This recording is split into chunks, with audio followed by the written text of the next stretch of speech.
smile. I found it hard, was hard to find. Well, whatever, never mind. Hello, hello, hello, hello. Hello, hello, hello, hello.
What up, Bandidos? And we're live. It's Wednesday, March 29th, and we're back at it, back in the lab. And today we're going to be working on SMG builds for Season 11. Let's get to this.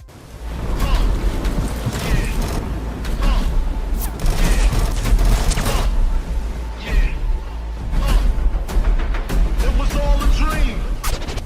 Now I'm in the limelight cause I rhyme tight. Time to get paid, blow up like the world trade. And if you don't know, now you know. Born sinner, the opposite of a winner. Remember when I used to eat sardines for dinner? Used to raw G, Lucy B, it's the freak. Spread love, it's the Brooklyn way. Funk master flex love. And if you don't know, now you know. Star ski. I'm blowing up like you thought I would. Call a trick, same number, same hood. It's all good. It was all a dream. Watch this.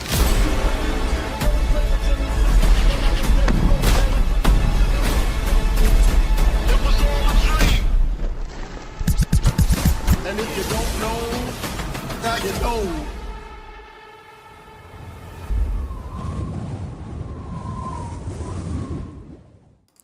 And we're live. Hope you're all having a beautiful Wednesday and spring break if you're at least on the West Coast in the US. That's where we are. Streaming live from Portland. And today we're going to be jumping into some SMGs, and I want to start with the Tactical Vector because I just really had a good time with him. We haven't actually put a video on this little beast, and it's such a good gun. So we're going to start with this gun, but we're going to work through some others too. And then, you know, kind of working in and out of the Ninja Bike backpack. I don't know where we're going to end up exactly, but, you know, I do want to try some Ninja Bike variations. Now, that is going to be a challenge. There'll be some that work, but, you know, the Memento is so good for running and gunning. It's going to be some tough competition here for the Ninja Bike backpack on the SMG class specifically. But yeah, so let's start assembling something and let's just get out there. Let's go ahead and put on Gunner. We're gonna need some of that armor on kill at least, and the ammo regen doesn't hurt.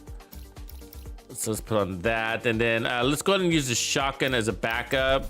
Then I have pistols, of course. So let's activate that.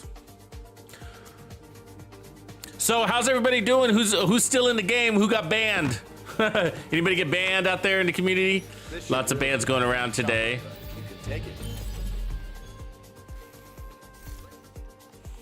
That really kicked in, I think, this morning with the reset. Ban free. Good job, Skeletor. The Purge. I like it. Yeah, that's what we're gonna call it. I see Skitch, you're talking about something different, but yeah, we can call it the Purge. Yeah, it doesn't really surprise me. It's always been there, the ban. You know, they just made an effort to say, stop it, you guys are screwing up the servers. But you know, it's always been there, the bans, right? It's always been possible to be banned for exploiting the game for just XP. It doesn't matter that much, the XP, you know? It doesn't matter. Play, have some fun, get out there. I do feel bad for the people that did get banned though, because I mean, you're talking about people that sat there for hours in a room shooting a chem launcher, right? Or something like that, right? In one phase, just shooting a chem for hours, for days sometimes, and then they get banned for it for 2 weeks. So like all that time lost, basically, you know? But it's not really worth it. So let me think here. So, strikers, you know, we could play around with some strikers, Hunter's Fury concept. I'm wondering, like, with the ninja, like, what if we did one Hunter's Fury, one, like not worrying about the armor on kill, for a moment, and see if we can get away with just our 10%. Armor on kill coming from Gunner, like if that's enough, if we do a really good job killing. I doubt it'll be enough, but I want to give it a try. You know, you take a lot of damage with these builds, so probably crit damage everywhere. So I'm thinking something like this just to get us going. So 3-piece striker, that gives us a 4-piece striker. We use our shotgun. So I think what I'm hoping is that our power is so way up there that the 10% armor on kill will be fine. And then we can run a shield for a little bit of protection, and then we can run a fixer for some background healing to happen. You know, I love my bonus armor, so I'm always gonna like, oh, where's my bonus armor? I don't got no bonus armor. But you know, whatever. SHD 10,000 maybe? Yeah, you know, it's possible. It depends on if we turn on some directives. I don't like running directives with actually with SMG, so let's turn those off. I mean, definitely ammo issues and whatever, and so not my favorite builds to run SMGs. You know what I was thinking about? What sucks about the ban hitting is that next week is Reanimated, and that I would be so pissed if I got banned for Reanimated. You guys see that? So that starts on Tuesday, and so yeah, Reanimated starts in 5 days. So people that got banned are gonna skip that, and then they'll come back. They'll have Resident Evil though. Curse League. So, oh well, that's good. Everybody needs a break. So Reanimated is basically a kind of like a zombie mode, so to speak. They're not really zombies, but they're reanimated because enemies come back to life. So if you kill them with a headshot, they don't come back to life. If you kill them with a body shot, then they'll reanimate. They'll die and then they'll get back up. And they're not as strong when they get back up, but either way, it's like, you know, multiplying enemies. It's like you're fighting more enemies, basically. And that's it. They're not stronger and they're not weaker, but you're stronger. And so you get right off the bat, just for the game mode being on, you get more headshot damage. And then there's this green cloud of smoke, like when you kill them, with the headshot, a green cloud of smoke comes out of their head. And that green cloud of smoke is like an oxidizer to the enemy, so it'll kill the enemy or hurt them at least. And it'll heal you and give you more weapon handling. So it's an extremely fun event because basically there's no real nerf to the character, to the player. It's more of a buff to you and not much of a nerf to them either. But a buff to you is a nerf to them, really. So, you know, so what ends up happening is you're going to be able to play with some really fun headshot builds. And we're talking about like builds that are like, I mean, maximum armor and skill tiers, and just like you don't even have to worry about your damage as much. And so it allows you to get really creative. And some of our best builds, yeah, the clouds hurt your skills. That's right, Brassbat. It does corrosive your skills. Some of our really fun and great and unusual builds come out of these events because the events allow you to explore and still do a really good job of killing. So this is a lot of armor we're running, but let's go let's start there. And so, so our tactical vectors at 82 with 1380, so a little lift in our RPMs. Of course, this has got a small mag. So what we want to see is we want to make sure that, so what we loved about this SMG in the past is that we were able to one mag enemies, if I can't remember if it was like two enemies in a mag on body shots. Okay, so you didn't even have to go for the head. So let's see where we are. Crits rise, crit chance, we're at 46. And so, but we were running the Memento last time we were using this, and so we might need that again, but I want to start here. So, okay, so we got all that. Look at the skins on this one. It's got the best skins in the game, almost, maybe. I don't know, but that's Cyber Blue. And then it's got this Disco. Anybody Zohan fans? Okay, so by wearing this, we get the Sokolov 10%, and then for SMGs, another 15% crit damage, so that's a nice little touch. I'll put more crit chance there, actually. And then this is giving us another 15% SMG and shotgun damage. We're going to be using our shotgun because we're going to rotate here. And so, and then Striker, we got the full 200 on the chest, so that's massive power, and that's why I'm running armor. And then so we want to see if we can get away with just that little bit of armor on kill with that. And we should have a strong enough shield there. That's a tier 6 shield. I mean, we might even want to take it back one. 1, 2, 3, 4, 5. So what? There's 2 there. Yeah, it's tier 6 perfectly. It's a perfect tier 6 shield. So we can leave it. Let's go put that crit chance on. Yeah, I could try the Outsider. I'm not sure that I have a really good Outsider. How do you guys play your Outsider? So by getting a kill, it gives you basically turns your SMG into an assault rifle without an assault rifle damage talent. And the win is that you got crit chance instead of damage to health. So that's the win, right? Otherwise, why not just use an assault rifle? Because the handling on that thing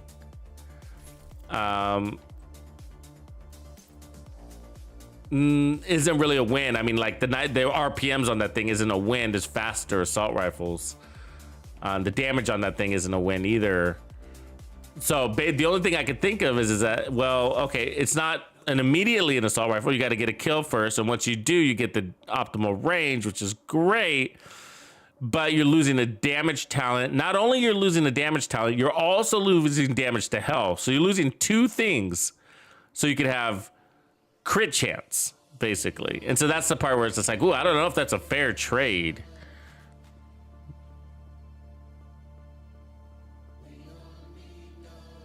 So let me see here.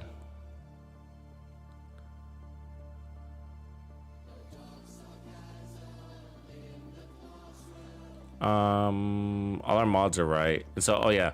So 52, 120, that's basically where we need to be at. What talent do we have on this thing right now? Strained. I don't know if I need strained. It's too fast for strained. I don't know why that's there. Would almost like to go faster. We can go killer though. If we go killer, I'll max out the crit chance, close and personal. What were we using last time? Instinct is actually pretty nice if you go damage there. Measured is also nice. I don't mind measured. Make your gun a little faster. But let's go ahead and go killer. So it's nice to have that boost.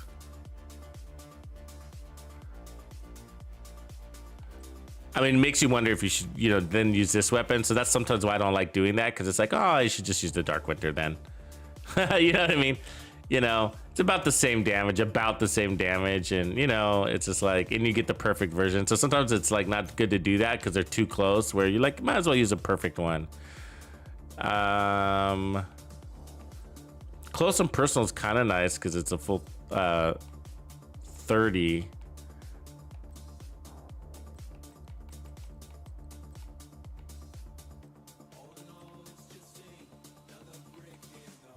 And then measured gives you more rate of fire.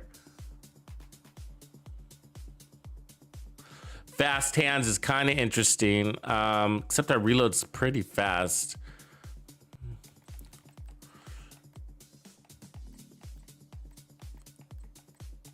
We did try that last time, actually. We were impressed, but we didn't. We ended up not needing it. We did try that last time, I remember. I guess we'll just go Optimus. Yeah, it's such a small mag. We're gonna burn through that, so let's do that. Let's just do that for the moment. I'm not actually. I don't use Optimus that much. My other alternate would probably be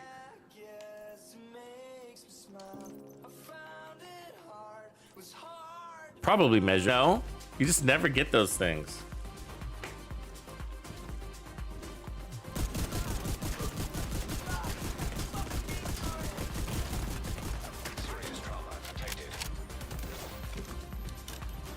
We're just loading up on stacks. I should do it.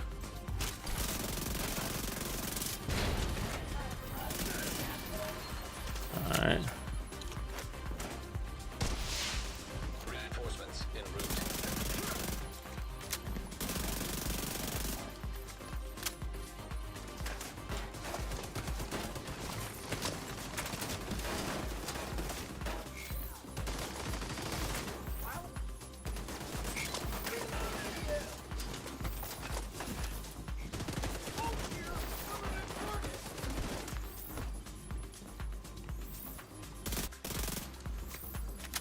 Okay.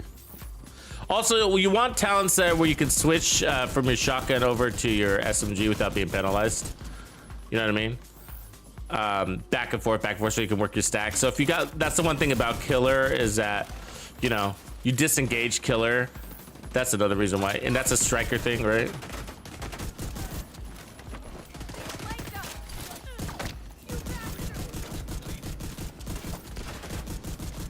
Hold still, god damn it. God. Alright. Okay, so you want to go for, you want to be able to kill these guys with a body shot. One mag. So let's see if we're doing that. We got a lot of armor, but we should still be able to do that.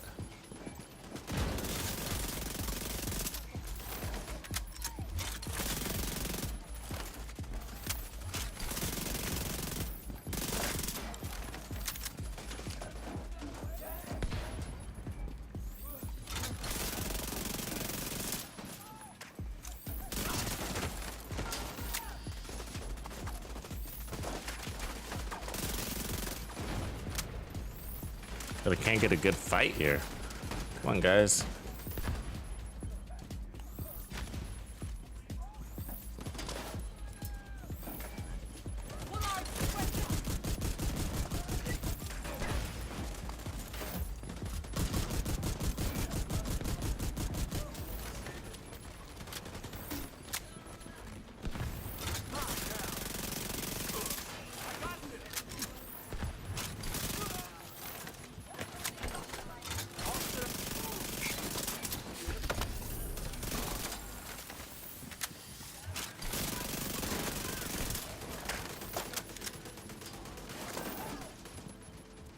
See, bonus armor is also kind of cool. I mean, one of the reasons why I like bonus armor better is that because it doesn't really take damage away from you like regular armor does, right?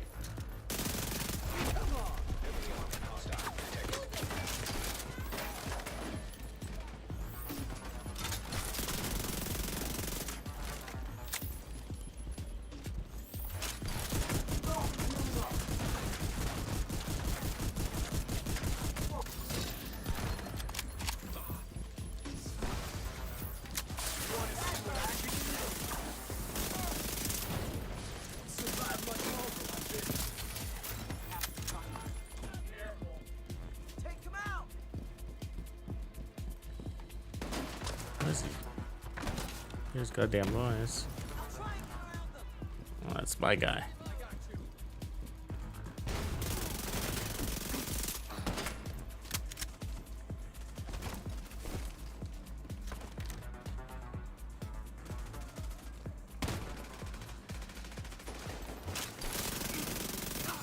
That chest piece needs a lot of maintenance, huh?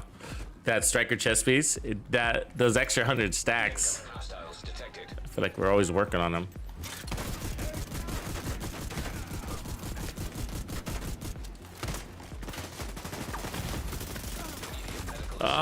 Oh, got pounded there. God, she had to finish me, didn't she?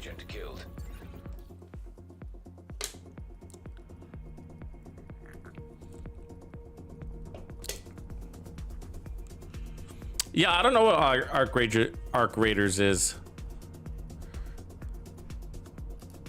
Arc Raiders.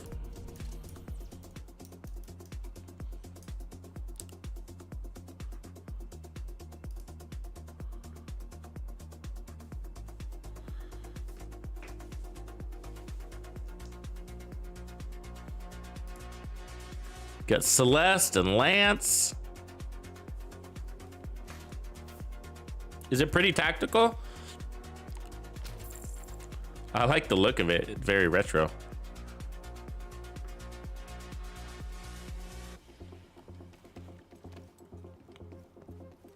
Yeah, I'd probably lower one armor core here. I feel like the to not have to worry about the maintenance on that chest piece would be nice.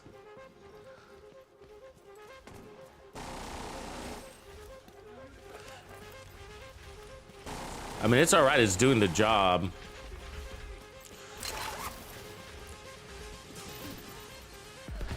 I just wish we were able to get bonus armor off of something else, you know?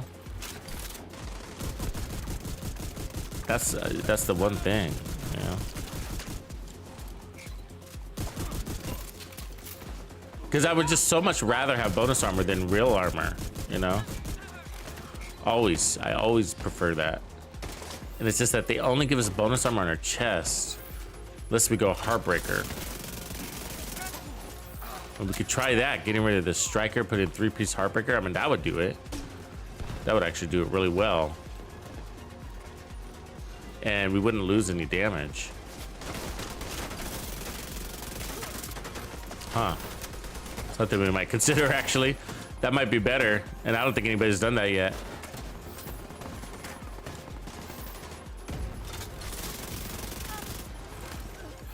Because that's the thing. You gotta have an answer for the Memento, you know? You don't need armor on kill. You need the Memento. You know what I'm saying? You don't need Hunter's Fury. You need the Memento. The Memento answers all of your problems, right? You got armor regen and you got mega bonus armor. And you get what, guys? Power-ups, right? So if we work on the basis of, well, we don't need any power-ups because our time to kill is effective. We've met our power and we're at optimal time to kill. So if we can roll with that once we get there. And then from there, it's just like, we don't need armor on kill if we got enough regen happening in the background. And if we're killing a lot, you don't need armor on kill. It's helpful. I love armor on kill, don't get me wrong. But you don't always need it if you're killing effectively. You could be cool with a little bit of regen and a fixer drone, or just the regen and bonus armor. And it's because and the reason why is because if you're killing good, then your bonus armor is gonna do all the work for you. It's gonna protect you so that that little bit of regen you have, and even if it's only 3%, will be enough because you're doing so well with your killing that you don't need actual armor on kill. You're getting armor on kill already. I mean, I guess that's maybe what I want to say. Maybe that's the easier way to say it. Bonus armor is armor on kill. It's temporary armor on kill, but that's good. That's good, you know, because it's unlimited, unlike real armor on kill, which is limited to your maximum amount of armor. But the Memento can keep going and going and going and going and going and going and going. Anyways, my point is, so if we go a Heartbreaker, then we'll get some armor on kill. Now it could be better because with the backpack, I love the Heartbreaker backpack, but at least we're getting some. Come on, dude. God damn it. Delete that. So let's try that. I'm not sure if I have all my Heartbreaker pieces, but I like the idea of it. What up from Tennessee? Nissan? Yeah, Adrenaline Rush. Well, we can't run Adrenaline Rush because of the Ninja. We're trying out the Ninja. That's what I'm saying. I want to give it the good old college try for SMGs. And there are a few builds. Like if I put on a second piece of Hunter's Fury, I mean, that's pretty straightforward. It's just sort of kind of like, I still rather run the bonus armor. You know what I mean? So I can put a second piece of Hunter's Fury here, for example, right? Easy peasy. And now we're getting the 20% armor on kill. That gives us more survivability. But I still rather just run the Memento here. You know what I mean? And then put on a fourth piece of Striker and then run the Sokolov, you know? I'd rather do that than just, you know, get the 20% armor on kill on the Striker. I mean, if I was running an assault rifle, I'd probably put on just one piece of, what do you call it? System corruption, get the 15% armor on kill, and then run whatever else. Okay, so let's go see if we can muster up some bonus armor. So we have done a Heartbreaker SMG build before we had the Ninja backpack.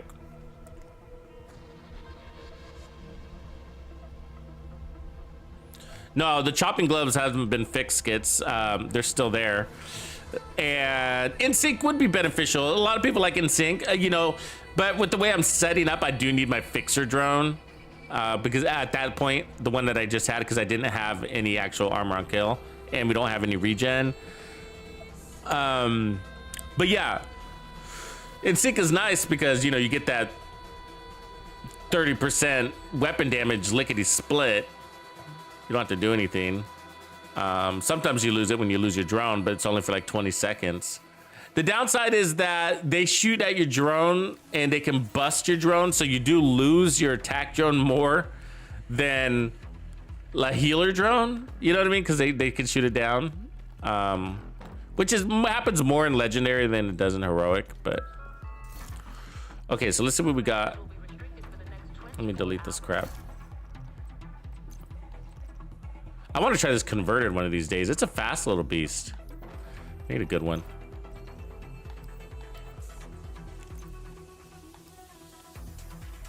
Come on, Habsburg. Give me something good. I don't have enough components to craft. I need to do that too. All right, chest pieces. Come on, Heartbreaker, be here. Of course you're not here. Damn it. Of course you're not. Okay, got that though. And then it could be cool with Heartbreaker. What could be cool is that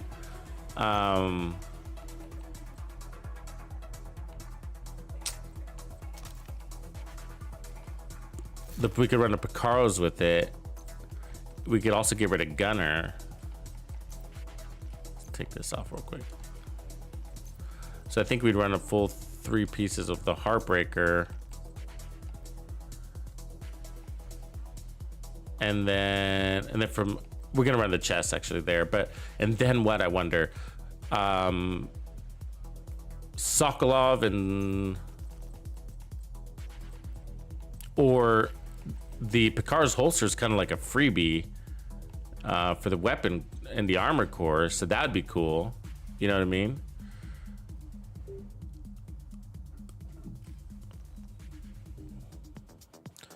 So I might stick with that. We'll get the skill tier that'll make your shield stronger. The downside is we're gonna have to switch SMGs to the Dark Winter. Don't mind that because we need a laser pointer. We'll run Technician. We'll be on 3 skill tiers. Don't mind that because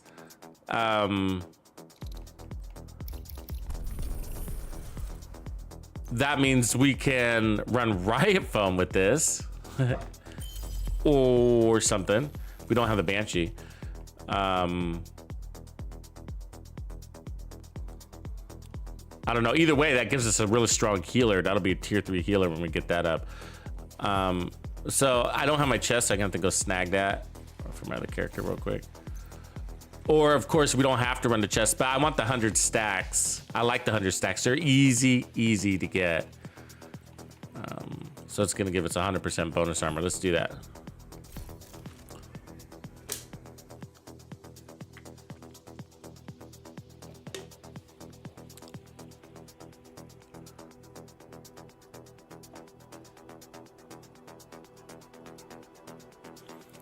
Yeah, we could do more obliterate on the chest too.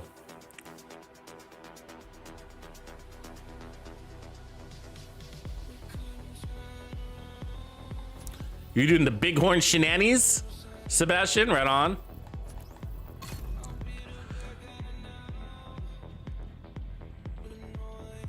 The mahogany mustache. My mustache smells of mahogany.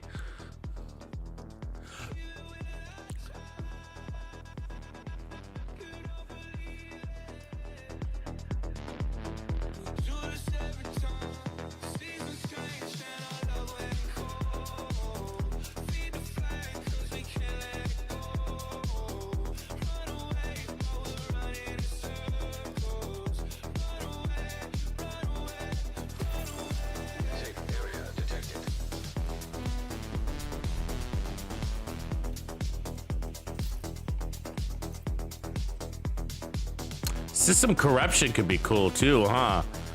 System Corruption is a very good SMG set. It's basically like Intimidate Adrenaline Rush concept. Let's bring that with us. Now that I showed you how to farm System Corruption, with that event coming up next week. Let's bring in that chest piece too. Hopefully you guys are thinking about doing that. Farming System Corruption.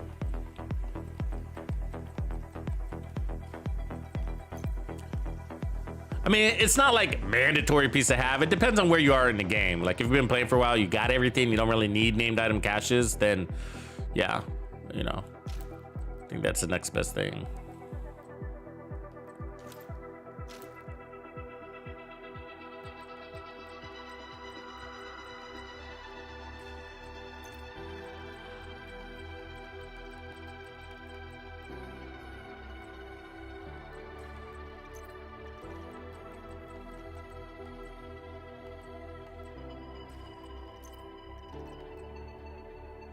I'll bring a Heartbreaker backpack just in case. Oh, but we, let's see if we got System Corruption backpacks. Are they interesting? So increases Hackset Protocol bonus armor from 50 to 100. See, all the bonus armor is on the backpack. Damn it. Everywhere you go. You know? I guess let's take that one. It's annoying.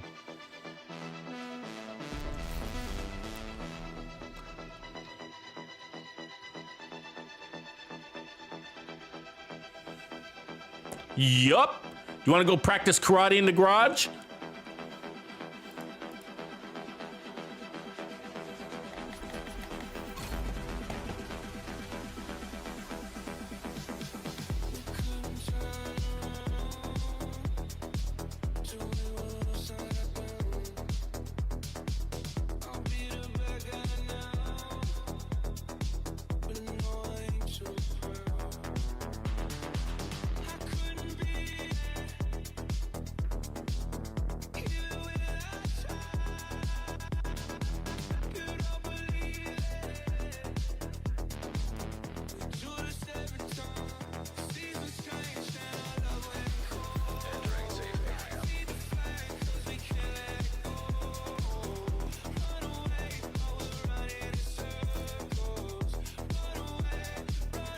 You just have to take it. Yeah, bank them, you know? Bank them. Bank the builds.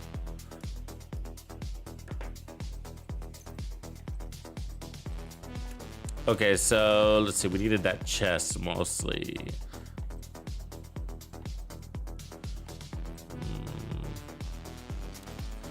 Then we can lower our armor now because we don't need so much because we can have bonus. So that brings us to 3 cores. And then I'm trying to figure out, like, what do I want here? We could go bigger mag by putting it on the second piece. That could be okay. That's okay. Super excited about that. Hunter's Fury to give us 15%. But I'd rather go, I guess, Sokolov and then pick up the crit damage also. And I'm going to assume we don't need armor on kill.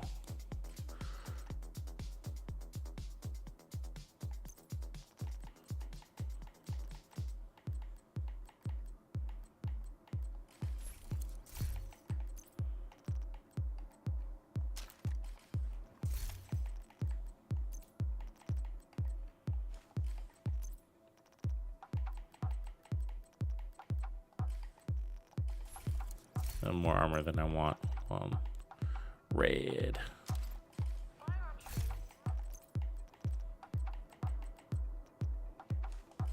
There we go. Still too much. I should have grabbed the other chest piece. Damn it. Yeah. Nope, I did grab it. Yay. Yay. All right. There, because we're gonna pick up an armor core off the back, so 1.3 should be fine. I mean, 1.5, okay, maybe, but we're gonna have all that bonus armor. So let's see where we at. So 59, 112, good, crits wise, and then we can get 50 boost there. So then, crit damage here. This should be fun. So crit chance, we got repair skills. I'll fix that.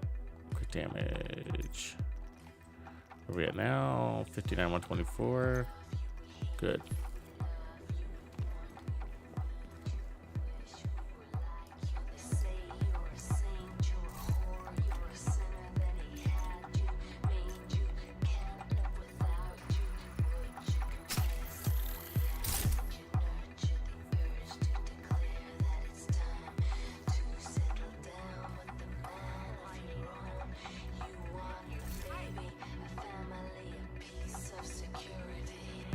Looks good. Oh, we got to put our laser pointer on. Drops us a little bit.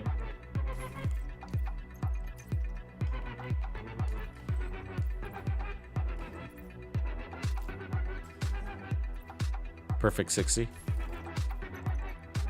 Oh, no, we can make it better. Crit chance up here. Good. Put that back to crit damage.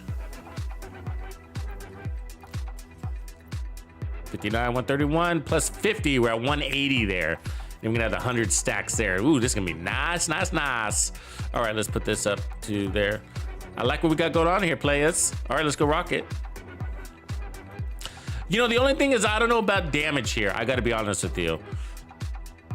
When you try to go the damage route, what ends up happening is you'll go, why not just run a Memento? Right? What am I winning here? Skill tier? Like whoop-de-doo. You know what I mean? What am I winning here? Crit damage? Whoop-de-doo. You know? Memento's gonna give you way more payback, so we need to fix that. I just already know that's gonna be an issue. We don't want to go damage.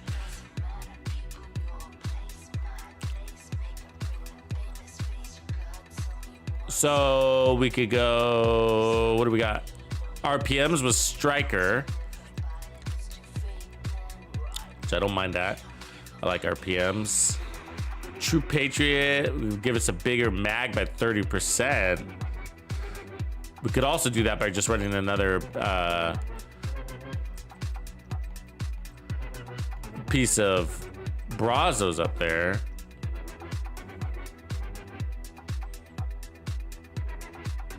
We can run System Corruption for armor on kill.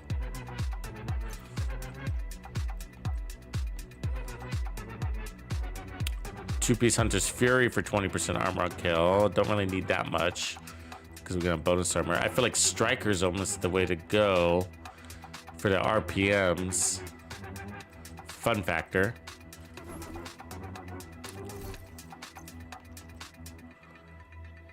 Oh, if we could get the Catharsis on here, right? Oh my God. Catharsis is nice. With this setup, with the bonus armor. So True Patriot would give us a larger mag.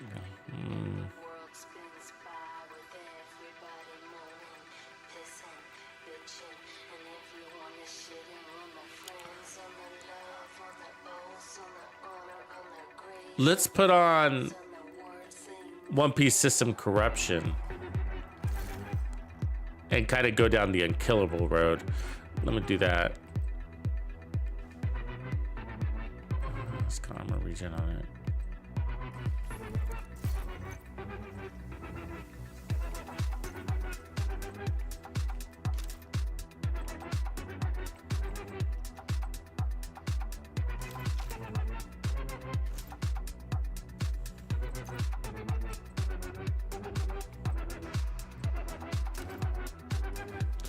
So we got 15% armor on kill underneath the bonus armor.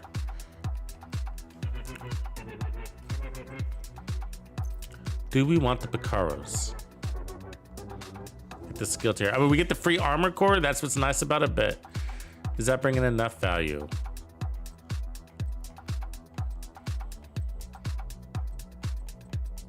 It's all right.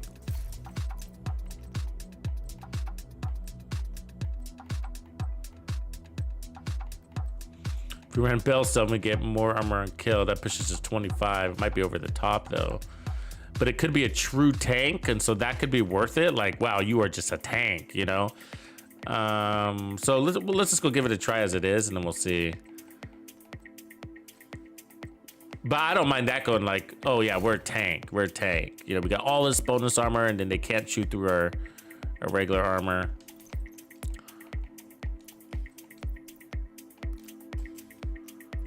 All right, 59104. Well, I'm excited to give System Corruption a try too, though. I think that'll be an interesting build, especially with the ninja thing. You don't really want. So there's some builds, damage builds that make sense, right? So like, but when you're trying to peak out, like if you're trying to peak out damage, okay, if your goal is just to get like the highest possible damage, okay, if that is your objective. Beyond effective damage, you don't even care. You don't care about diminished returns. You're saying, I want the highest possible damage on this build. The end. The Ninja Bike Backpack is not your answer.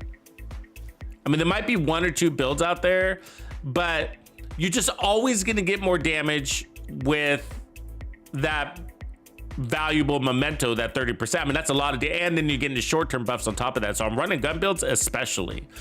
So you don't want that to be your motivator for using a ninja bike, really, you know? And like, even for me, it's really tough because it's like for running gun builds, bonus armor is critical. It's critical. It's even more important than armor, you know? More important than armor is the bonus armor. So, you know, so the ninja bike takes all the bonus armor away from me. But yeah, so when I'm looking at damage, it's like, if I were to run the Sokolov there, okay, I could immediately say I'd be better off with the Memento. If I'm trying to go for more damage by putting a Sokolov there, then I could say, no, I'm just gonna be better putting on a fourth piece of Heartbreaker and then running the Memento. That's gonna equate to way more damage than the Sokolov can give. And I'm gonna get bonus armor, and I'm gonna get armor regen, and I'm gonna get skill efficiency. Or running the Heartbreaker backpack and getting all that bonus armor would be way more valuable than just that little piece of Sokolov. You know, so you're just not getting a real return. The ninja bike isn't there. But now you're looking for unique factor.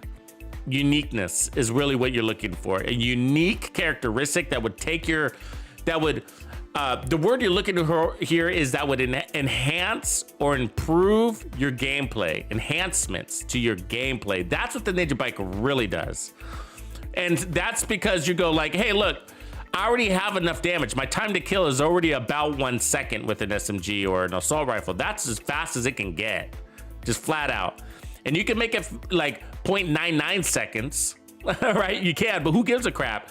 That's waste, that's diminished return damage. So once you reach your effective time to kill, from there, you need to start turning your head towards what can improve my gameplay, what will help me clear this control point faster. Bonus armor, armor on kill, weapon handling, shots on target, RPMs, whatever, you know, whatever it is for you. And so that's what the Ninja Bike can bring to your build. And so I think the good example is of the just two. Hold on, I'm trying to remember which ones were which. Which is the one where we were, there's a sniper one where we were like, oh yeah, we ran the Ninja Bike backpack. The King, I think the King one, the one that's pinned at the top of the chat, I think that's one of them. Because we ran the Ninja Bike backpack that allowed us to get a 2-piece hot shot, which was 30% weapon damage and 30% weapon handling, and the Memento can't deliver that. So that's that unique factor that enhances my gameplay. And we had effective time to kill, we're one shot in elites. So I didn't need any more damage. I didn't need vigilance that just gets disabled, right? We're not running and gunning. I don't need the bonus armor from the Memento. You know, the armor regen would be nice, but we didn't really need it because we're playing from cover. So, you know, so that's what you're looking for. You're looking for the ability to say, oh, you don't want to be able to say, I'm just better off with the Memento, or I'm just better off with vigilance or bloodsucker. If you can say that with your build, then yep, you're gonna have to scrap the backpack. You know, so what unique thing is the backpack bringing that will keep those words out of your mouth? And in this case, it's going to be the bonus armor on top of the 15% armor on kill, the unlocking of system corruption, right? So, and then the skill tier. Now, the skill tier thing might wash us a little bit. So I'm running it now, but we might get rid of that because it just might not be enough value there, right? And so we might need another unique factor here to justify this build. Otherwise, you might say to yourself, why not just run a second piece of system corruption or a 2-piece Hunter's Fury, right? And be like, yeah, that's a good point. You know what I mean? And so I don't want to put a Hunter's Fury here because that's not enough value either. You know, so something needs to go in this holster better than what I have here. And so I'm just going to try this for now to see how we are. But I think we need something more than that skill tier. I do like a strong shield, so there is value from that skill tier. This is giving us 2 bumps to our shield, 2 tier bumps to that shield. So we're at a tier 6 shield there. So it's as strong as that shield can get. So that's good. You don't want to break in shield, but I think I'd probably also be okay with a tier 5 shield. You know. So, but this build should have everything. So I believe we're gonna find that we're gonna have all the power and survivability we need, but I would still like something more unique on that holster, and I'm not sure what. We could put hot shots there for weapon handling, but you know, SMGs, the thing with SMGs is that you play in so tight that you don't really need lots of weapon handling, you know. The reload speed's always nice to have, but look at that bonus armor we got. So I think this is a better way to run a Ninja SMG backpack.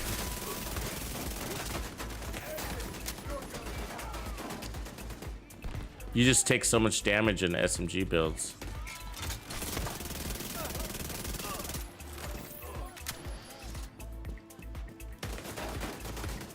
Why is it shooting at me? What the fuck? I just killed that turret. His owner. So look how easy it is to maintain the stacks on this thing compared to Striker.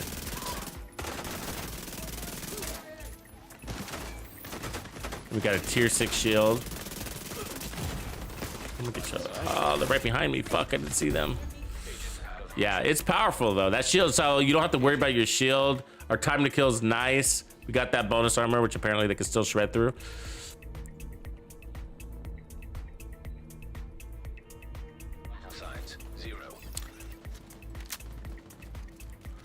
You could make sure you got the laser point in there. Yeah, You could go protection from elites and protect that bonus armor. The problem is protection from elite builds on the ninja bike backpack isn't that attractive because you don't get anything out of those improvised slots.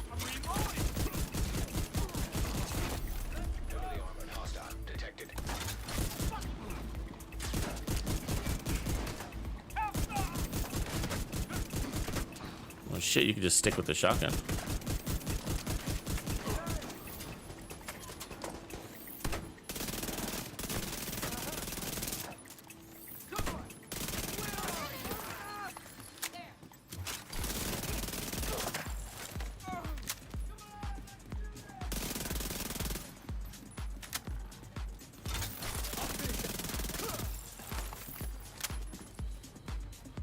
Yeah, so the holster. What do we put for the holster? Additional hostile contacts.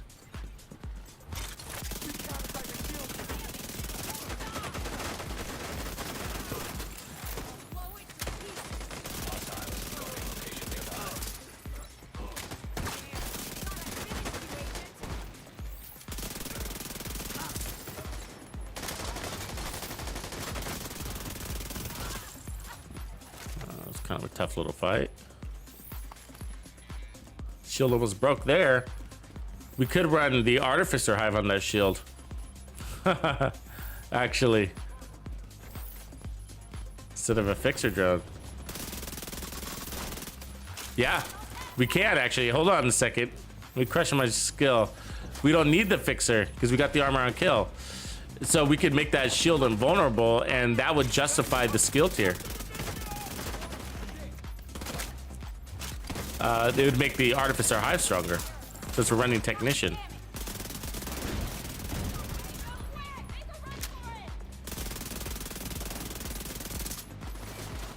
Okay, hold on.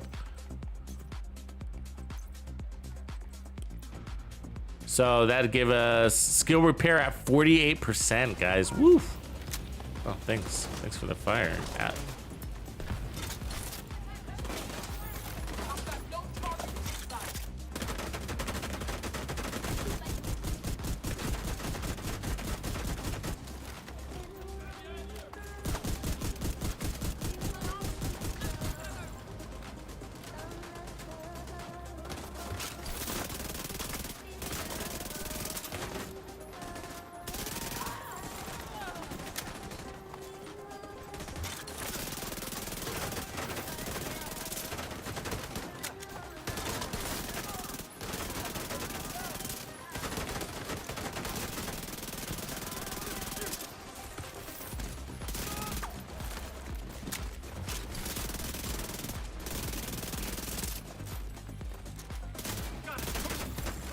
They're squirrely little guys, aren't they?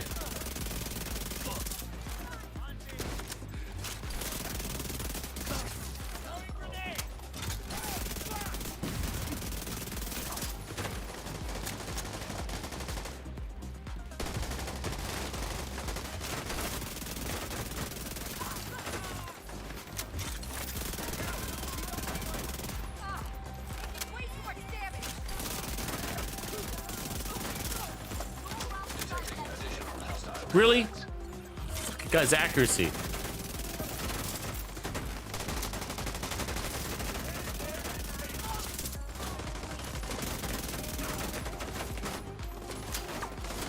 That fucking Artificer Hive is like, there it is. It takes a second for it to kick in, doesn't it? I like that buff speed to be stronger. Incoming hostiles detected.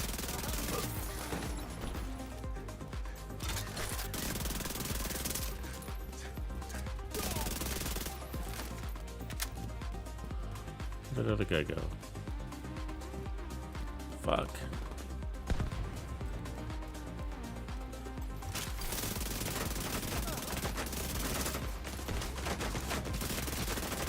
Ah! Get over here.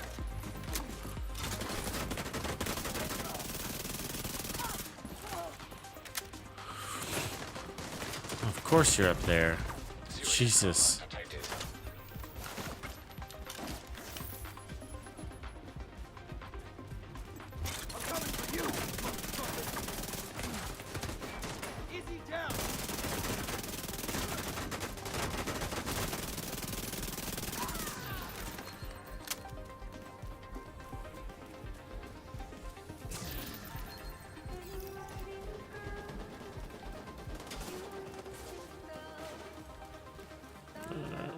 pretty tanky. There's some tough fights. We could even add more resistance, I wonder. If we can find a way to bring in some decent power and then take away some of our mods and replace them with protection from elites. That would be cool. Make that bonus armor real strong.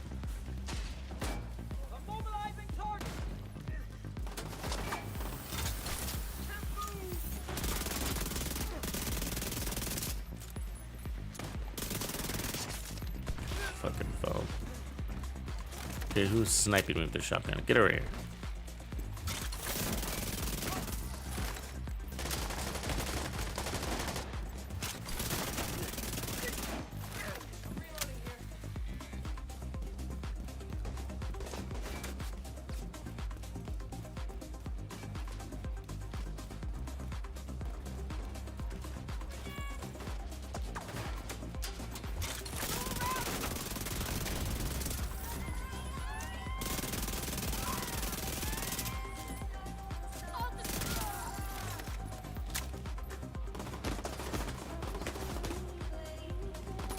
Really? Somebody take care of that guy. God, don't make me do all the work. These guys can't kill one NPC. One lonely red NPC, huh? Rogue agent detected.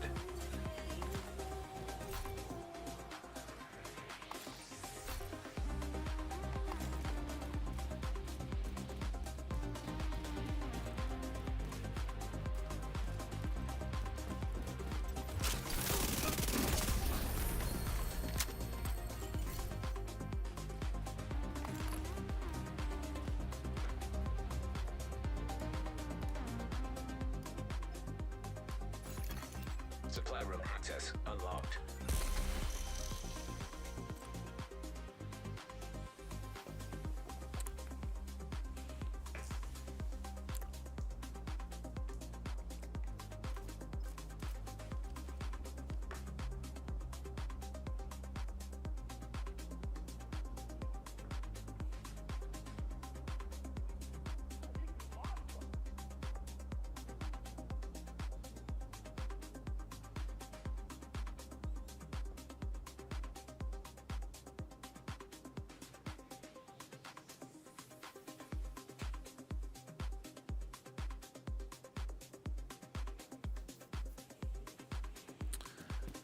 The high-pitched squeal while they're on fire.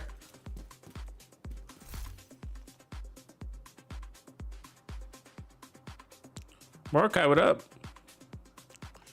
So this is kind of interesting here. The bonus armor was nice, but I'm thinking like what I want to do is make that bonus armor last longer. If we can't add more bonus armor, I mean, we can in a sense by adding more armor, but I don't really want to do that. The raid was there, but we did get to some dangerous levels.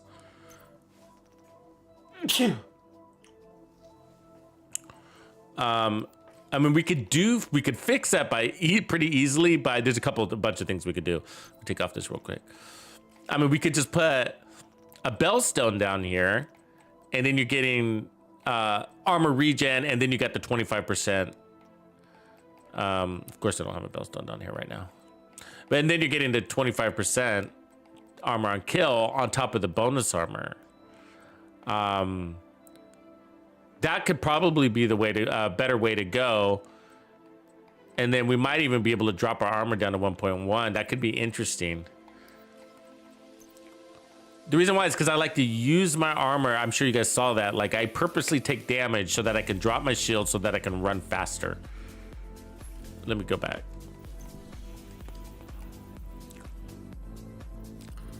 And so a bellstone with crits down there.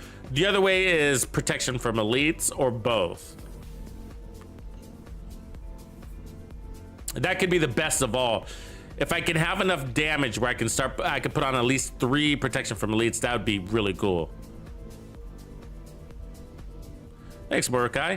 Oh, right on. I'm glad you're using that support build, or that you made one of your own.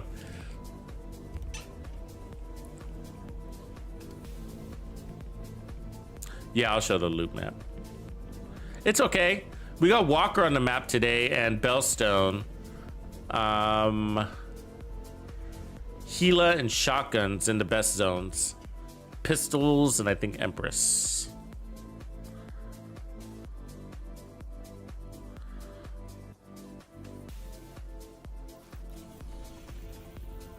It's not 150% on the build. I think, Grumpy, isn't it 150% on the weapon? So that's what's really weird about it. So if you activate with your TAC 50, that's almost by default with close to 300% headshot damage. I mean, not by default, but like just like if you don't have 150 on your build, it's pretty easy to get over 150. So I think if you execute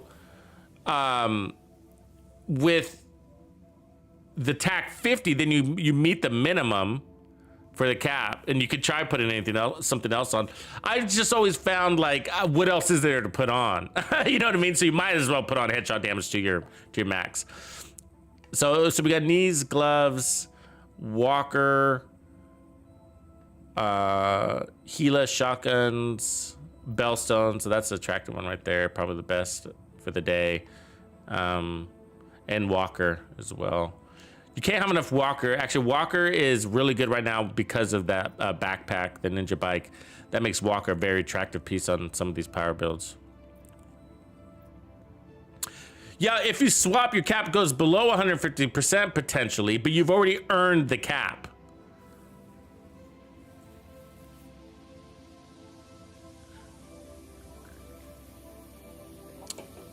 No, I think our damage was already there. I think the struggle was the base weapon damage drop. I needed that 10% on the, that 10% on was actually helping the TAC 50 break over its threshold. Because it was like hitting at like 9.4 or something like that. I can't remember. I have to double check. I think we can double check here. I probably have one saved. Let me see here real quick. Let's put on the that one should work.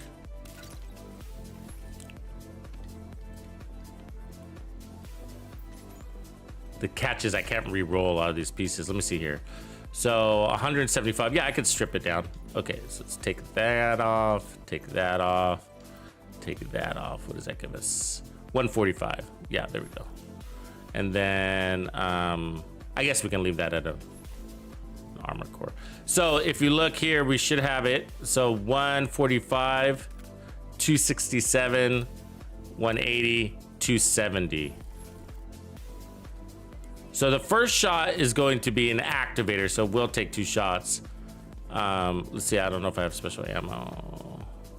It's gonna take a sec. Let me put on this backpack real quick.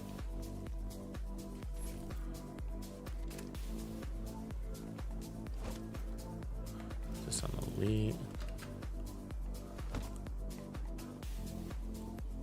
I need a few rounds, because what'll happen is I'll have to activate, and then I'll have to take a body shot, and then I'll have to take a headshot, kill, and then transfer to the rifle.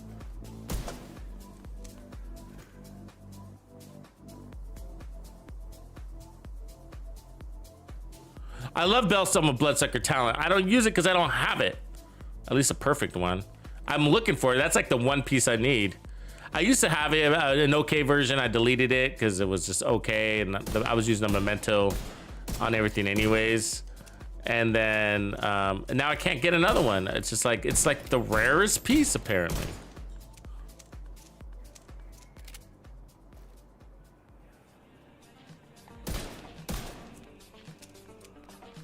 Okay. I'm just waiting for a little bit more ammo real quick.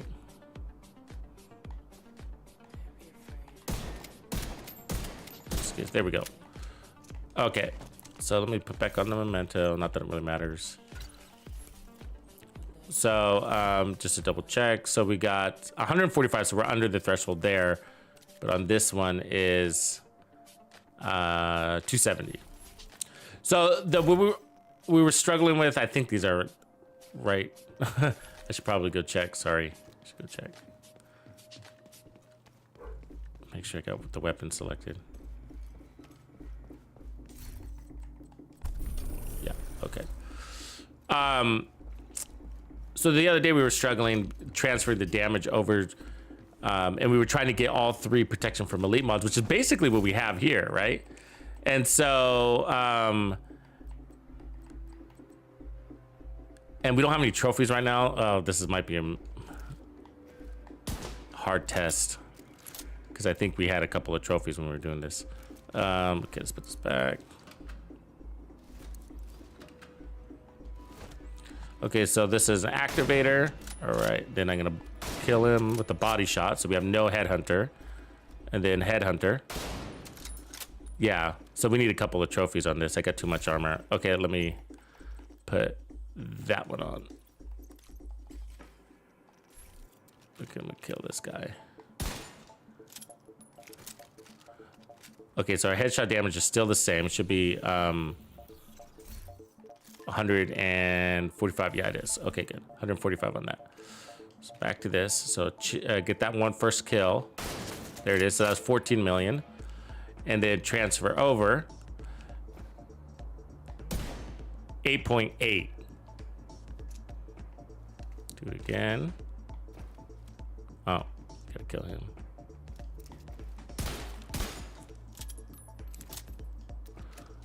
Okay. So let's do it one more time just to confirm. And then what we'll do is we'll add a red core.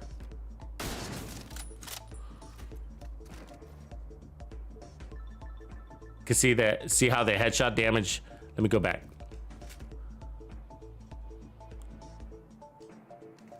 It's like almost full there. Oh, not the headshot damage, the what do you call that thing? The little meter, Headhunter. Okay.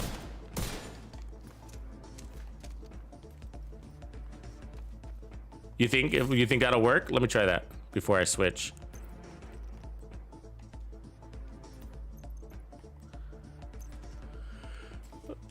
Just put one more here. The problem is, oh, actually, you know what I should do? Maybe this is the best way to test it, is to not put it on, right? Get the headshot kill with the TAC 50, then put it on. Because that's what I'm trying to avoid, is I'm trying to avoid buffing the TAC 50. So there we go. Then we'll switch over. We got 30 seconds to do this. So there should be plenty of time.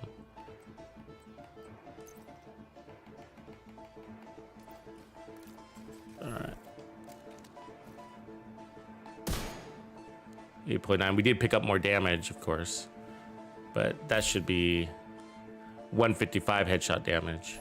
So it's really, I think it's really just, we need to get our base damage higher. So now let's do the test by just changing one of these to a red core.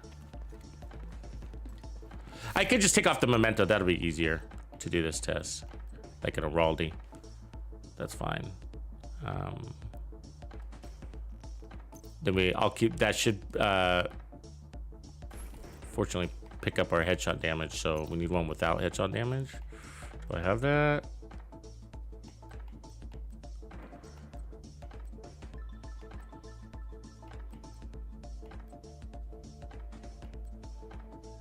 Everything's got headshot damage. Of course it does. Like it's supposed to. Okay, I'll just keep the Memento on. And then we'll add the red core, keeping the headshot damage below 150.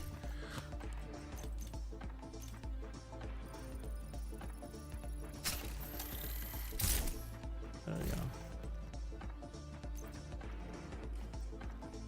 Okay, so our headshot damage is 145. That's good.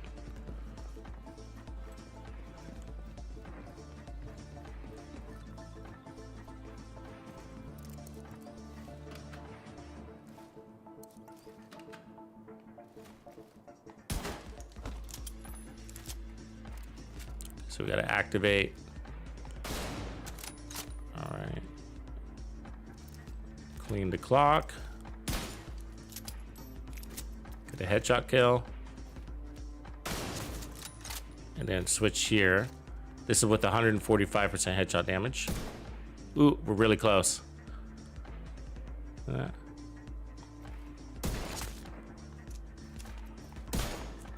I shouldn't have done that kill. Sorry.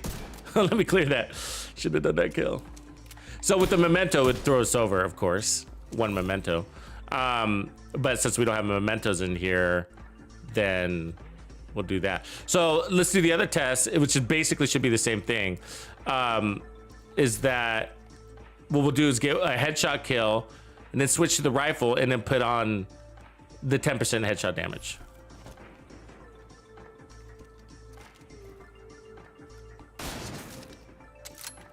Switch to the rifle, and this will put us at 155 headshot damage.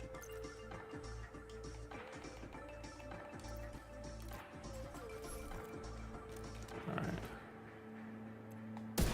and we're still too low, so didn't get us there.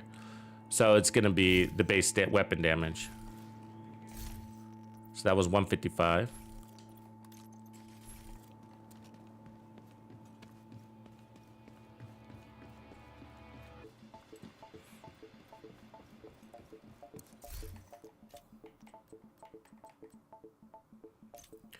Yeah, I mean, I can fill the weapon cap by taking off all the armor. I mean, if you want to see that. It's not really going to help the test, though. I'll just do it then. What it's going to do is it's going to prove that you don't need 150% headshot damage on your gun.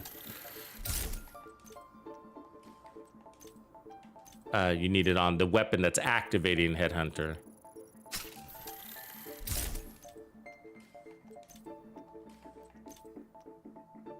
So there we go. Okay, so 145, 270.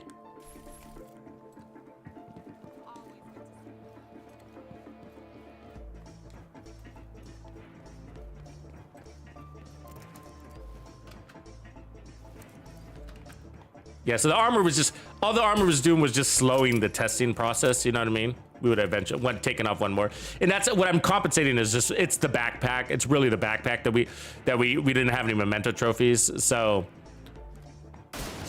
okay, so now we're one shot killing right off the bat. So it's not full, but when I switch, it's almost full. So let's see what we do there. And now we're one shot killing. So we're chain killing with preservation. Okay, so that's a healing talent, and our shotgun has. I mean, our rifle only has 145% damage. So it's really the primary weapon that activated it, right? Because let's duff this shot. Let's clean that clock. Okay, so we still have Tip of Spear activated. We still have all reds, right? It takes 4 shots to kill that elite. And now what, right? How many shots now? 2. Now what? 2. So we never get beyond the 2. I mean, with trophies we do. We would. You know, trophies you would. And so that's kind of part of the shortcut, I guess. But what I've found in the past is sort of like, well, what else are you gonna put? You know? And so, but like you might as well put a maximum headshot damage, because what else do you need? Well, protection from elites was nice, but not to the point where you lose your one-shot capability. And the reason why we were losing our one-shot capability is because we had so much armor. We had 1.8 million armor, or 1.9 or whatever. And so that last 10% headshot damage was like tipping the scales a little bit.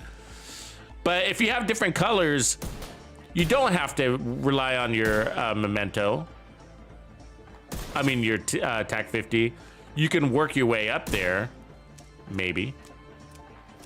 Oh, I guess we gotta activate Tip of Spear though.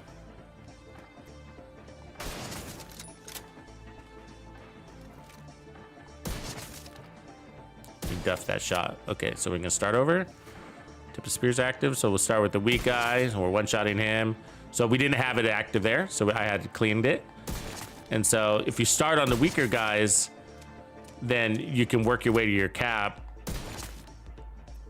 You might not ever peek it out, as a matter of fact. See, that doesn't look like it's ever gonna peek out. That's probably because we don't have the max headshot damage, right? Let's put the 150. Let's go over 150. That's why. Now we'll peek it out, but we don't need to peek it out because we were. Oh, the meter's gone now. I hate when it does that. Oh, there, it's back. Okay, now I need to reactivate this. So now we should peek because we're gonna have that. We went over the threshold with this weapon. Here we go.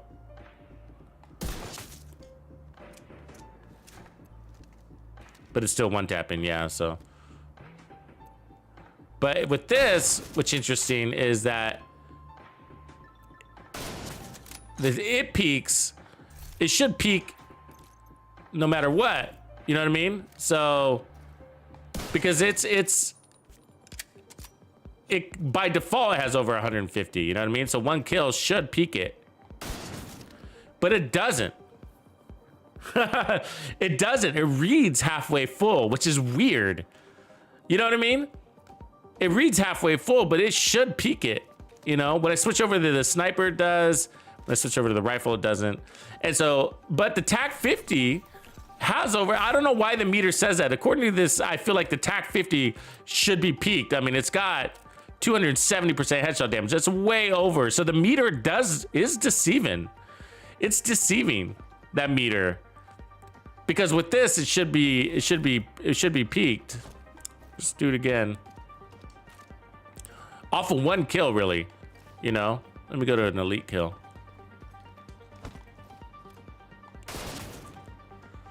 I mean, that's as good as it's gonna get, I think. You know? We might be able to get a little bit of a climb.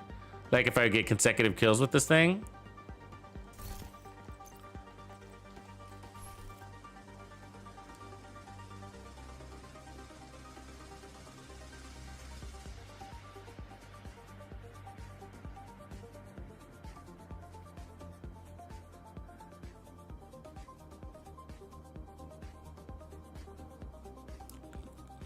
A minute seems like forever, doesn't it?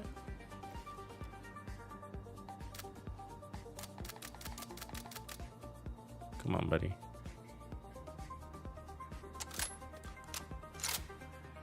Yeah, the catch is I don't know if I'm gonna have enough ammo to keep shooting. Let me see here. Oh yeah, it does. Okay, it does. That's weird. That's weird. And then if we transfer over, it should. Bada boom.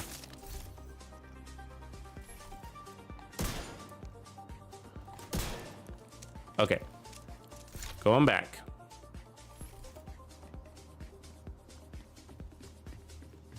You could run that build all red too, by the way.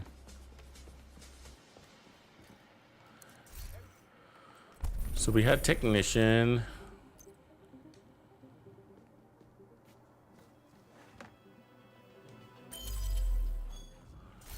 Okay, so Heartbreaker. We could, one of the things that could make it also unique is putting the Heartbreaker on these other three pieces and then giving us Intimidate, right? And then use the shield, a very strong shield, to protect Intimidate. And then we're getting more damage on damage. Let me see here. Do I have a good Intimidate chest right now? I know I have them on my other character, but it's not one I use a lot, so. Brazos with the skill tier. Brazos with Intimidate. Maybe. At least for a test. Bellstone with Intimidate. There's a perfect Intimidates right there. That'd give us regen. That'd be good, actually. Take those. And then I have a Bellstone with armor and kill and regen. Ooh, that's the key. I think that will unlock something here for us. Hold on a second. I'm gonna move a couple things. You see, because I think what that'll do is that'll allow me to drop system corruption, and then we can put something else there. Because we're getting now power, and that's a really nice chest piece because we're getting power and heals all in a single piece. course, we got Cheskas and all that. So that'll bring some balance. Okay, so we won't have as much bonus armor though. That's the downside. So that could be why we don't like this route. But there's our 10% armor on kill, and then we could still keep system corruption, but and then balance out our bonus armor and armor on kill. That could be decent. That could be a way. We'll try both. But I want to see what else we can run on the mask, or I guess holster. We could still put the Picaros down here. Now we got a little bit of everything. Run the Heartbreaker up here. It's a little bit of everything.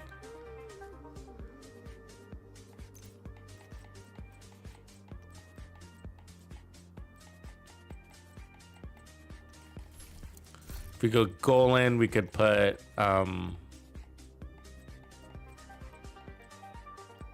we could go Xena and pick up a stat instead of system corruption. That might be better. Also, so I'll look at that too. See if I have a Xena mask here. We'll get an extra attribute by lose 5% armor on kill, pick up something else like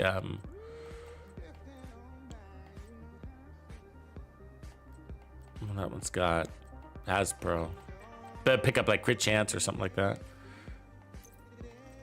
Let's see. Did I have a Heartbreaker mask? I do. Okay, so that's one. So I can go. Well, we're basically locked in there.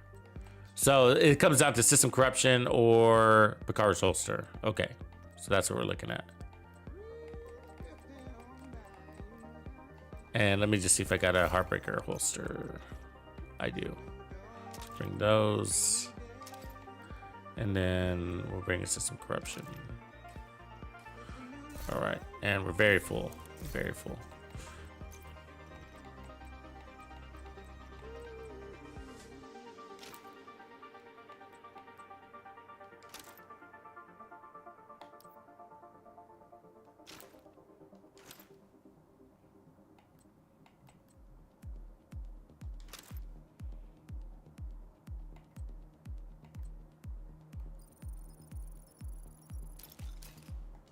Okay, that's kind of interesting, little beast. So it gives value to the shield because more value to the shield, which justifies that Artificer Hive. And that's because when you're running Intimidate, the use of your bonus armor is now for Intimidate, because Intimidate won't work without your bonus armor, right?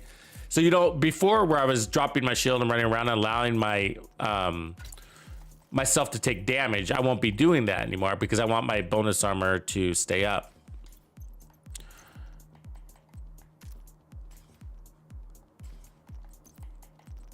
Put back the shotgun real quick. And then we got the 10% armor on kill. We don't need too much armor kill because again, we got the bonus armor, so 10% should be enough. Then we got the regen happening in between all of that. And if we do need more armor kill, then we'll swap out this piece, which is giving us a skill tier, stronger heals off that shield. Let's see what we got here. Crits rise, so we just put a little more crit damage down here.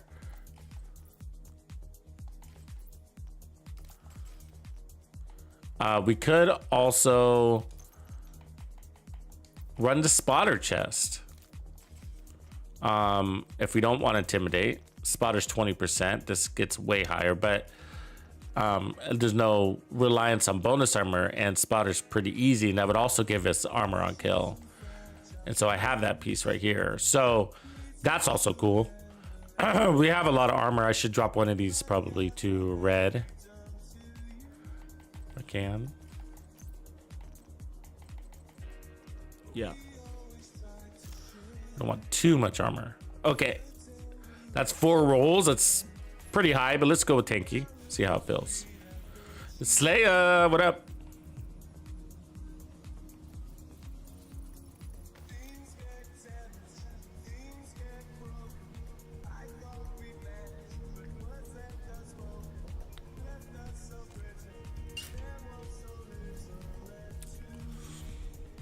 There's no quick way to get DZ credits. You got to go in there and just crush a bunch of gear. You know, I mean, yeah, there's no real quick way, you know. You're gonna want the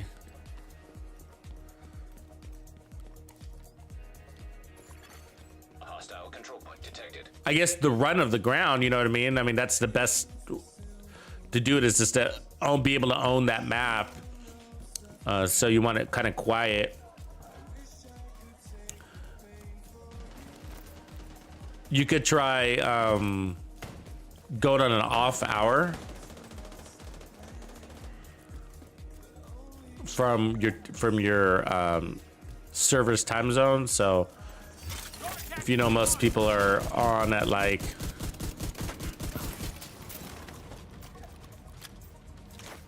starting at 9 a.m. to go on like a weird hour, which obviously is tough from a sleep perspective, but get you ownership on that.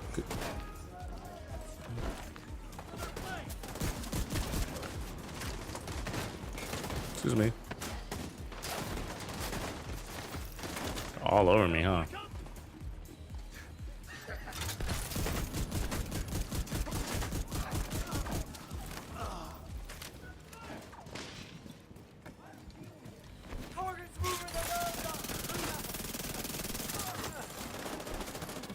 Wow, this could be pretty cool.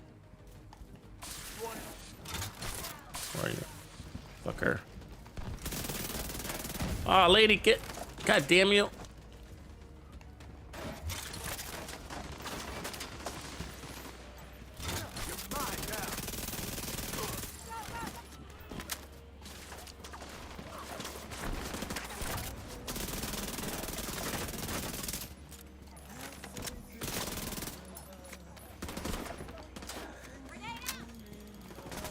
Really got to get in there with these guys, you know? If you want that talent to kick in. 10 meters is tight.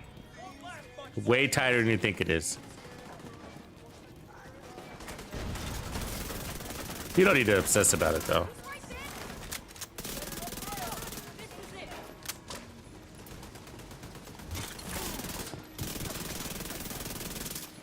Feels good. Feels good for a tank. You know what I mean? We are a tank.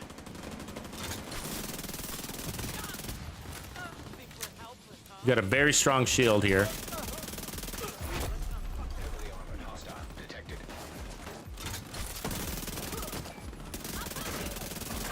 Great time to kill. Let's save the boss for last.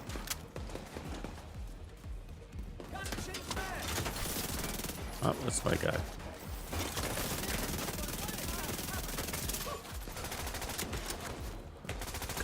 The radar is all over the place. It showed me people over there, and they're not.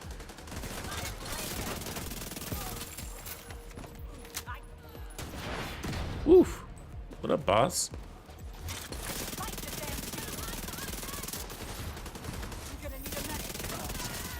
Yeah, I like this. I mean, you could easily exchange the chest talent for spotter and basically get the similar effect, less stacking, you know, less damage, but more reliability. It allow you to use your bonus armor more. But this is kind of working because it allows me to justify that shield, rolling into the shield, you know? Because we made a really strong shield. We had the artificer on it, and so now I can say, why do I want a strong shield, right? And the reason is because I don't want to lose my bonus armor. And so I need that shield to be up.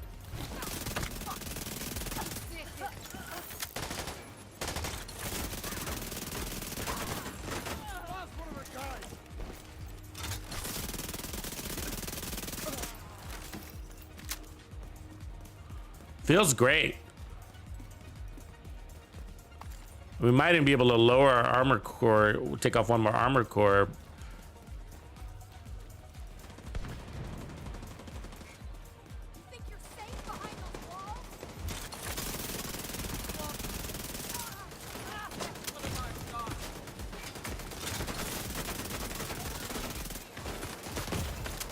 Damn.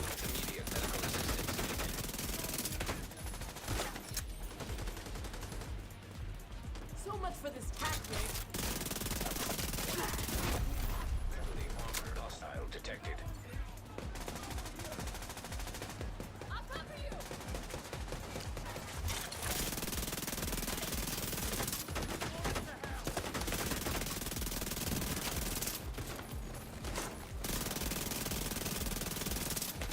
There's a lot of misses right there. Hold still.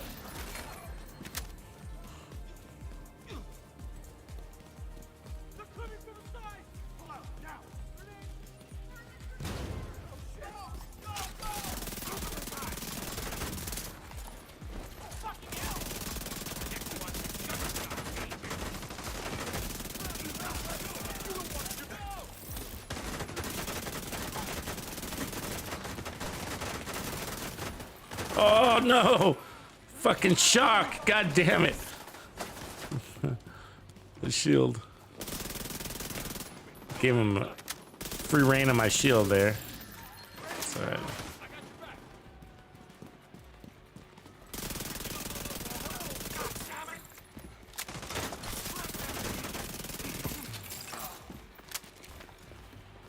Yeah, pretty good. I mean, you could still go with the Heartbreaker chest too. The benefits of the Heartbreaker chest is that you get double the bonus armor, you know, because you get more stacks. Damn.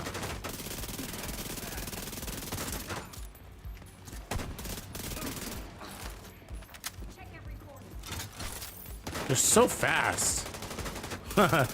They come out of that door like a bat out of hell for sure, right?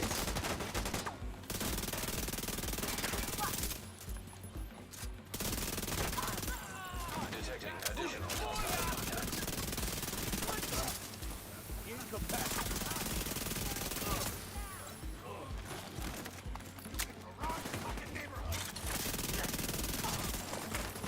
Whoa.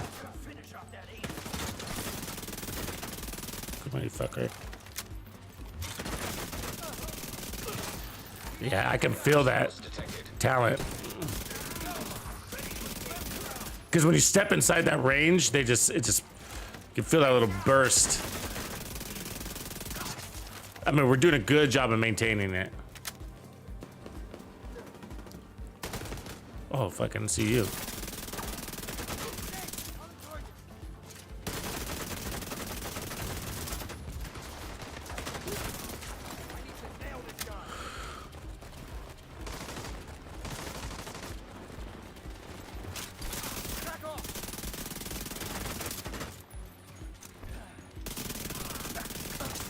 Exotic. We're getting those on the regular lately.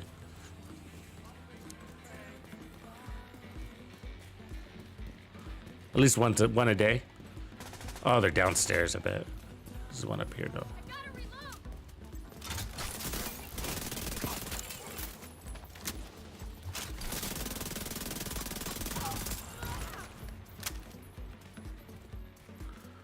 Oh, right on, Kane. Glad they're giving him a whirl, man. There's one pinned up there for you. Oh, there's a good Habsburg. There's one pinned up there in the chat for you right now, as a matter of fact. The King! The real Bullet King. Okay, there's somebody around here. No, I think we're done. Yeah, that was an elite convoy. Fun build, guys. It's a good one. I'm digging it. We're not done with it yet, though, but...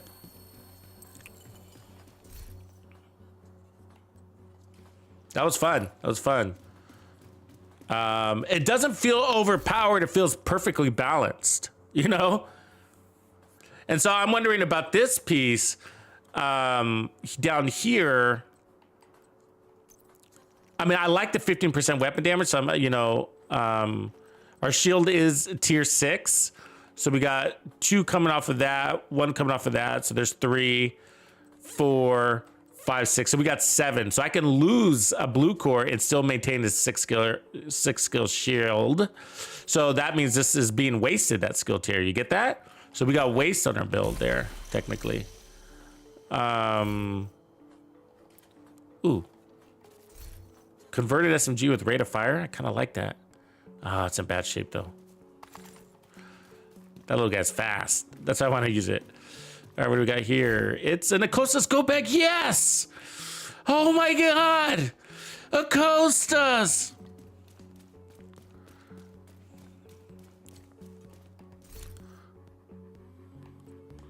I can't believe it! Finally!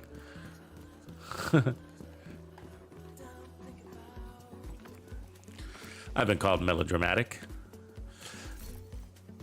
All right, so we have waste. We have waste, but I'm not willing to get rid of technician. So we either need to take off an armor core. So we got 2 there. 3. So there's 3 skill tiers. 4, 5, 6, 7. Or we can get rid of this piece, which is also getting rid of an armor core. And then we could run, let me see, do I have the Heartbreaker? So let's put Heartbreaker here for a sec. And then let's try Uzina Getica or something up here. Or Systems Corruption, I guess. Apparently. I thought I put on an Uzina Getica. Did I not put one in here?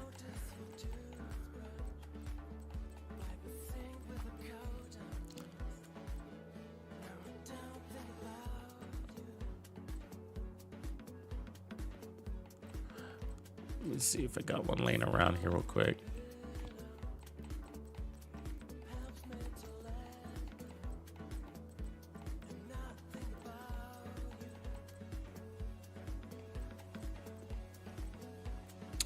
We could also try, let's do that too, actually.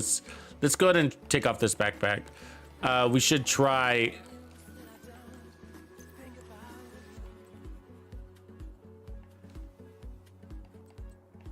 Put that back on. The spotter chest and see if we feel stronger with it because it doesn't require stacking a bonus armor. But that one did feel great.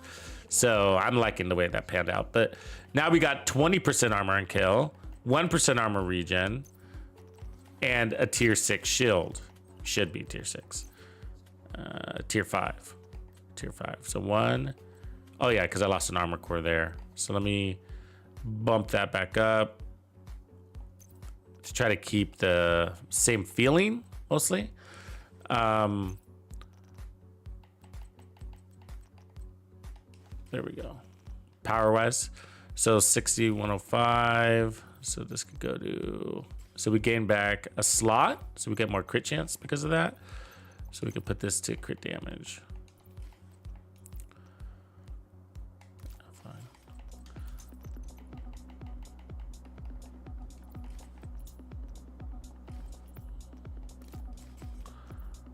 59, 129, cool. All right. And so now we got the amp damage, which is a little less, because the other one was 35. What were we running? 45%? Hunter killer. Were we running perfect? No, we were running non-perfect. So it was 5 times 7, so 35. Yeah. Versus 40. So yeah, we're not. Yeah, not true tier skills. Yeah, sorry, but I meant just a shield. So we got a tier 6 shield, which stacks because of armor core. Because the armor cores go towards it. So, but yeah, true to skills tiers is we only have 2. And so we're running the Artificer to buff that shield. So we're got a very strong shield. It still can break, but nothing like what it normally can do. All right, let's grab some ammo and let's go test this version. I still got to say though, I like that version probably the best. It felt really balanced so far, okay? But that Heartbreaker chest is actually pretty attractive. You know? Because it's doubling the amount of bonus armor we're getting otherwise.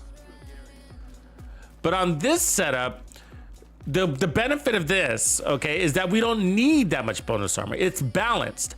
How much armor are we getting on kill? We got 20% armor on kill.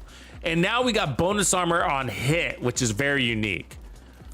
Bonus armor on hit is very unique, right? No backpack gives you that.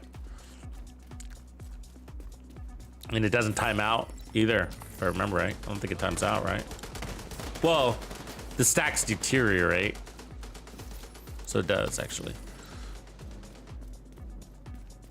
But the benefit of this one is now I can use the bonus armor to my benefit. Not for power, but for allow me to play faster. So I'll drop my guard. Drop my shield. Oh, that felt strong. Shit, we didn't have stacks. Not that they were difficult enemies to kill, but...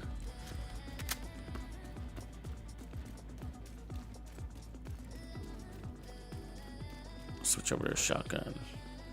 No allies available. Why? Oh, they haven't captured this. God damn it. All right.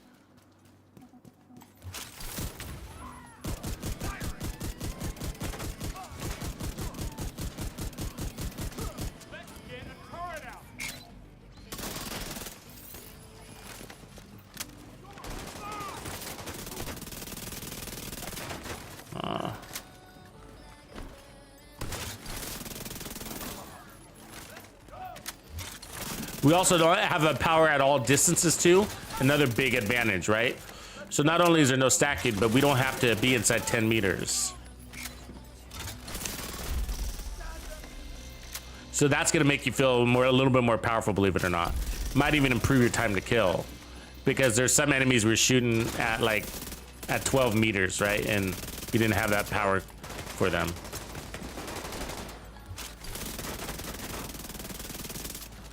Come here, lady. Hostile supply convoy nearby.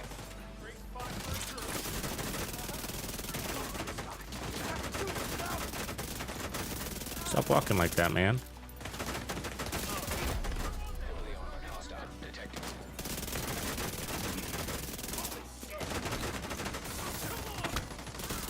Very strong shield.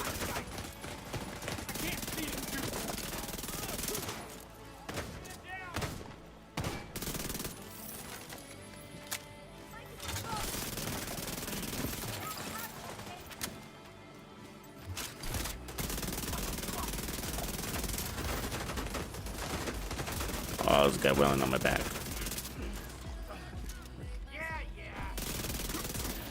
Damn!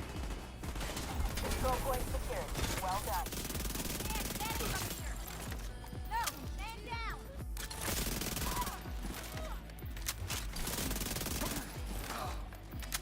Mission accomplished, I guess. Yeah, ooh, tough choice, guys.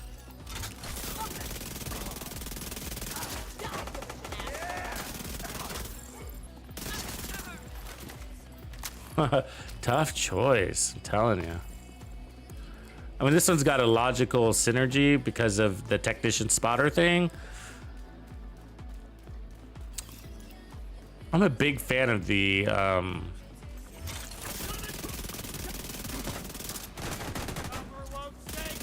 Intimidate talent, though, I gotta say. Detecting additional hostile contacts. Grenade out.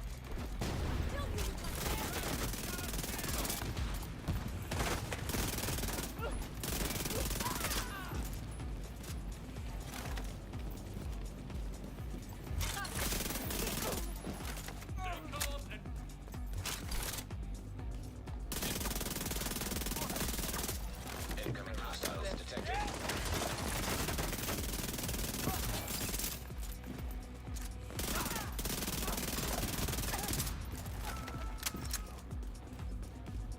Somebody got away, I guess.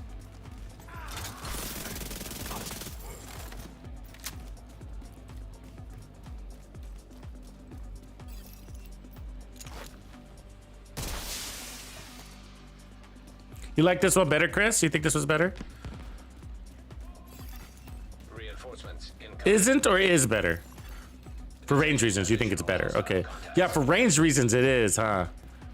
Because you'd be, we talk about that. You'd be like, you'd be surprised how many enemies are at like 12 meters or 11 meters. And you're like, you know.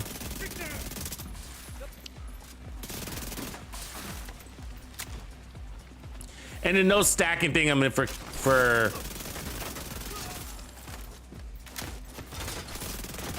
consistent damage reasons too.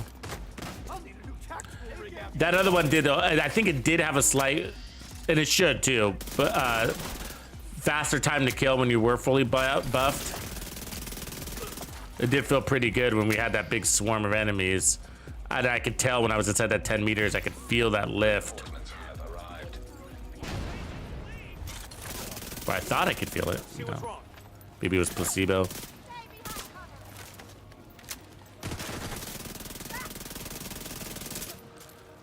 There's a lot of, the reason why you think you can feel it, you might have just been landing more shots than those guys, or more headshots, or, you know, on that kill set. Come on, dude, really? God. Could have been luck. All three are good, though. I gotta say, it is a tough choice. So Heartbreaker would give you more bonus armor.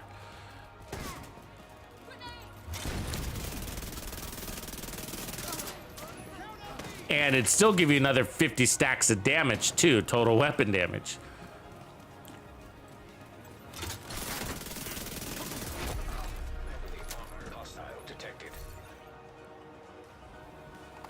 Gila's kind of a waste for this season. If you're gonna run Gila, it's usually a mask, right? Or a chest piece. The chest would be the Vanguard. And then, otherwise, it's probably the Night Watcher or the Chill Out mask.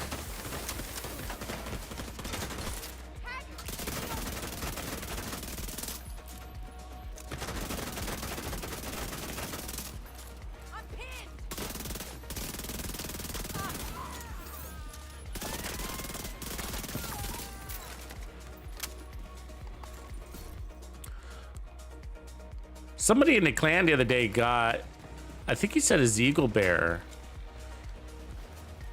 Yeah, he did. I think it was the Eagle Bear. Was that in chat or was it in clan? I can't remember now. But he got his Eagle Bear from a red guy in the Dark Zone. It's like, lucky you. Access unlocked.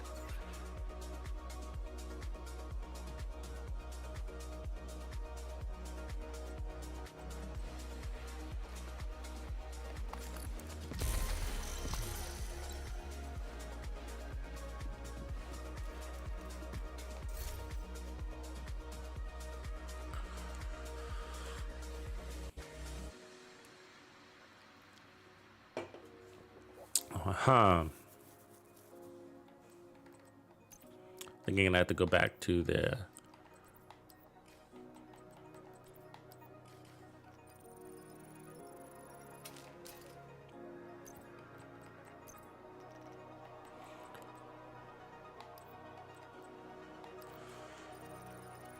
might want to go grab another Uzina get a kind of like mask or something real quick.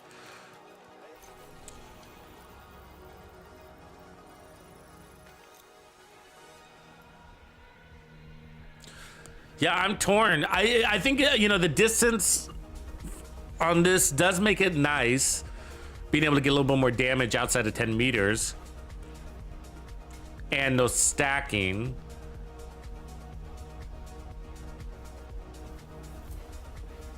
I'm gonna have to cycle all three of them real quick and see which one I like.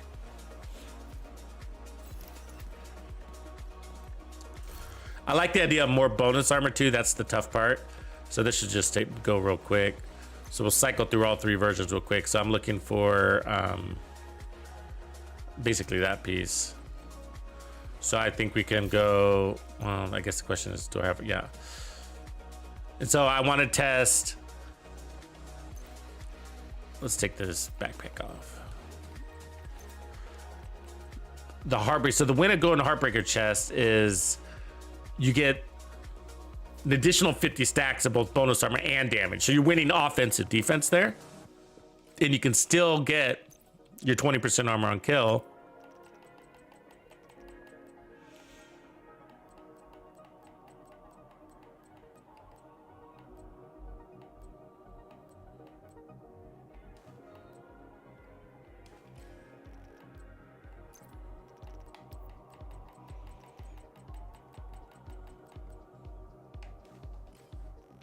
I think we were running more armor, weren't we? I'll just put the armor chest on. There we go. There we go. It should be the same. So 5703. So let's quick damage here. This might be a little less burst, but all around, consistent damage, higher defense, and we get the extra 50 stacks of damage too. So, and pretty easy to maintain. You know what I mean? So let's go give this one a quick try. We got the 1% armor regen, 20% armor and kill. Hostile control point. See if we can tell the difference.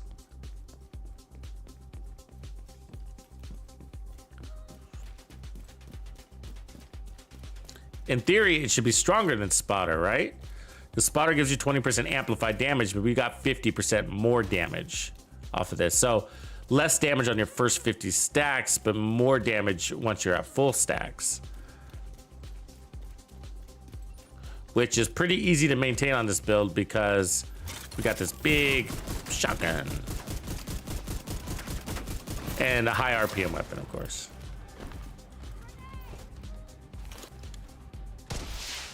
Reinforcements en route.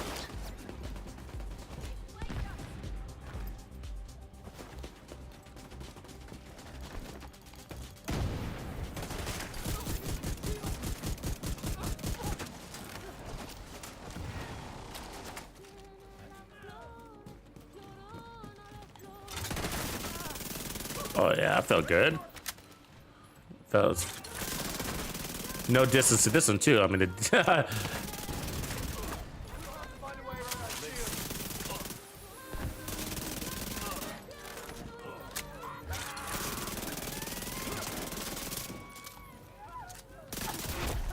Heavily armored hostile detected.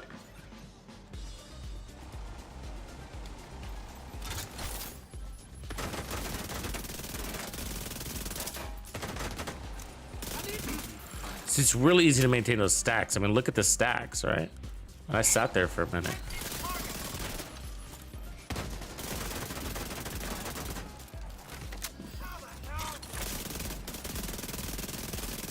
It feels stronger for sure. Not just from the defensive perspective, I mean for the offense. We got more stacks than that amplified damage was putting out damage.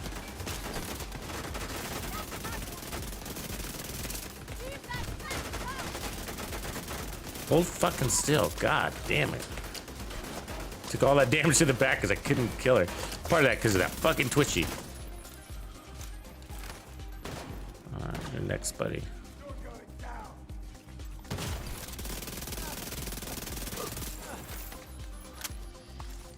You know what I mean? It's like Spotter, where it's not limited to distance either.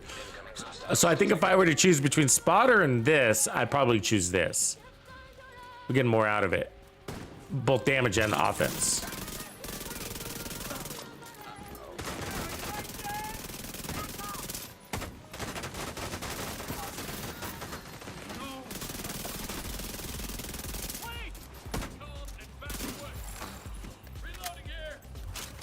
I mean, if we can get protection from elites on here and feel good about it, we'll be even tankier.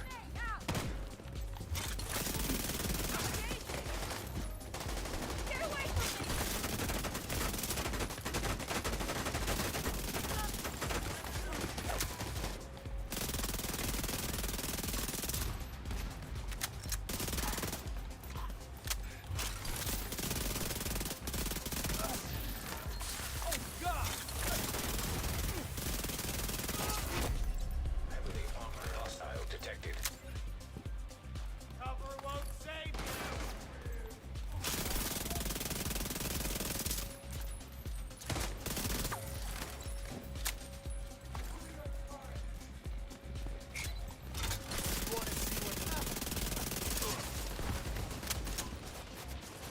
Where'd you put that fucking turret?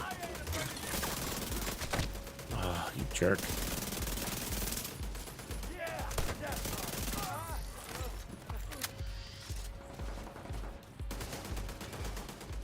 I really hope they can kill that one red guy so I don't have to go all the way over there. Oh, I guess it's a boss too.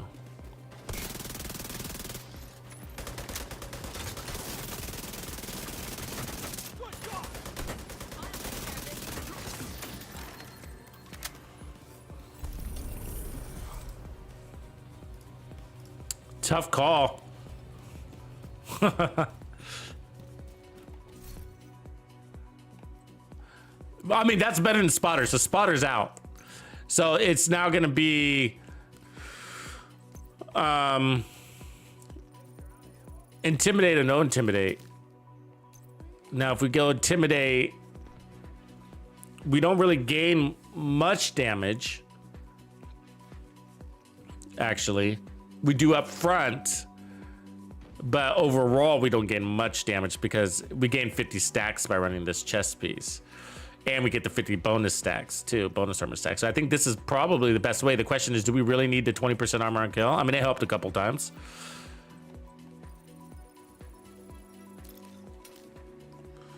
You know what I mean? Supply room access unlocked. Yeah, you're probably right, old Growler. From the spikes and damage. I could see that.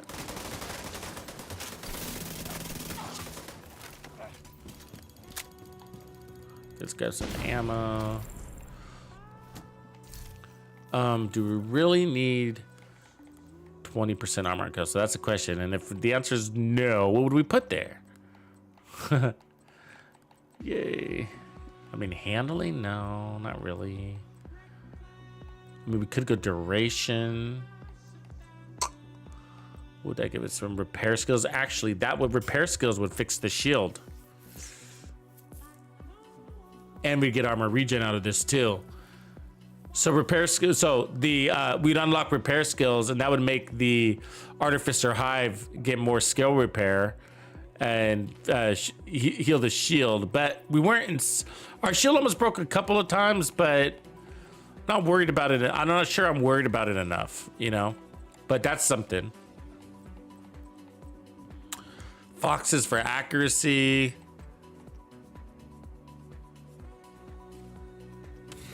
Providence for crit and headshot damage. Yeah, SMG is interesting. You don't really need much, do you?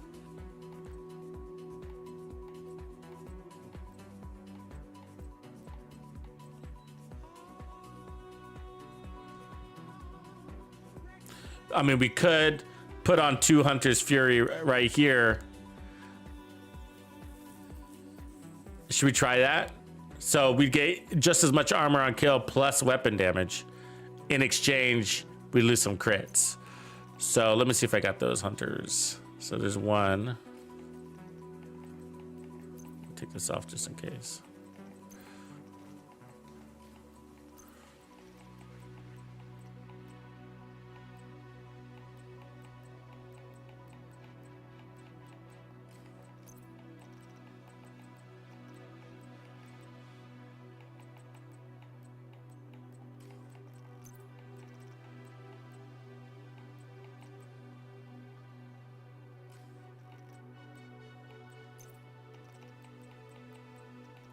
These hunters all have headshot damage, so I'm trying to find one that doesn't. I'll just run it like that for testing.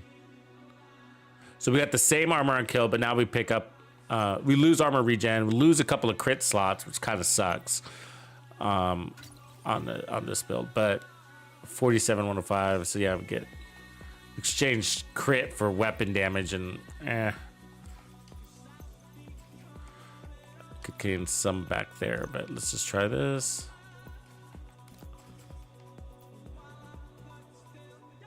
Yeah, so we'd have to keep it there, basically. Well, no, I'd have to go all the way up because of the talent on the weapon. So 58, okay. Yeah, so I don't know if that's worth it, you know? To lose, so we lose basically, what's the crit worth, 12? So we lose basically 24% crit damage for 15% shotgun damage. And we gain, and we lose armor regen. I don't think 2-piece Hunter's Fury makes sense because of the loss of slots. But let's run it, see if we can feel it. What up, Bowman? Yeah, let's see if we can feel it.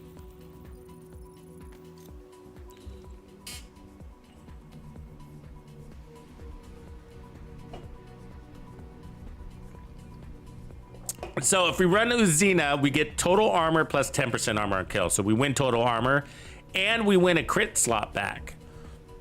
Let's call that 12% crit damage. because I had to take off crit damage to put on more crit chance elsewhere on the build. If we run the other piece is Bellstone, we're getting 1% armor regen and 10% armor on kill. Now we have the same armor on kill as Hunter's Fury, 20%. Except we got more armor regen, and 24% more crit damage, which is, I think, more valuable than the 15% more weapon damage. Of course, crit's crit, require crit chance, so, you know. So this is a lift to your baseline weapon damage, which is a little helpful. Yeah, so we'll just give it a try, see if we can feel like an improvement due to our consistency on damage that's not requiring crits, basically.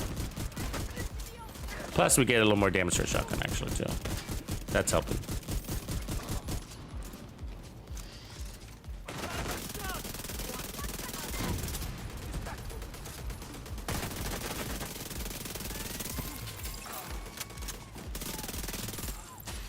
I think on ninja builds, though, you're usually probably better off with more slots, because that's the one thing that the ninja does is take away slots for you.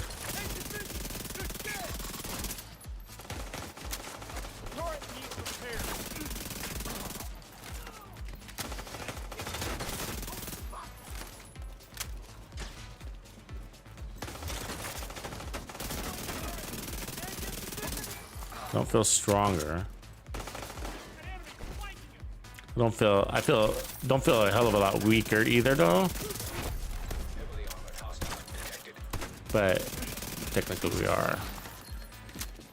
It's just hard to detect.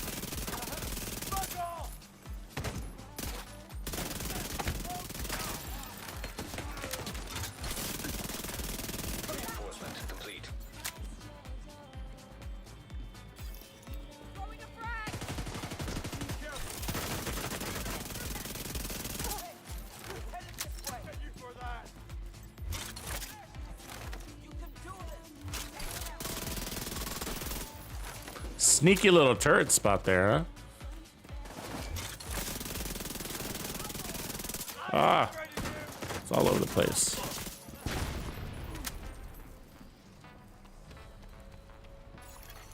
Detecting additional hostile contacts. So I think to take this build to the next level, I don't think this is it.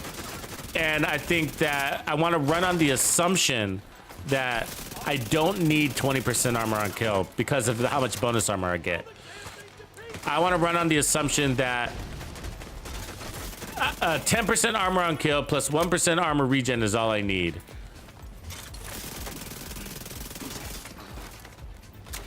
Even though 20% on kill, the build is fine. We could leave it there, but I want to test one more level, one more rotation of testing. And so the question is, what do we put there? And usually damage isn't the answer, usually. Unless it's some sort of unique damage. So I think I like the Heartbreaker chest best because it rewards us with the damage and the defense and bonus armor. And so it's gonna come down to one of the other pieces. The backpack is locked in. Setting up my turret.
There we go. Should be about right. Oh, no, missed a crit damage here. There we go. Yeah, so we should pick up more power right here. Let's go get some stacks. Oh, look, convoy.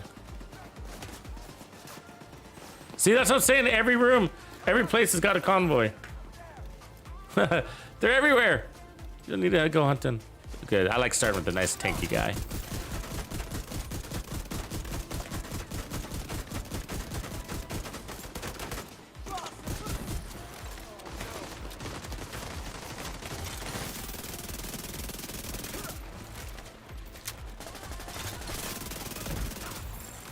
Incoming hostiles detected.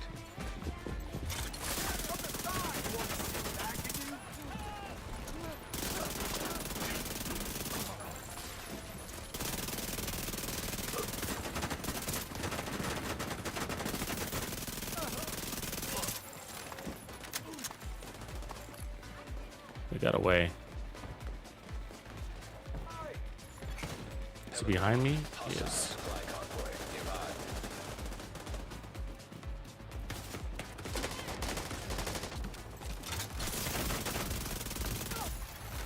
Detecting additional hostile contacts.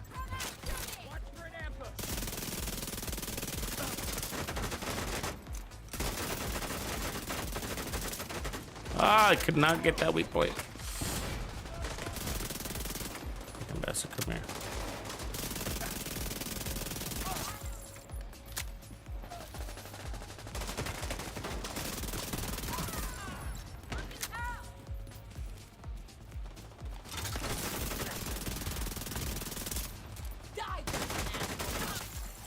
Incoming hostiles detected.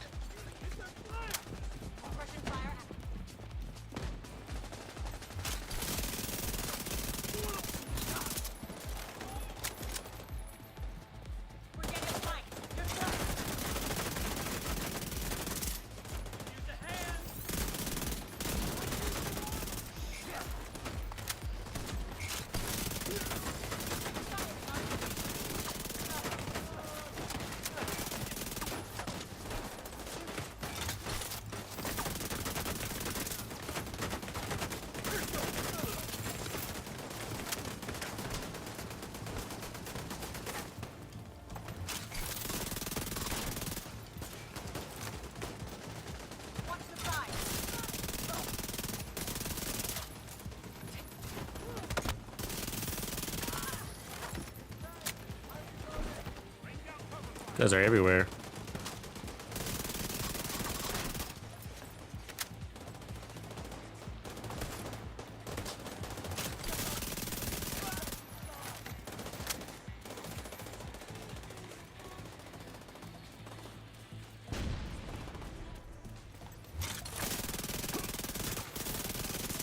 Goddamn big ass backpack. Come here.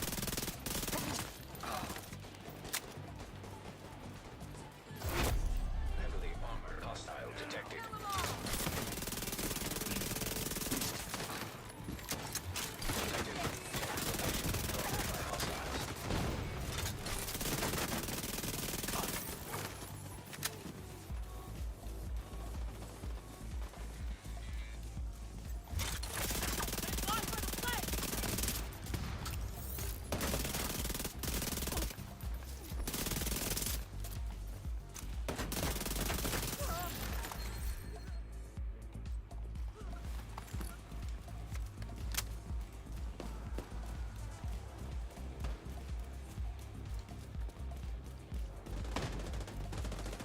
You haven't played since the Black Tusk invasion? Ghost? That's crazy, man. That was a long time ago.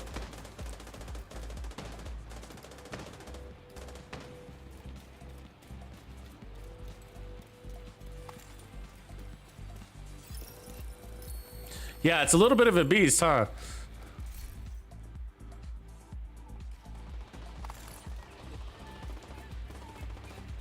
Yeah, I feel very tanky.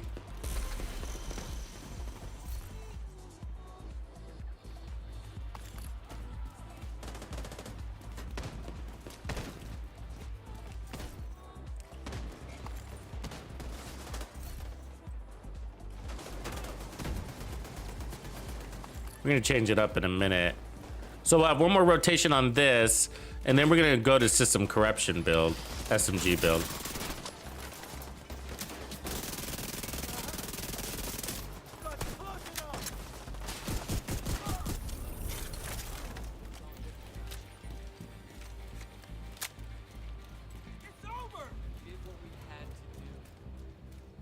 We did it. Supply room access unlocked.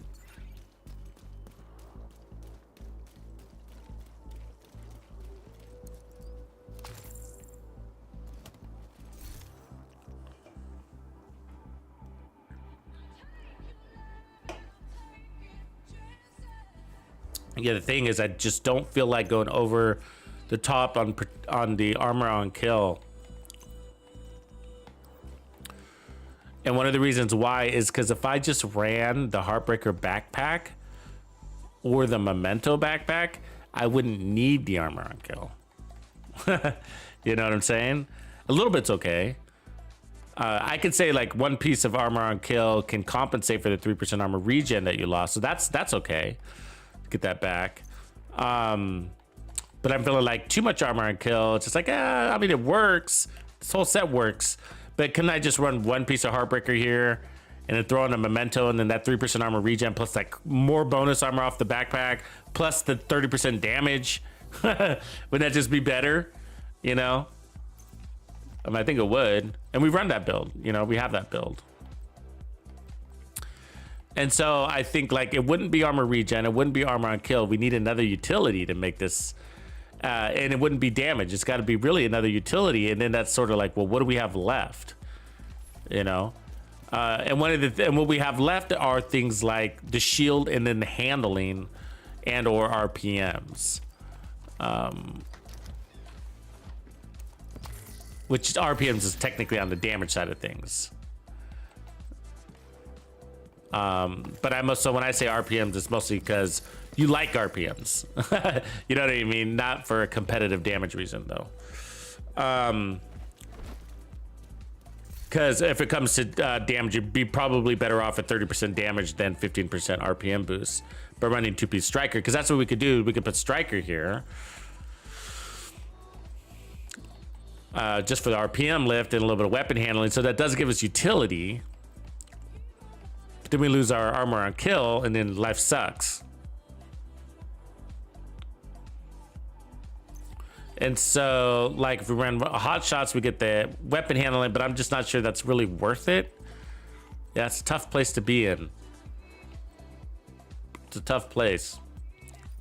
We don't have a lot of options. Yeah. Yeah, I mean, so this build definitely works. There's nothing wrong with it, but it's just like, yeah, you can just throw in a Memento and call it a day. Just get more damage out of it and more bonus armor out of it, and that's why it's a win. And I love the Heartbreaker set because of that, you know.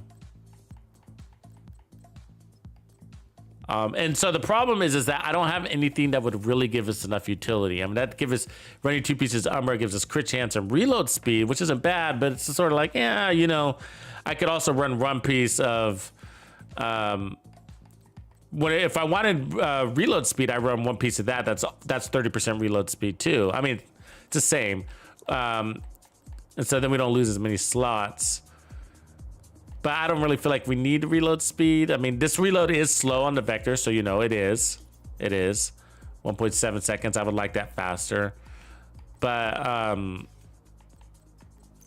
it's fast enough where I don't really want to roll into it. I mean, if we put it on, for example, what does it drop us to? 1.3. I mean, that's attractive. It is actually attractive. 1.3 is nice. But I don't know. Doesn't really make it worth the bonus armor. Kind of buys you that time, you know. So just that's sort of what's negating that. Yeah, and then what else do we got? You know what I mean? We could add skill tiers. Yeah, we don't really need it. You know what I mean? Don't really need it. So we could add weapon damage. Don't need that. That would make us go back to the Memento if we did that, right? If we put one piece of Hunter's Fury for the SMG damage, nope. Go back to the Memento. Pick up 30% plus your short-term buffs. Right, so that doesn't make sense. Yeah, so we're in a pickle. We're in a pickle. There's just not enough We don't have any options, basically. That's the pickle. That's the problem, is we don't have any options. So if it can't be that, because you're better off with the Memento, right? It can't be that, you're better off with the Memento. You can't be, you know, and the armor on kill makes us go back to the Memento also, because of the regen and the bonus armor lift. So the build works. It works. There's nothing wrong with it, but it's just like, yeah, we don't really need it. It's a version we don't need. Let's go toy around with system corruption. See if we can make something unique out of that. Yeah, no, we tried Sokolov, but that's what you don't want to do. If you put on one piece of Sokolov, then you're like, might as well just use a Memento again. You're in that scenario. If you put on two pieces of Sokolov, you got waste, because you're only unlocking one thing when you could be unlocking two things by running something else. Plus, we need survivability to some degree, like at least 10% armor on kill. Go for health. That's true. We go one piece Helagard, one piece 511s. Yeah. The problem with SMGs is that for the Ninja Bike backpack is that bonus armor is more valuable than armor. You know? And all the bonus armor's on the backpack. All of it. All of it. You know?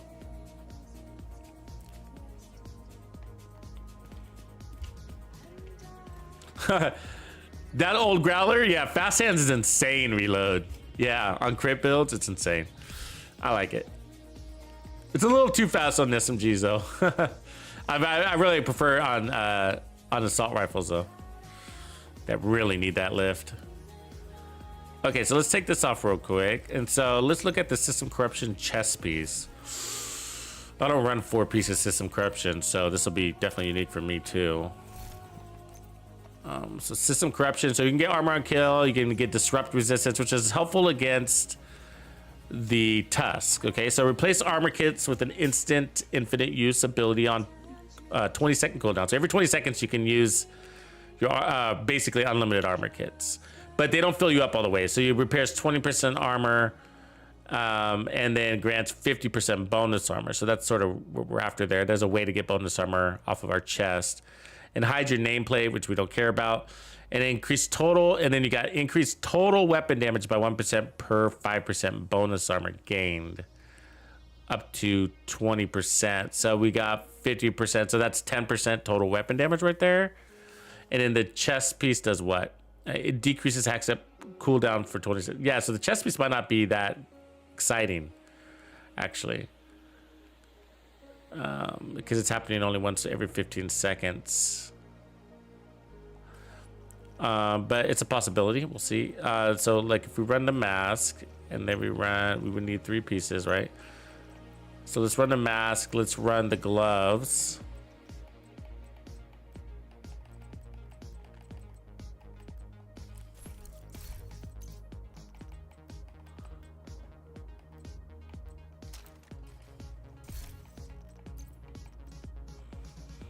And so I feel like you're either running 1 piece or you're running 3, right? Unless you're going for a max disruption resistance build, which could be great against the hunters, by the way.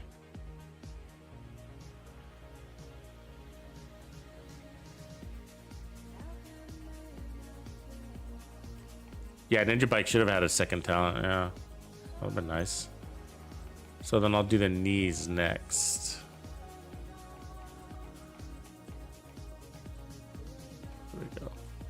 Cool. So that'll give us a full buff. The backpack is nice off of this, by the way. It doubles your bonus armor. So yeah, okay, so then what do we do from there? That's the tough question. So we got our chest open and we have our holster open. I mean, we could move the holster in a mask. What would we take? Again, bonus armor would be nice, more bonus armor, but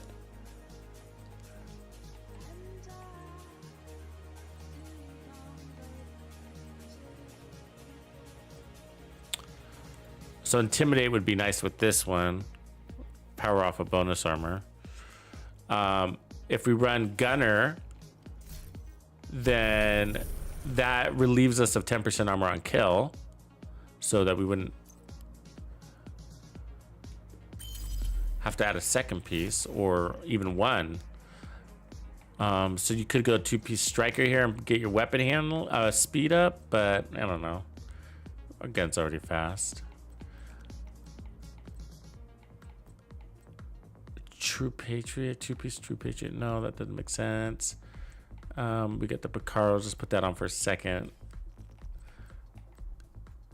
No, we already got too much armor on kill. We don't need armor on kill, do we? Actually, one of the unique things, this gives us the ability to go firewall. One of the strengths about firewall is its amazing armor kit, which we technically lose here, because it replaces your armor kits to set. But we do get the damage off of the shield.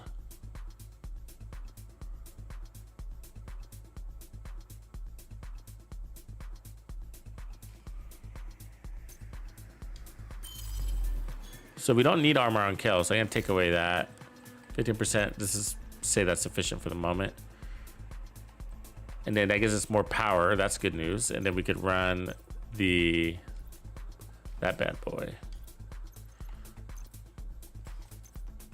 Damage bonus.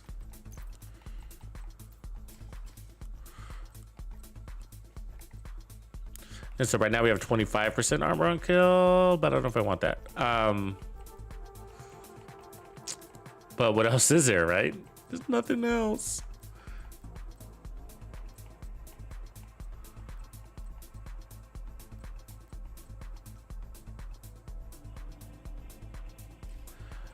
We don't have to run this SMG anymore. We could actually put that one back on. That's good news too. I want to use this one.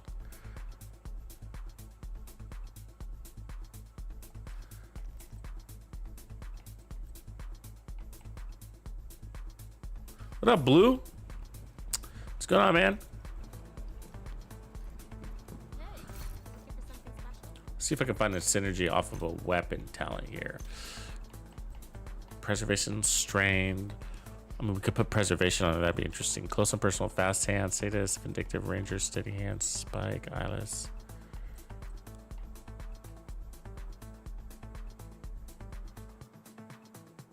%100% accuracy is kind of nice, isn't it? That's outsider. That's nice about the outsider thing. That 100% accuracy. We got measured, flatline, and sync reformation.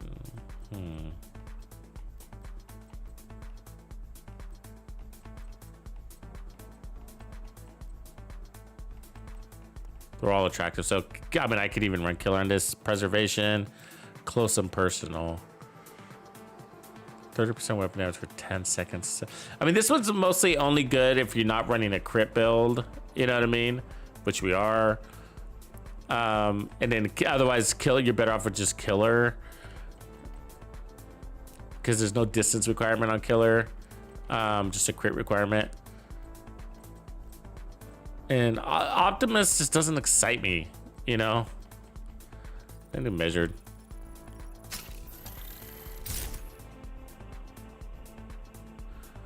Alan, what's up? So that gives us speed. So that's like eliminating the need to run striker. I guess one way to look at it, right? Yeah, tough place. It's like, it's always like this for SMGs, huh? It's like the same thing for SMGs. Like would it be different if I was running an assault rifle here? Would that change anything? I mean, maybe, because then your reloads would be more interesting to get that reload down and your handling better. You could run a really strong assault rifle, but usually with this chest talent, the faster the better, because you're playing in so close. And technically the faster ones seem to do better at that range. Striker gives us a weapon handle, rate of fire, but yeah, I think it's just like the holster is like our best bet, isn't it? And then back here, we'd be... I'll just put on a fixer because I don't want to mess with anything. But if we did riot foam...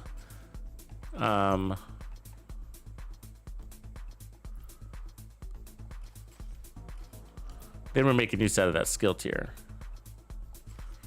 from the Picaros. And then the chest, I mean, I just don't have a better option than on the chest. It's sort of like, well, I guess we could do Brazos and pick up a larger mag. That's kind of interesting. So what's it's only 20, but what do we got here? 39. If we don't need armor on kill, right? We don't need armor on kill. And then, so we run Brazos and then put this on. Oh, it's not very much, is it? It's not very much. That sucks. Boo. Getting 7 bullets. I'm on like 20 if I'm gonna do that. You know what I mean? Have to be optimistic for Optimist. Yeah, I know. I'm pessimistic about Optimist.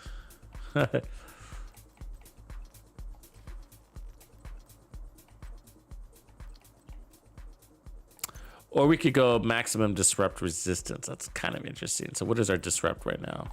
That could be, oh, I can't change it. Hold on. I took off the backpack though. I think it's only 40 though.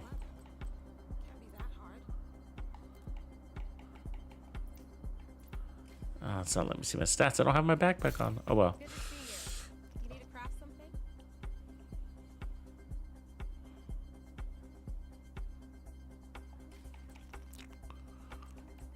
Okay, let's just put back on Bellstone.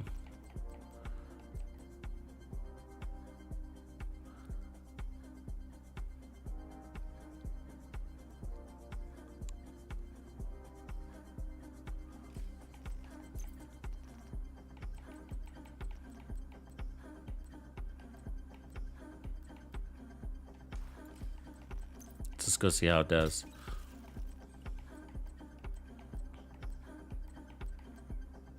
And then we'll see if something spawns on us.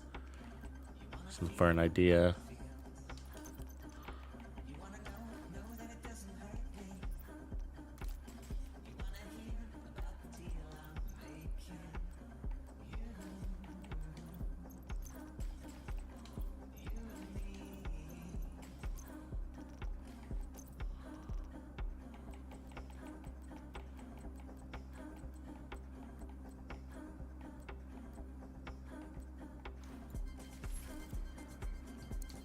I'm all out of stock. Oh, might as well get that. I can help you out. Later.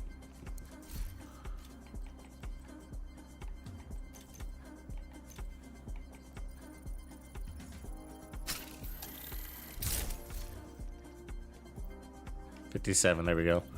So there's the vector. We got crit everywhere.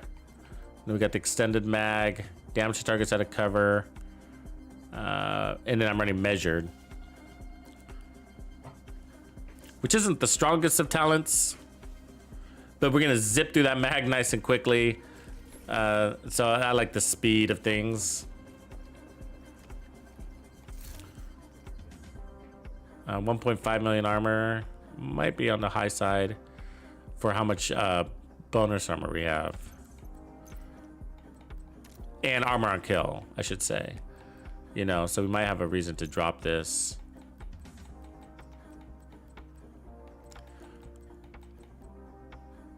All right, let's just get out there and try it though.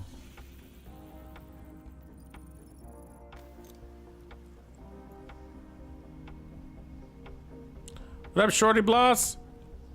Doing good, man.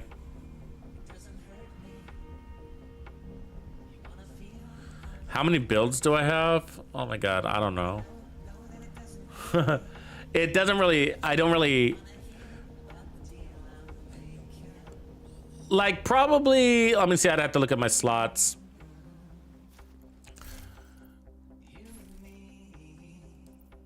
Let's see what I'm looking at. So we got what, 12 slots? We got 16 slots, and I probably have, you know, I mean, these are always full, but some of them are works in progress. So you know, out of 16, I probably have about 12 builds at any one time, but they don't stick. And so that's why it's a little bit different with me. So I rotate them. They rotate out based on what I'm working on. They're all, Control point identified. you know, I make the build video and then I retire the build. And then I work on something else because I need the space. I need the gear to move out of my stash and back to another character or whatever, you know? And especially if you're farming for things, right? So I have to go look for maybe this bellstone chest or something, right? And so I need the space in my stash to be able to farm that bellstone. So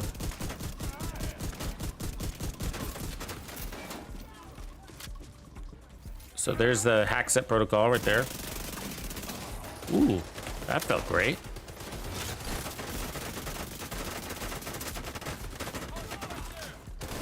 Damn, a bad spot here.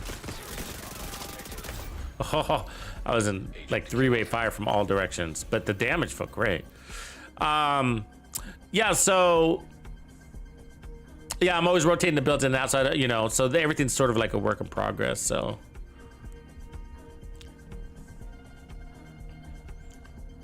I need to constantly keep things from, I need to constantly rotate things, otherwise I'll just get full and we'll get stagnant. I won't be able to make anything. But sometimes a build will stay in my my slowed out slot for a couple of weeks, you know, but still I don't get to use it too much. But for season 9, I find like I'm using that TAC 50 build a lot. The tip of spear build a lot. So I'm finding that being a go-to.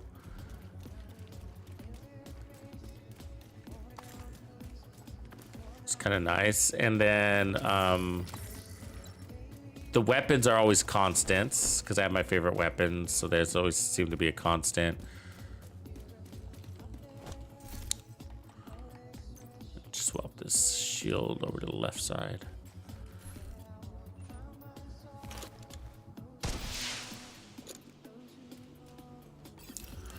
So you got to remember to hit your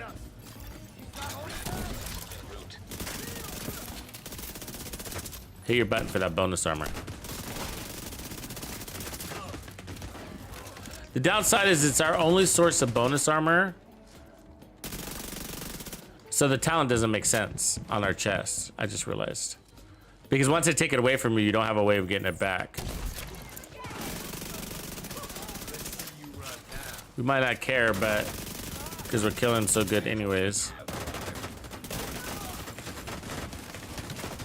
So right here, so I got the heal plus the bonus armor.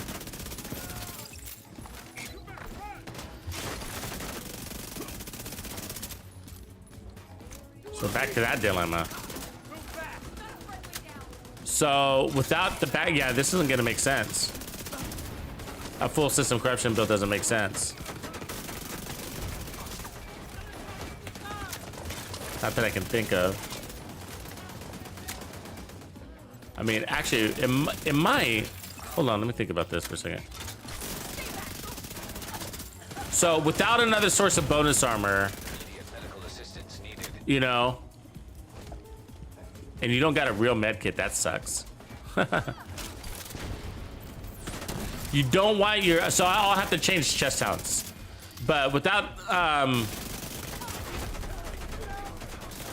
another source of bonus armor, we are overly spec'd into bonus armor, right?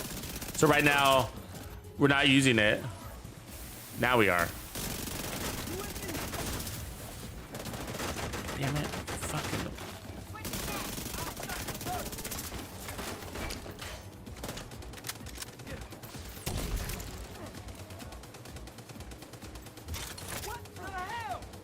Yep.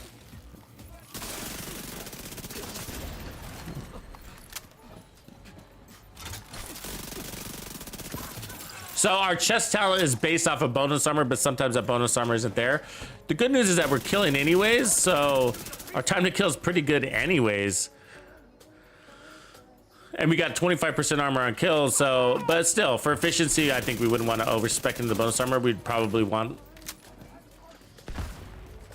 something else, whatever. I don't know. Obliterate, I guess. Okay, let me find that quick. Balance it out. And then when we hit the protocol button, the hack step button, then we'd get a big spike.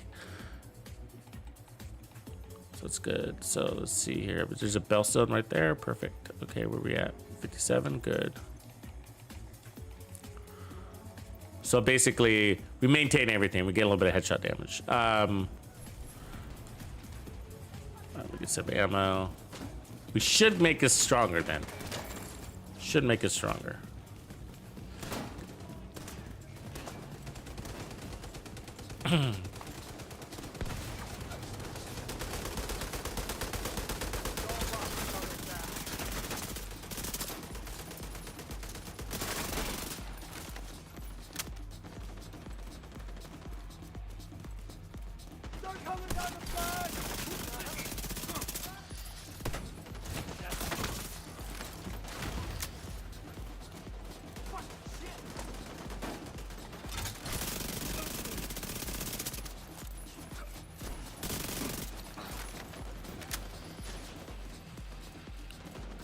Could go kill her anyways.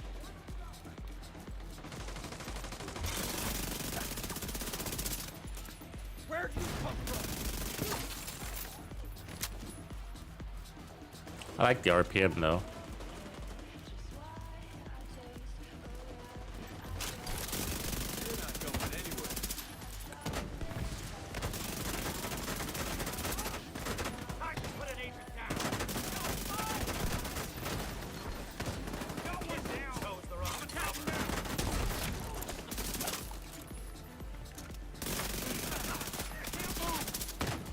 Ah, fuck you.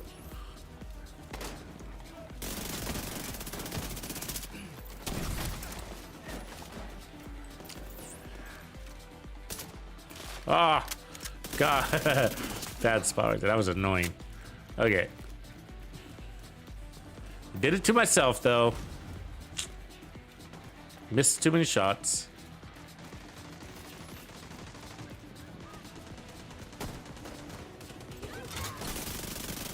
I hate that Obliterate constantly has to restack. It's annoying to me. 5 seconds, you know?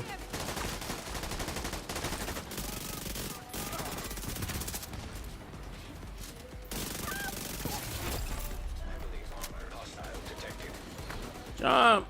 God, really?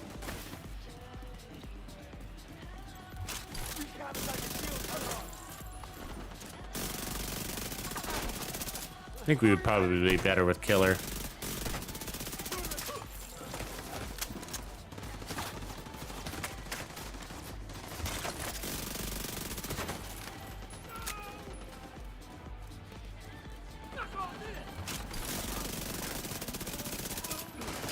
We need to compensate for Obliterate always being. Yes, I know you're gonna break my shield.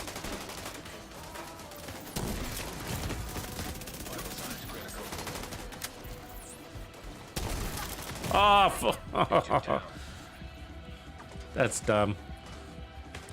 Okay, let me change my weapon talent. Or weapon. Actually, we could just put on the regular vector.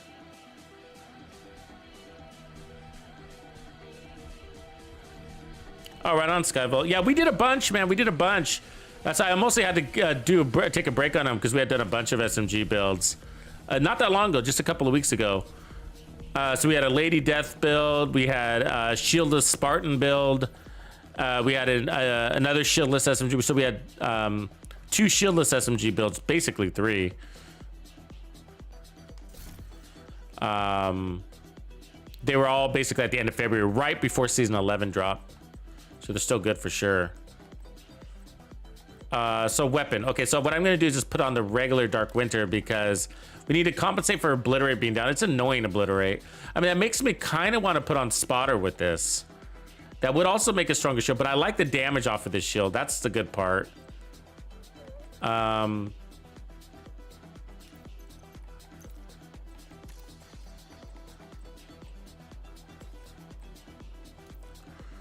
So 57, 116, that's good.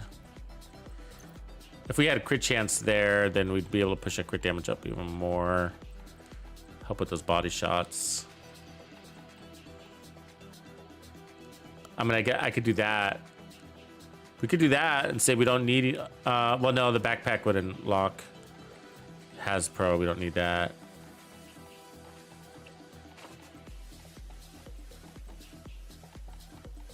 We go hefty armor on kill. We could put Uzina instead of this.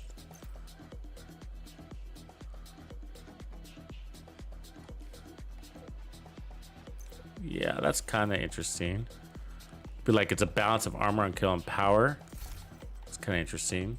Considering the bonus armor doesn't stick around a lot. You know what I mean? You get 50% bonus armor on a timer, which is basically once every 20 seconds. And it doesn't stick around for very long, right? So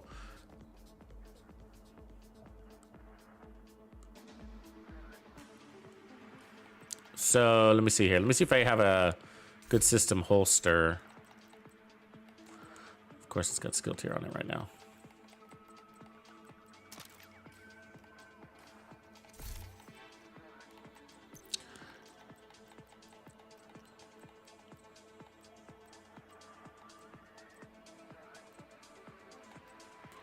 We could do that, and then we get more armor for the bonus armor. That makes sense. And then I could run, put our other system corruption here. Oh, I did have one. Okay. It's got crit chance on it. It's okay, I guess.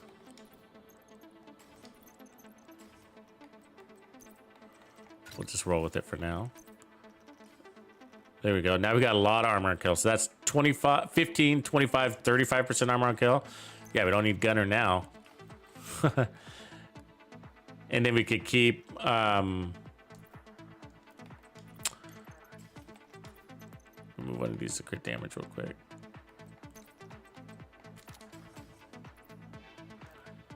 Another one to crit damage.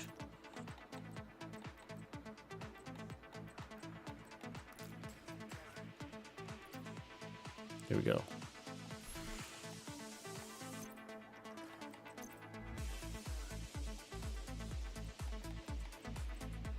All right, let's go give that a whirl.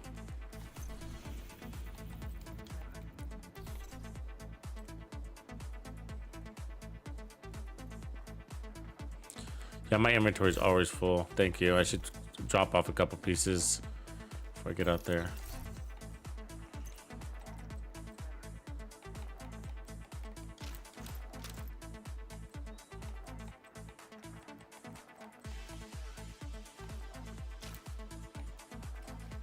Enough. Not really farming Heligard anyways. Most of the stuff I'm just crushing. Hostile control point nearby.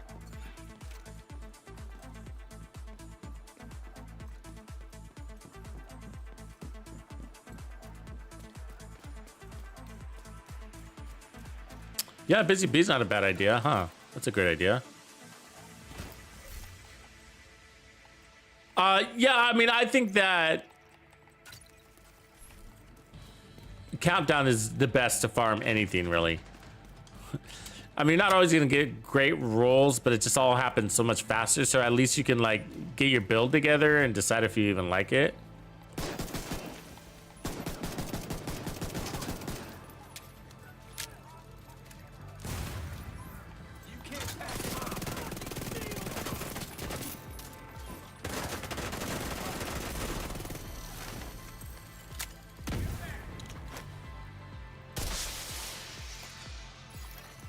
Reinforcements incoming. The problem with the Busy Little Bee using it frequently is that you're usually running on a countdown timer of sorts, right? Not a countdown timer, sorry, a killer timer. You know what I mean? So killer's on, and so if you take away killer, I mean, when you switch weapons, you disable killer. I don't really want to do that.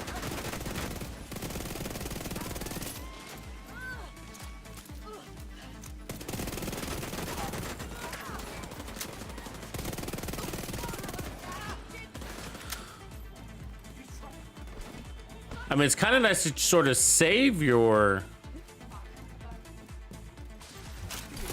hack set protocol for like spawn kills or bigger fights, you know, bosses.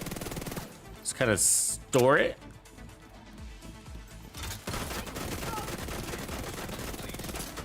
Damn you. How? I know I dropped an armor core, but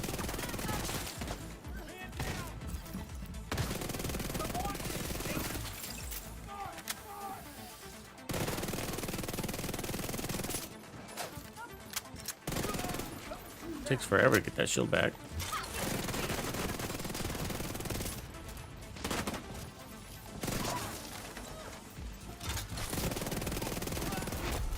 Heavily armored hostile detected.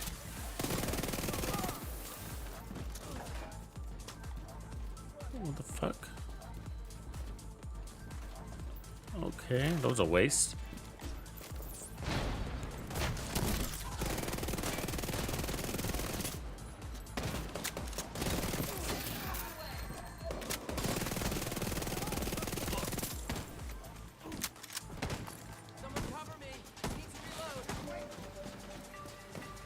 Somebody in there. He's deep though. Come out.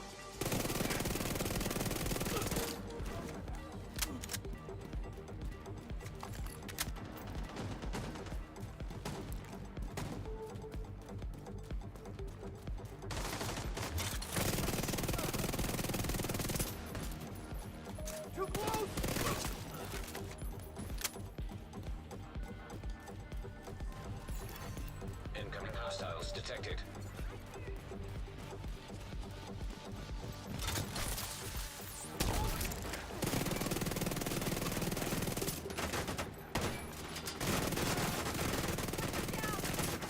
Break my shield, yeah.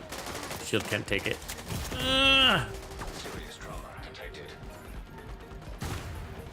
Yeah, and you don't have any real armor kits. So you gotta get a kill. Yeah.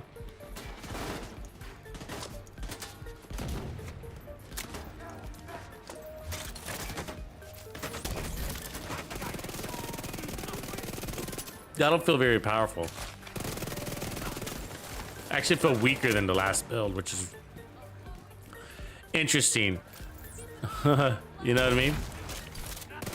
Than the last version of this build is what I mean. It actually feels a little weaker, which is, I don't think it should.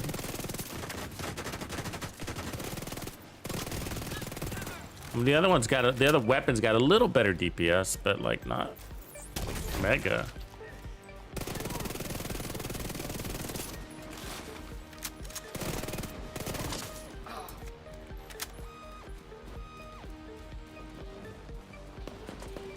It's probably because we just have so much waste from system corruption, you know. Just that it's pretty well rounded. It's just that it's just got a lot of things that you don't need in PVE. Like where it's sort of like, well, what else? What would I do with that extra slot if I didn't have disrupt resistance? You know.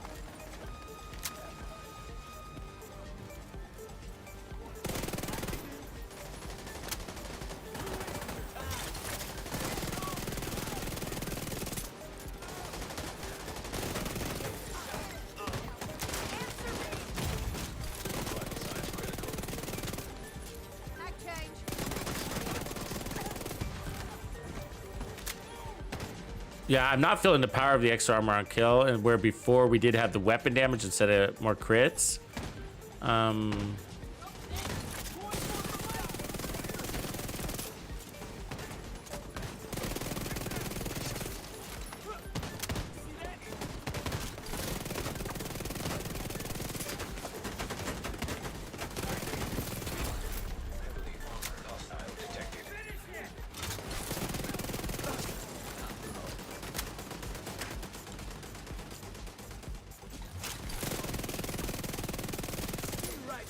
Don't you fool me, don't you fool me.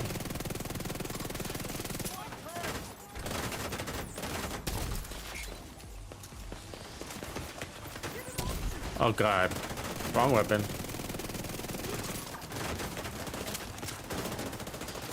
Oh, fuck you.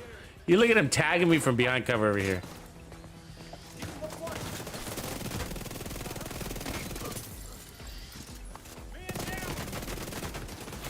So our weak point is our shield. How funny is that, right? I'm gonna kill myself. Our weak point is our shield, so that's usually... And we're running 1.3 million armor with an extra skill tier, so that's a tier 4 shield.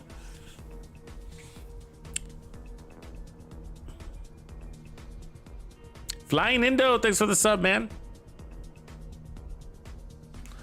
I'm going in the DZ, huh? Ooh.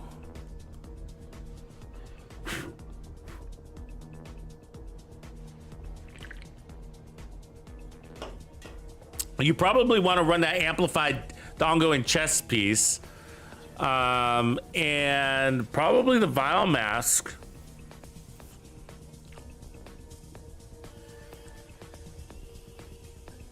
Maybe Vigilance backpack.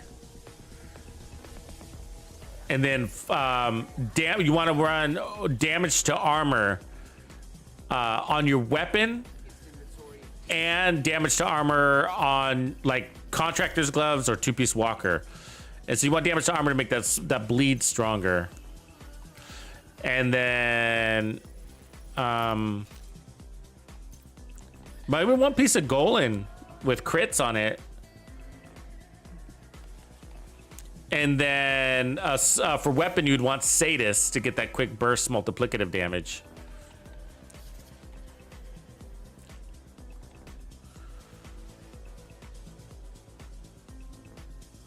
Yeah, that'd be probably how I do it. So the chest piece would be really attractive for you as an alternate to something else.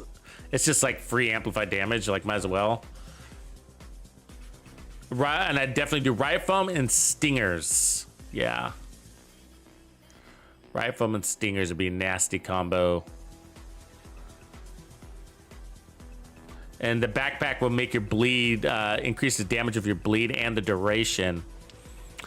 And so that would be a nightmare for whoever gets stung. The cats will always be getting your ammo, right? Because you got to get a kill, so you got to be a killer in there.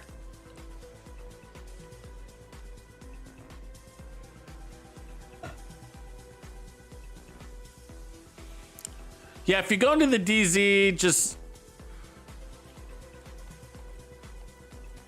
You know, you could go like be like really tanky. That'd be one way to go if you want to farm and you're not confident. Put on a runner build. You know what I mean? Like, I'm a runner.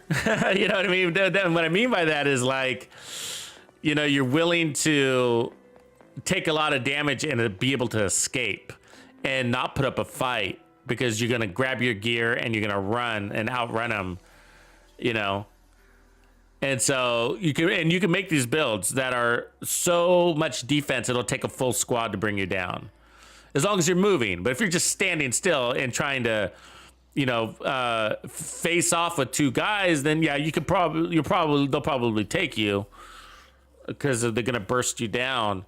But if you can move a lot, like run in circles, run in angles, not always forward and back, then you can run a nice tanky build and they'll have a hard time bringing you down, and you just run away. And they're either going to chase you around the whole goddamn map or they'll be like, fuck that guy's, you know. You know what I mean? That's what you want them to do. Like, screw that, I'm not chasing that guy. He's just a tank and he's just running around. You know what I mean? And then you get your gear that way. You know, so you could do that like with a Foundry build. Just armor regen the hell up with Unbreakable and Adrenaline Rush. You know, just go super tank. They'll really have a hard time killing you. Has anybody ever done that? Anybody go super tanky in there? It's kind of fun. The problem is that it makes it kind of a pain in the ass for your farming sake. You know what I mean? So, because if you go in there with a nice DPS build, and obviously you can go farm easier. You know, but like, oh, I'm farming easier. But if you're in there with a group and you're a tank, then that's good. Because then they're doing all the killing and you just grab your contaminated loot. But Lady Death would still be probably your best weapon because it'll also help you run faster if you happen to get a kill. But otherwise, if you don't want the damage, if you're running with ongoing directive into DZ and you don't want the damage per se, you don't need the extra damage. Like you want to be a good asset to your team or really annoying to the enemy, then put on trauma on your chest. And that way you're blinding them and you're bleeding them that way also, but the blind. So then you're bleeding them, blinding them, and then you're ticking them with the vial, if you're running that. And then you got the riot foam. I mean, you're almost everything but fire. But I'd run stingers. Stingers are too easy in the dark zone. You know what I mean? They're a really easy thing to run. I don't know about the system corruption, guys. Like, I don't know. I've always felt that about system corruption. It's always been like, all right, you're like, yeah, the Hexa protocol is all pretty cool. It's all pretty cool. But it's sort of just like, yeah, no. Especially with the ninja, you're just missing the win would be the bonus armor. You know what I mean? And, you know, by doing that, but then, you know, you might as well just run, you know, do you really need the pulse resistance and then the armor kits? No, you don't. You see, so it's sort of like, if system corruption keeps you in the fight, it's not even that great for PvP, to be honest with you, because you don't really need the 15% armor on kill.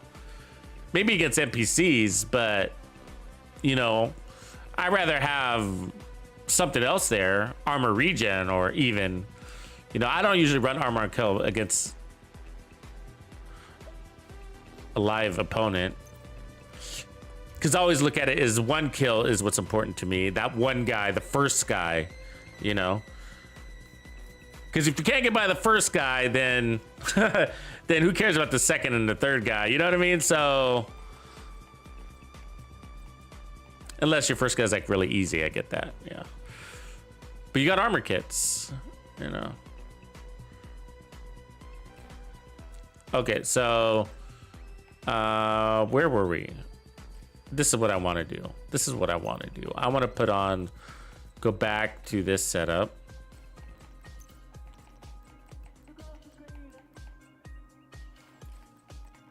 And I want a striker chest. And I want that.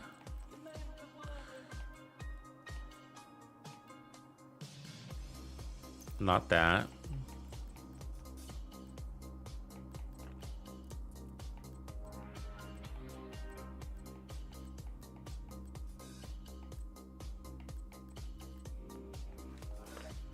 I like the 4% regen underneath that, but we're gonna need that fourth piece of striker.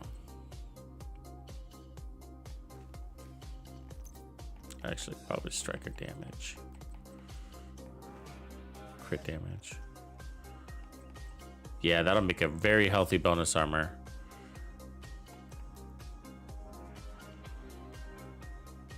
And 1, 2, 3, 4, 5 shield tier with the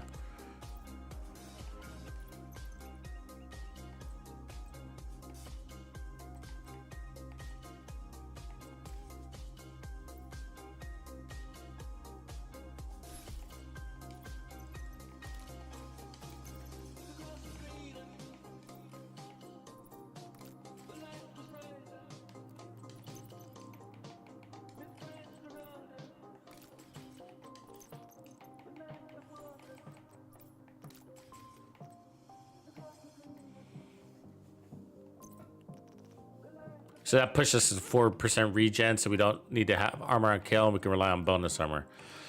And let's just see if we have enough armor to do that. 1.5 million, we should. And then I could put this shield on the right and then put a fixer to help that bonus armor. Or a decoy, kind of the same. I'll go fixer for now.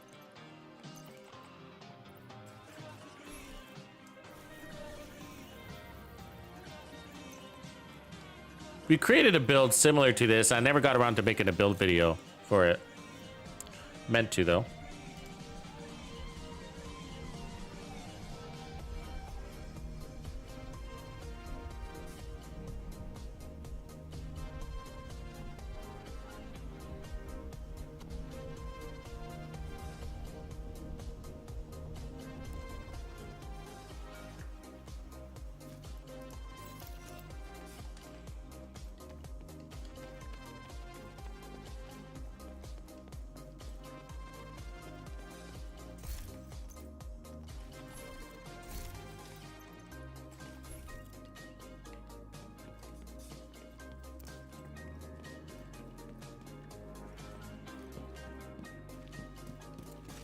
No, I would probably do chest piece with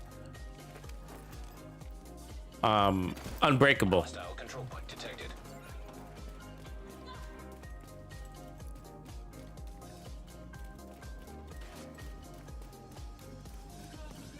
Because trauma is a form of defense for you, really. There's a drone spying on us. Weapons free. An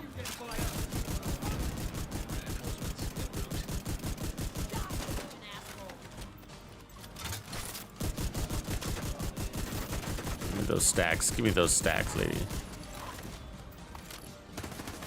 Still need stacks. And they're everywhere. Always everywhere, huh? What else is back here?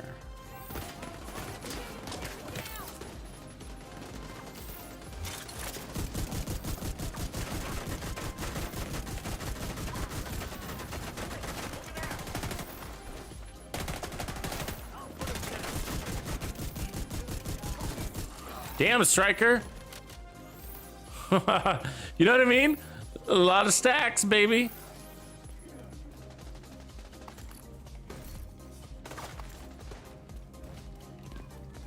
Where are these guys?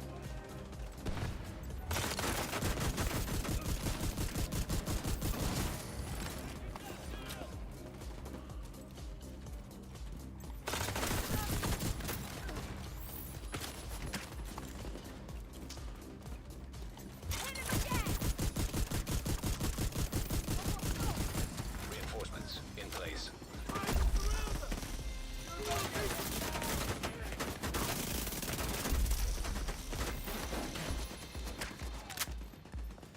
Keep me in the zone. Don't want to be back here.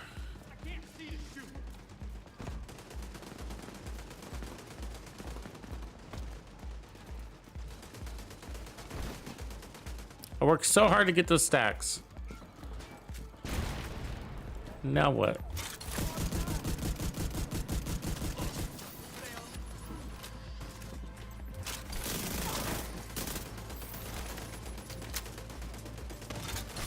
Where are they?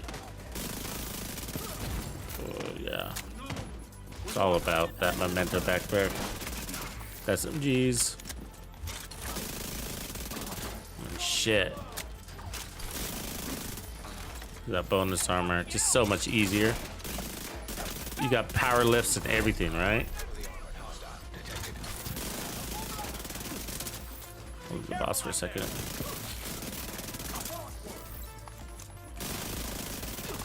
Fuck. It's so much better, bro. So much better. I mean, look at us. Ridiculous. Again, Daddy, again. Honestly, that's the way to go. It's just so crazy. On SMGs, you just can't go without the Memento. You just can't. I don't care if you run 3-piece Striker, 2-piece Hunter's Fury. That's lame, man. Memento's just too good. Just too good. I don't think we have it. Yeah, we don't even have any armor and kill. And I'm running measured, you know.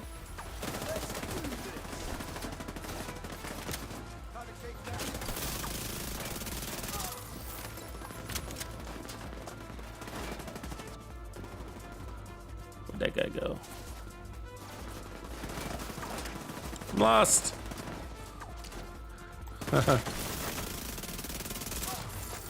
Yeah, I mean, we're one magging everybody. Body shots, I don't even have full stacks. Let's get some up.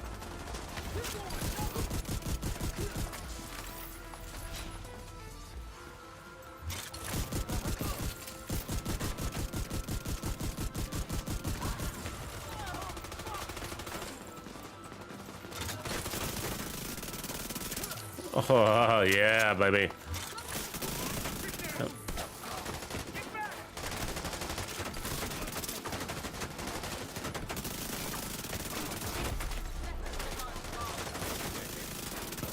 Even at distance, everything. I mean, I probably don't need the fixer. for the pace that this build runs. I could also look at getting rid of that Bellstone, but we don't really need any more damage, do we? I mean, I think if we added much damage, we'd even be able to tell. I mean, look at it. You can't even detect the killing round. The end of that measured because the damage goes up so high. Look at that. That's 850 right there. You know? And that might not sound impressive, but on a weapon with this kind of RPM, you know? Remember running measured. Oops. I love it.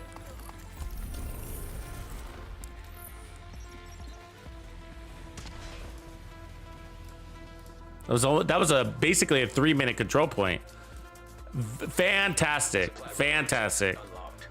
So the question is, what up, Dragon? What's up, man? So we got a couple of minor tweaks to perfect it, though. Like, do we run the decoy? Do we need the 1% regen? It's pretty helpful to have that 1% regen there, because you know it's helping us not need the armor on kill. And it might be what frees us up of this skill. And then from here on this one, we could put up the decoy, which would be really helpful for big groups, more helpful than the fixer would be. So especially for big groups, or kicking off the fight and trying to get your stacks up, you know, that kind of thing. But because of the amount of bonus armor we're running, we could get rid of this and put on even one more weapon, one more blue core, get rid of the regen, put in one more blue core. So we got 40% bonus armor on kill, which is 600,000 in bonus per trophy, and we're stacking those. So 2 kills is 1.2 million, so on and so forth. You know, we could do something as simple as putting on Cheska or Grupo.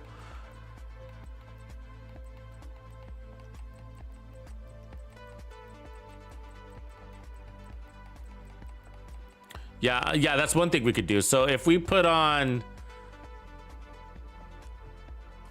like a Cheska or a Grupo here, then what we could do is load up some protection from elites, since we don't need any more damage, right? So I'm happy with the damage. I don't need to increase the damage. You know what I mean? It was perfect. It was great. Nothing more, no damage needed. And so, and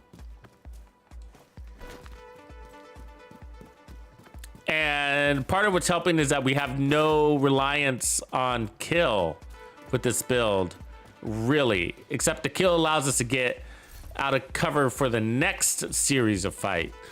But otherwise, what's happening is, like, the striker doesn't require a kill, measure doesn't require a kill, our shield buff damage doesn't require a kill, and then once we have 30 stacks, that doesn't require a kill either, and neither does the regen. So there's no killing required to feel strong here.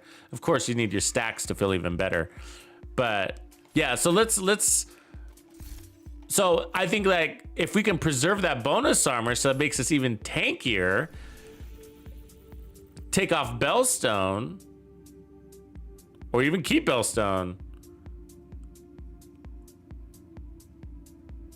I want the option. Let's go grab some pieces.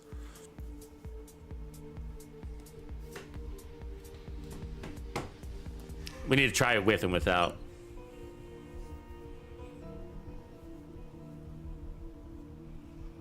Oh, cool. Yeah, it's a good combo. You're loading them up on bonus armor, Mordecai.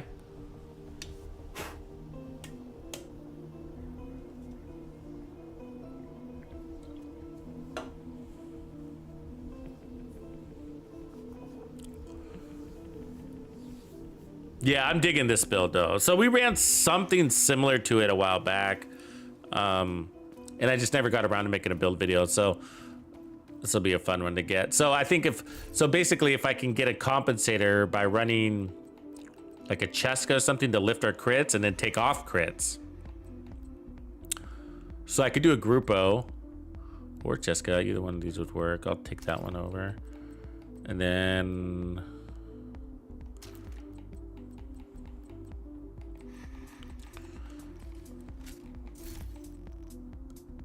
let's see, what do I got? Striker. So we're running 1.5 and crit damage are at 128. Okay. So let's see if we can do this. Striker. Boom. And then I'm going to put Cheska up here. And so that's going to lift our crit chance a lot. So that means I can take off any crit chance that I have on the build, if I did have any. I don't know if I did, actually. I didn't. So this is going to have to be Gruppo, which is great news. All right. And we're at 52. Oh, that didn't work. That's weird. We must be at 62%, so we're only a little high on our crit damage. Crit damage, crit damage, crit damage. Crits everywhere. All right, so I guess Jessica it is. So we're at 60, so I can change one of these to crit damage. We'll be just really close. That takes a 57, good. And then we'll put protection from elites here now. And then I don't want to put too much on. Let's just try 2. Right, because we're refreshing our bonus armor. So I don't need it to be up forever. I just need to... Let's see if we can tell. Let's see if we can tell. Here we go. And we're at 1.7 mil. So we gained armor, okay? So we might feel a little bit weaker.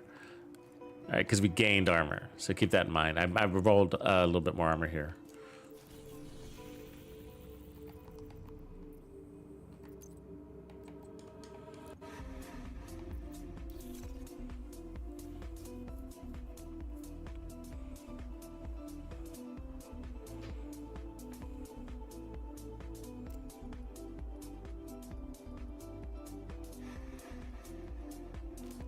Yeah, Benji, it depends. If you run the, let's see here. What mask were you thinking about? Not the Vile mask, the Catharsis mask on the Foundry. Sorry, the Catharsis mask on the Foundry. So there are 2 builds we talked about. One was ongoing directive. The ongoing directive build, I'd run the Vile mask. On the Foundry, the Catharsis. And if you run the Catharsis, then you do want to shield, because your shield helps you get the heals when it takes damage, and also it's taking the Foundry buffs too. Yeah, and then for skills, I mean, it depends. You can go either way. Okay, so if you want to be like live forever, then consider a healing hive. You know, on top of that. And so what you do is you can even add an extra skill tier, okay, on your build, or run technician. Okay, whatever. And what you could do is you could drop your hive every now and again, and you fight inside your hive circle of heals. You stay in that. And so, and they're usually trying to face tank you, right? So they're in your heal circle too. Obviously, they don't get any benefit from that, but you do. And so, you know, so you're getting catharsis drops, and then in between catharsis drops, you're every now and again you're dropping your revive or your healing hive that's sending a few drones your way in the meantime. So it's just, you got this constant things happening, as well as Foundry healing you too. But yeah, with Foundry, I'd be running the Catharsis mask to answer your question. Okay, so we just reset that. Let's head down here, to this one here. Ooh, we got a convoy. Could test this on that convoy.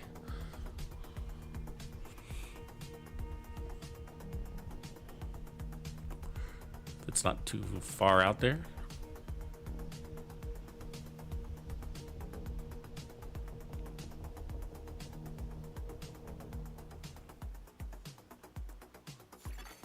Civilians in danger. How far is he?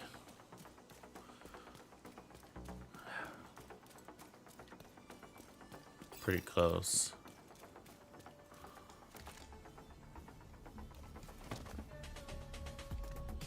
Quiet or you're a corpse. participating because we don't have any trophies.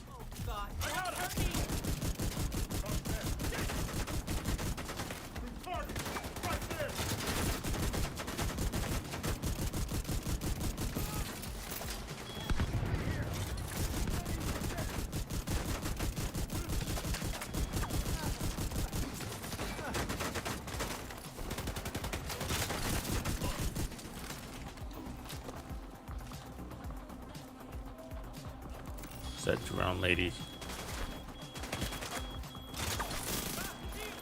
Fuck you. Who's that drone lady?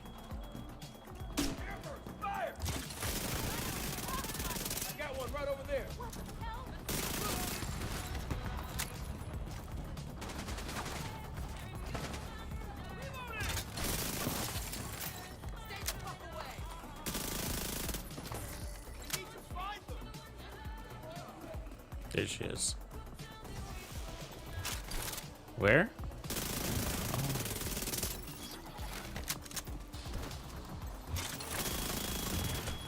Oh, you bitch. One drone that blows up my shield, huh? Incoming hostiles detected. Got all this armor and one little itty bitty little baby drone. Okay, here comes these bad guys.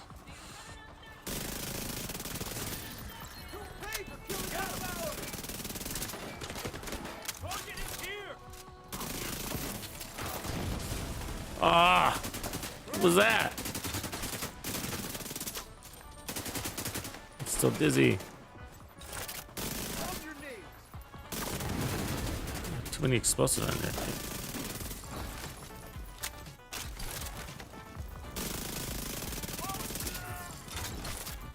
Up, up. The places to be.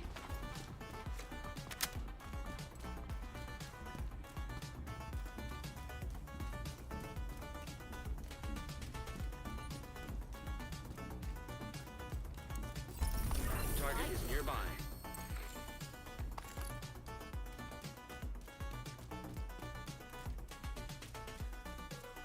I didn't mean to take that. Detected. Hostile supply convoy. Heavily armed.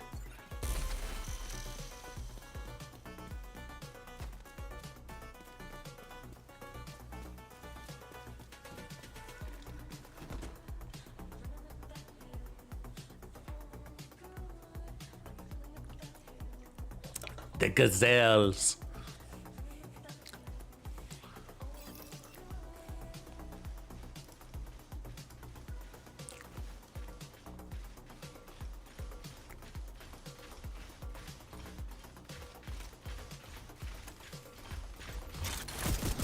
Earned some stacks on that big bad boy.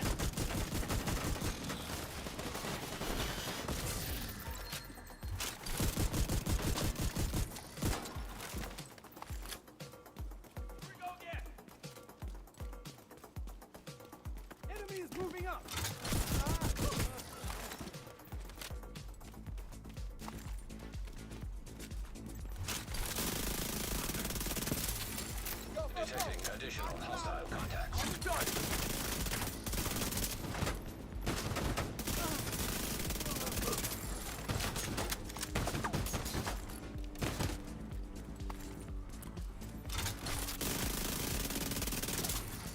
Incoming hostiles detected. Copy. I'm coming up.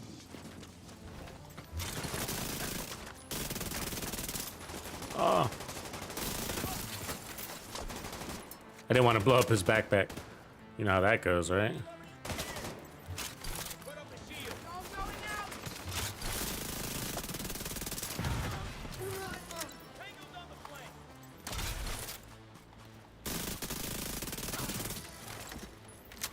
Come on, chicken shit.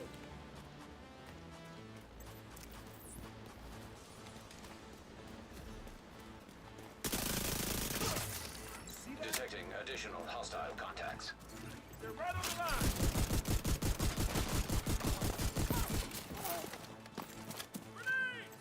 UAV's going out.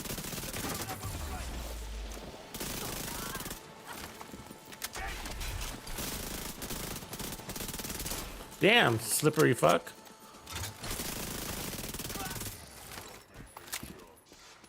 Was that it? Oh, I want more. I want more.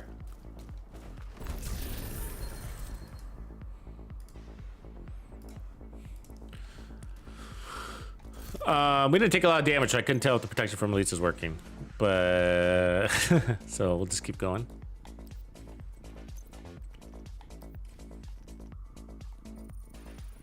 But pretty good time to kill. We upped our armor. Remember that. So 1.7.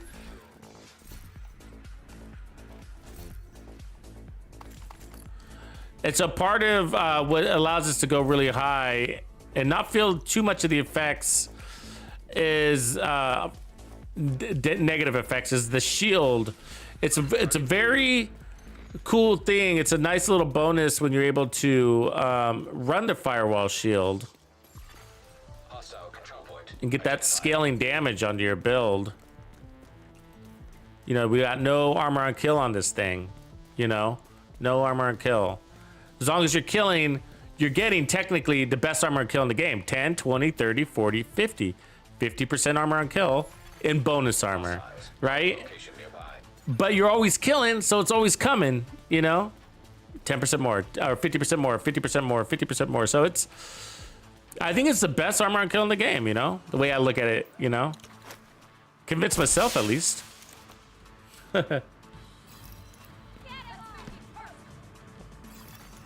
Reinforcements incoming. Where'd she go? I wasn't looking.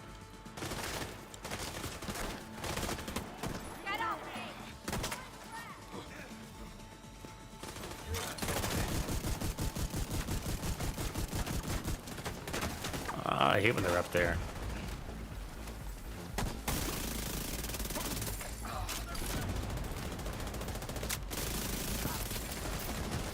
Gotta get those rifle. Doesn't matter how much armor you have, that rifle, those rifle guys will just destroy you, right? So you gotta watch them.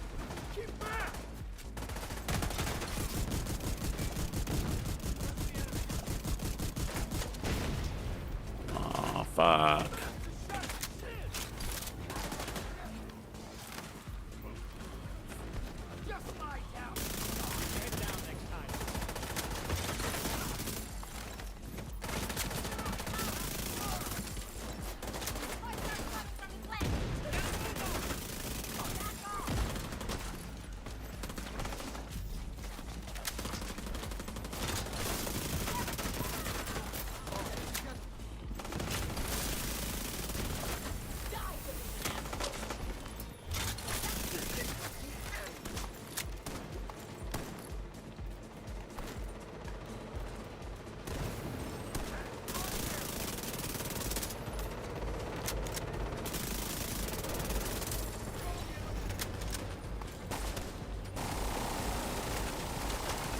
God, of course, one of these stupid things comes into fight.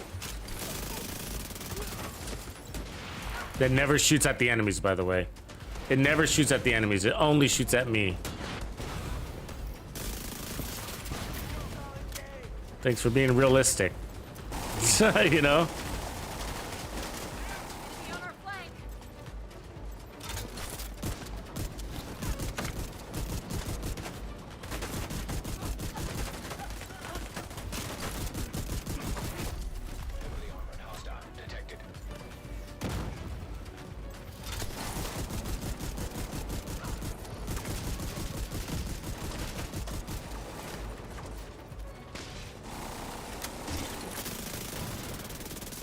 Little fuckers.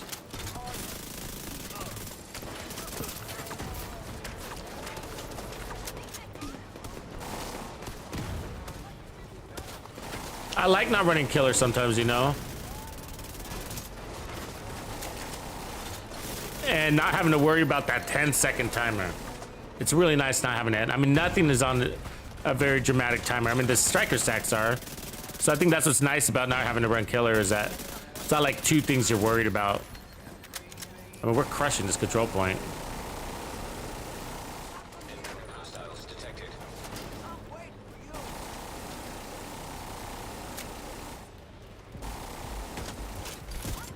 Oh, reload bad.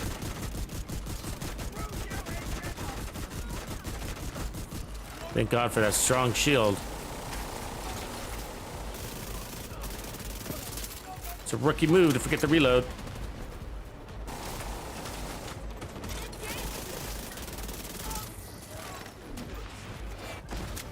Fucking avoiding that thing, huh?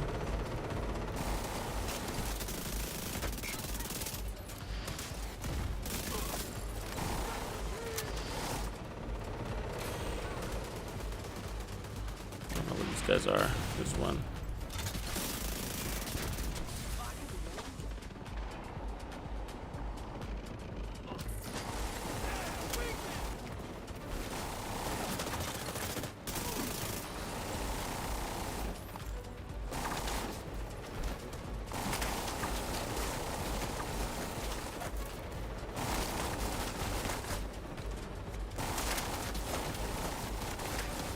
Notice he's having a hard time with my bonus armor, huh? Protection from elites.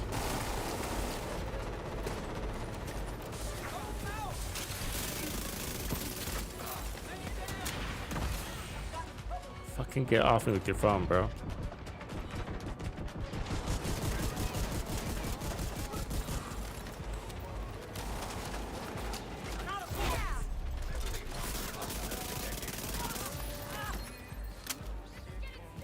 Target is near you, Agent.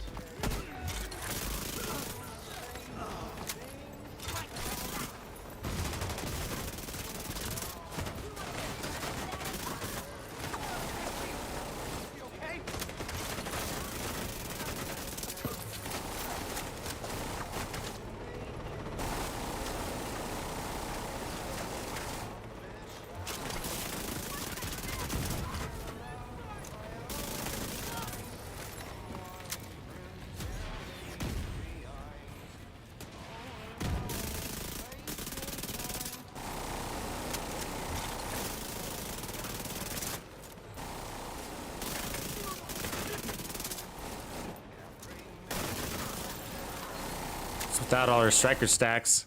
Not bad. So, there's a paradox inside the striker set, right?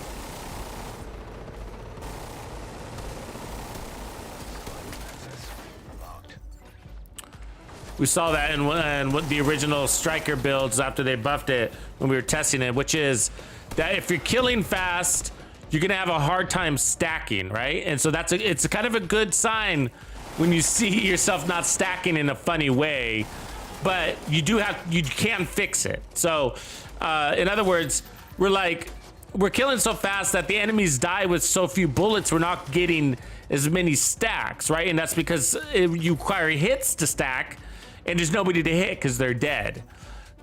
So, in a sense, by killing fast, you're taking away your source of power. And it's that source of power that allows you to kill fast. So it's just this kind of vicious cycle that way, right? And so eventually you're just like, yeah, I'm not gonna worry about it. And you're running like half mass, basically, half mast, and you're just cool with it because you're killing so fast, right? So you could fix that by running a different chest talent, right? And just being happy with 100 stacks. I mean, we could run closer. We could run Golan. That would go up and down. It'd actually be interesting to try that, though. I'd be interested to try that. Let me see. I do have a Cheska. I mean, obviously Obliterate. I get sick of Obliterate, though. It's like 5 seconds. Give me a break. You know? I always find myself stacking it. I mean, there's nothing wrong with this build. I'm actually happy. I'd say the build's done, but I want to just run a couple variations of it because it's pretty cool. So it's like toying with them when we get to this stage. But 1.7, and we just destroyed that thing. And I kept that. Not that I had much of a choice, but that drone shooting at us in the back was a testament, right? Like, the whole time it was there shooting us in the back, and you know, we just went around went about our merry little business, killed all the enemies. So these are those gloves you can get by opening up random crates. They're not bad. You got some chrome dipped knuckles. So anyways, so one way to do it is, you know, put a Cheska here, or I could put the Bellstone since I don't have a Cheska right now. So let's just do that. And then put the Striker Mask up here. I think that keeps us at, that drops us to 1.5, but now we have armor regen and less crit. So this should work out. Let's see here. And we can put this back to crit chance. I do have a Cheska Intimidate, but this will be our armor. Bonus armor was up so much, and it makes the let's see here, crit chance. Oh, that doesn't have a crit chance. It's got armor regen there. Oh, that kind of sucks. Let's run this one. Perfect version. Because I don't want to roll off too much crit damage. It'd be hard to feel it. Put crit damage here. There we go. 56 with 1.5. Do you have a striker with armor? No. And not on the mask either. I would push it to 1.7, but that's fine. That's fine. And then 56, 117. Let's put this actually to protection from elites. So less armor, more damage. But I think I'd put on more armor in the end. You can't be any geek off the street. Gotta be handy with the steel, if you know what I mean. Skeletor, you be up and over there? Ah, not these guys. Target is nearby. I dropped on my decoy.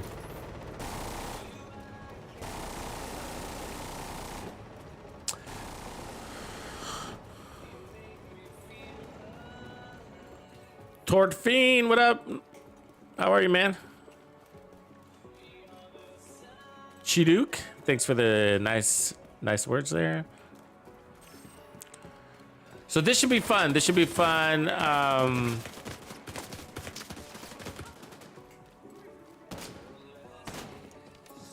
I just lost all my trophies. That sucks.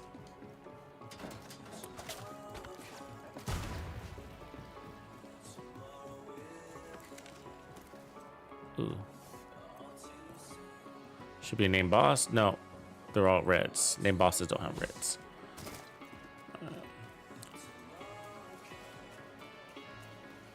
Oh, you're in Norway. Right on.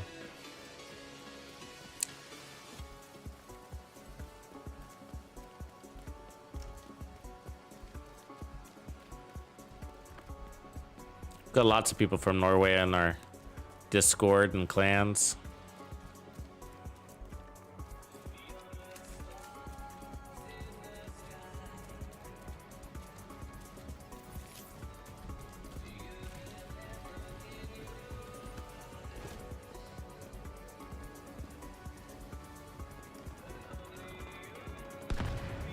Why I'm not able to hit my flare? No flare. So that was without our bonus chest damage.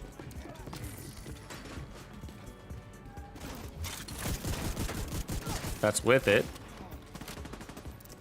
And easier to stack now.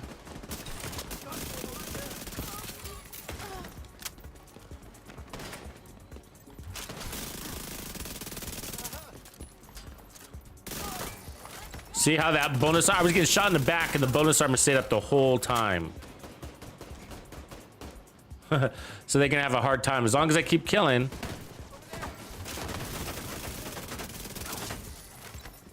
Well, at least once every 10 seconds. I took a pause there.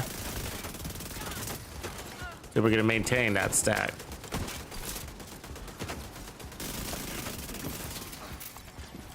Yeah, this can be very easy.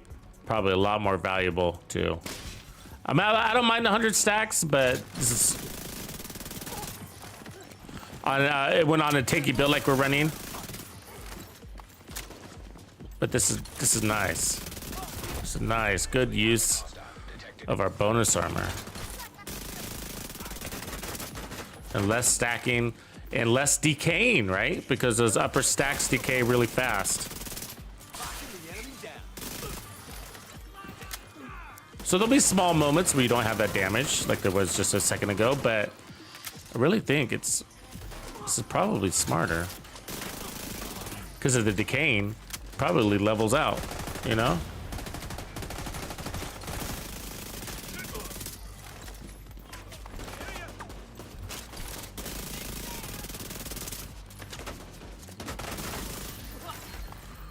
And we're playing, obviously the SMG, I mean, you got to play really tight anyway, so the distance isn't an issue. And the protection from elites is making our bonus armor last long. We got a shield. Yeah, I mean, I like this. Nice work, everyone. Really? What just happened? Weirdest control point ever. It's like halfway complete. We hadn't been here today, so.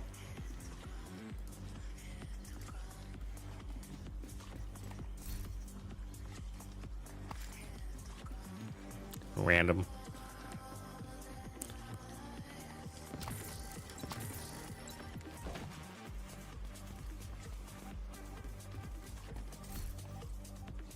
So the striker set does of course equate to more damage overall, like when you're running the chest, no doubt. But I mean, we were playing really fast, right? I mean, really fast. and you can see how hard it was to maintain. You know, look at this, isn't open. Can't open this. Oh, it says give signal now. How weird. This is confusing. So now I can give the signal.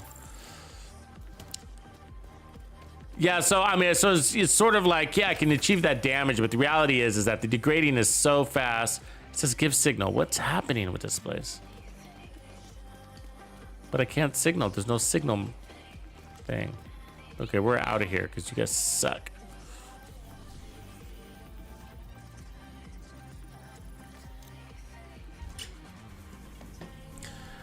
Not just, I don't know if it's the General Anderson mission that they're banning for, but definitely for the White Oak.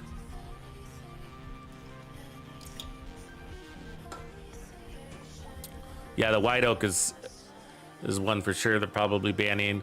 And then I think there's an exploit still in New York.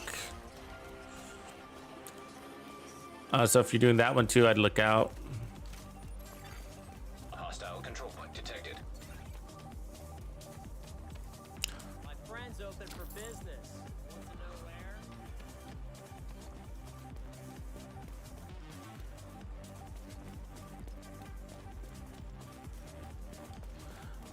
Safety distance plus focus, yeah. It does work. It does work. I've run an 8x scope on the apartment and really enjoyed it. Like the 8x scope, some people are really uncomfortable with the 8x scope, but it's not that uncomfortable, you know? It's not zoomed in that much. And for the distance that SMGs play, you know, it's perfect. She jumped right into her own grenade. Civilians in distress. I could probably add another armor core on here, because, like, why not?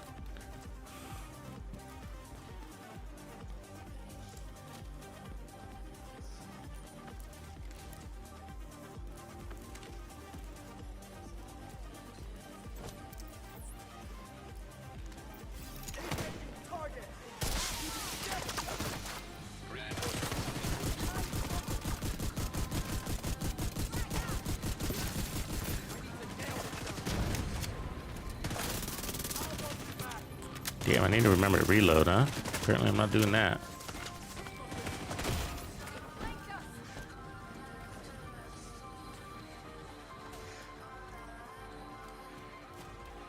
Come on up.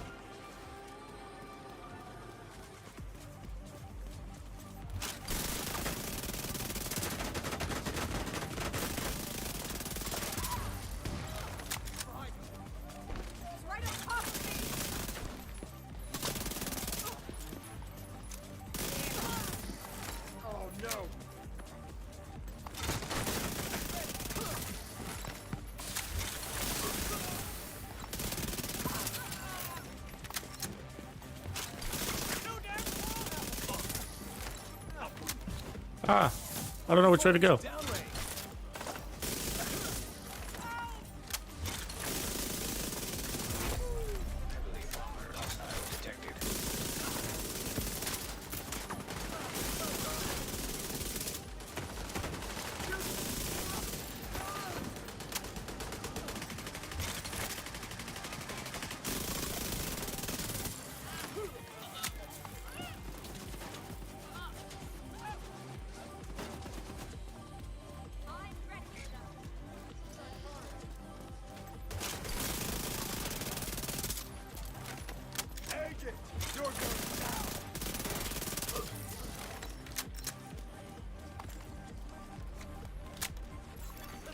Detecting additional hostile contacts.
Heavily armored hostile detected.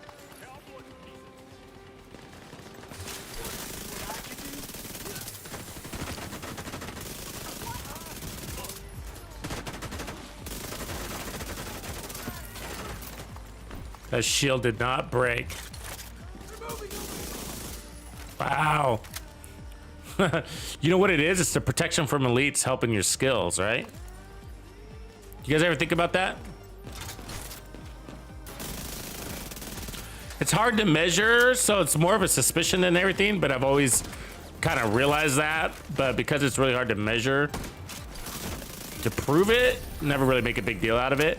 But protection from elites helps your skills. Your skills are proxies, so which means they're an extension of you. And so when you put protection from elites on you, there's an unintended benefit, which is your skill, like your shield, has a harder time being broken by elites. Or your turrets, or your drones. But it's really difficult to measure that. Well, I haven't thought of a way to do it, but if you guys have an idea, I'm down to test that.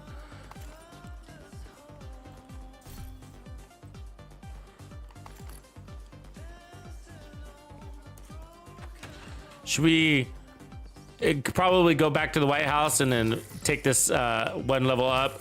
I think we could up the armor and then get a better chest. I don't think we need the Bellstone. Ooh, I think that's the backpack I need. I think it's this 511 backpack I need. Yeah. I mean, it's got headshot damage. I'd rather have crit damage there, but could be worse.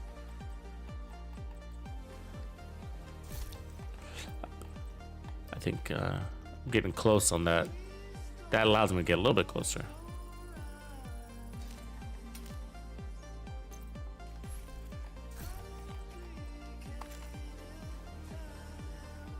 Yeah, so you know what I'm talking about, Micah. Yeah. Yeah, you know, so yeah, it's more, it's something you notice, but it's really difficult to prove, right? Yeah.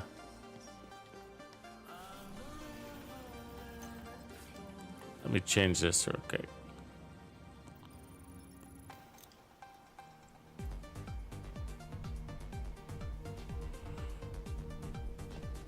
Thanks, Matt. Appreciate you, man.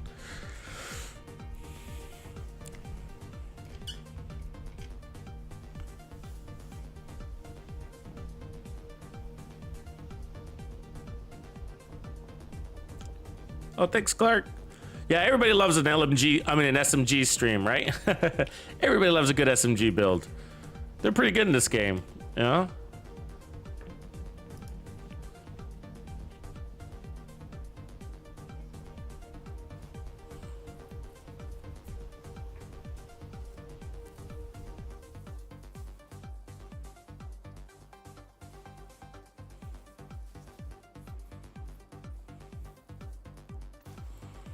Okay, so I'm thinking. I mean, I guess we could leave that.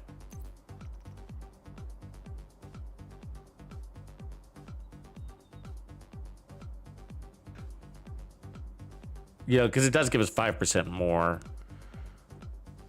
That increased weapon damage. And then could just try rolling one more armor core here. I guess, which I don't have in my stash.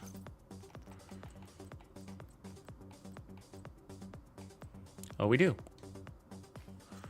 All right. You off. You off.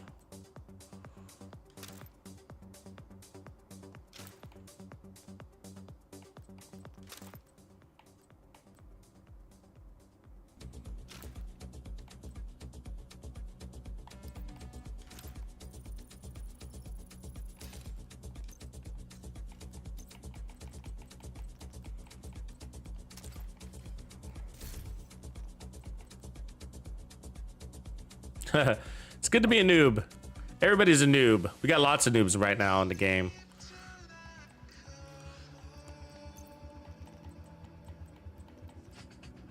Noobs welcome. So I guess here. 50, 117. Okay. Crit chance, crit chance, crit chance. 5117 is about right, actually.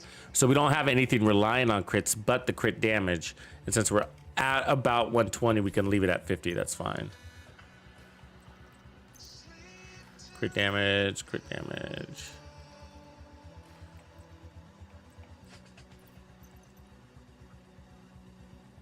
Actually, I'll just go ahead and push it to crit chance. We're on a border, so go either way. But if you go crit chance, it swings it quite a bit down, and then you're like, nope, gotta go back to crit damage. That's exactly what happens. Okay. So let's go see if we feel good there. But I want an alternate chest. So let's see if we have the Cheska. Because the Cheska would really help here. I mean, I could just run that one, make that our one red core, and then put that blue there.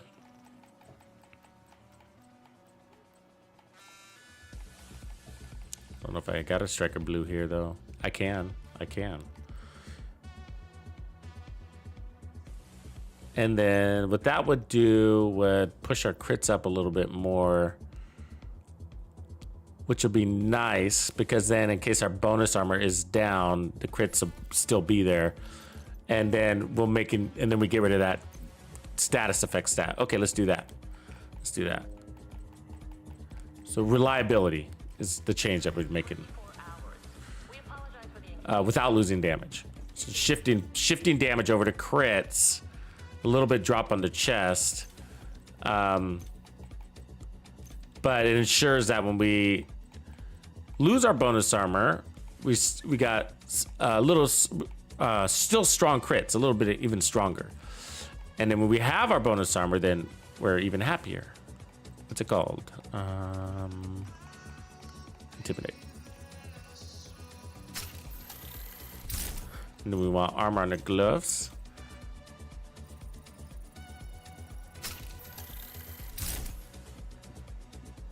Good to see you. Oh, that's a good build. Yeah. Let's see. 1.3 million armor.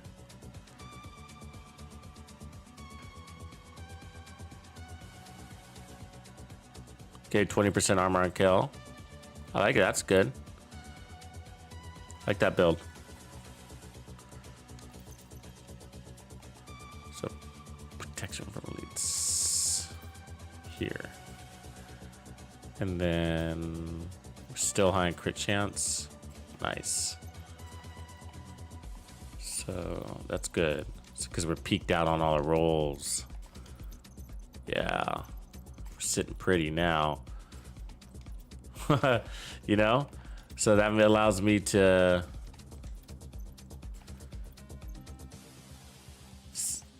tick this up just a little bit. Crit damage. Stab it. Where does that put us? 57, 122. That's perfect. All right. I think that's going to be the one. Let's go give it a spin.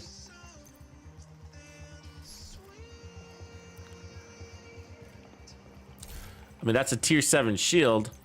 It makes me want to drop my armor a little bit. Be honest with you.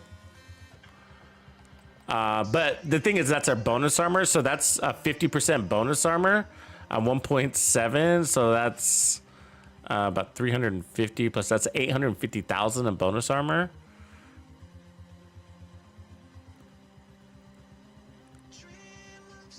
But the build might be smarter to just, you know, cap out at 6 skill tiers on the shield and be happy with 40% bonus armor.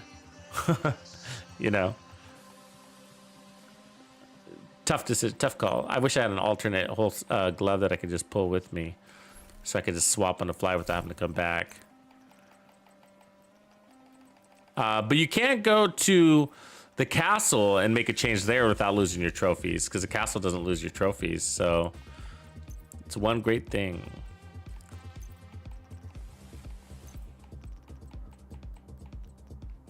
Yeah, okay, we'll just do that. I think that might be smarter, you know, unless I got a holster. Do I got a holster? A red holster?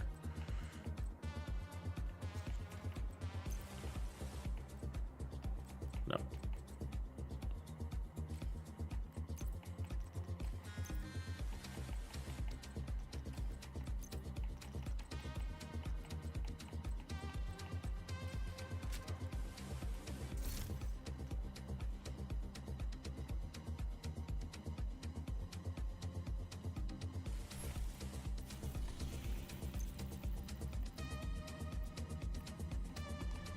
Should we go kill some hyenas?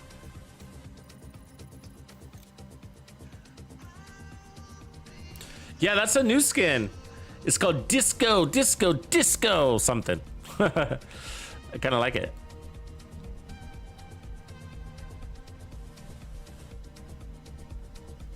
Hotshot Headhunter Bloodsucker build only hits for 6.3 in the shooting range. What gun are you using, AG?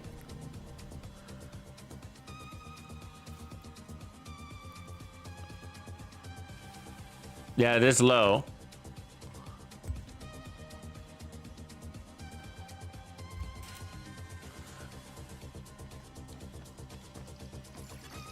Civilians in danger. AG, what gun were you using in the testing range?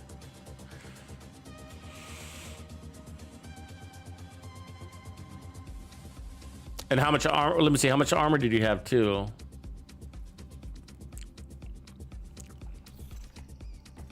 Okay, let's roll.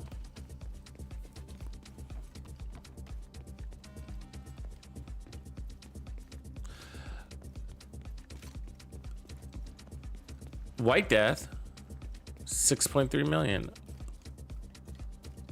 Yeah, I mean the last hit. You want the last hit number to be 9.8. Did you try? So hot shots. The first kill doesn't, or the first hit doesn't do anything in hot shots. It's the second hit gives you the damage. Anyways, try putting on. Was I running the Memento on that? That could be. I don't remember which one, because I've made quite a few builds, so I'm not sure which one it was. Anyways, if I'm running a lot of armor on a build, then I am using the TAC 50 usually, or the Nemesis to spike up damage. Why do these guys have fucking health on?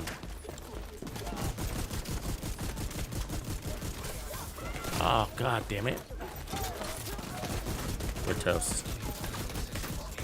Yeah, saw that coming. Agent killed.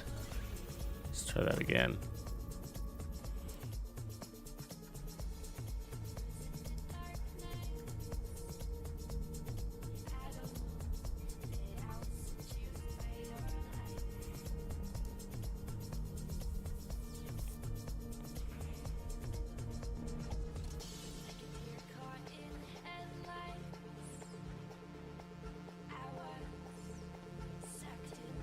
Yeah, 13 to 17 is right, because you only need 10 million to kill an elite solo.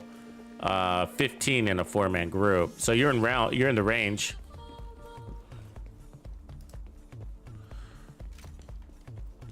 I don't know why the testing range is glitching. Shouldn't be. I mean, it's always kind of glitchy, but I look at the last damage hit, and if it caps out at 9.8 million, then I'm like, all right, I'm there, I guess. You know, that's what you're looking for.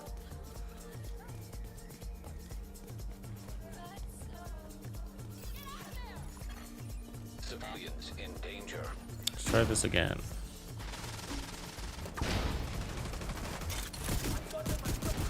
So we don't need to overly use this shotgun now.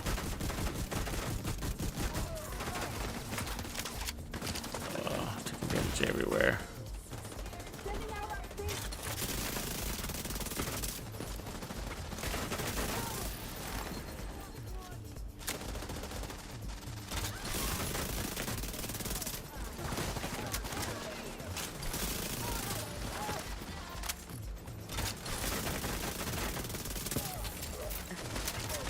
I like how that hyena and that control point guy's ally were bonding up there, the turret.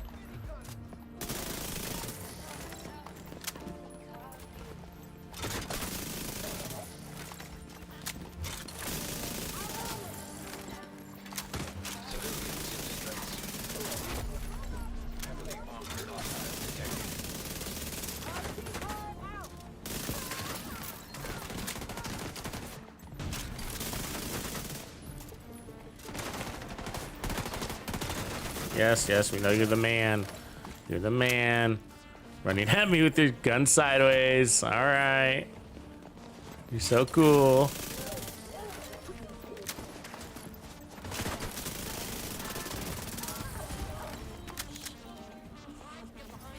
Try to be quick. Incoming hostiles detected.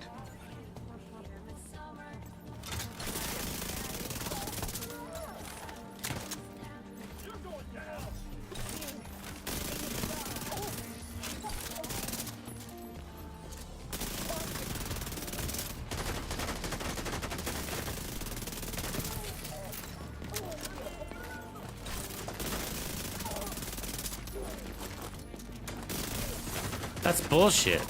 You know, they shouldn't be able to shock you through your goddamn shield.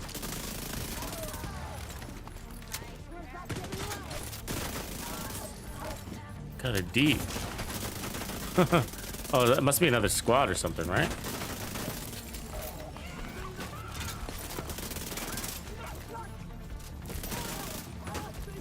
No trophy there.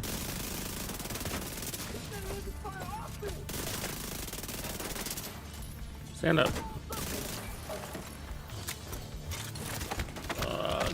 What the hell? Get out of here.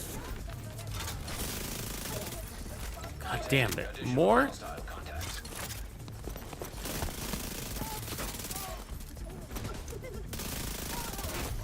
Heavily armored hostile detected.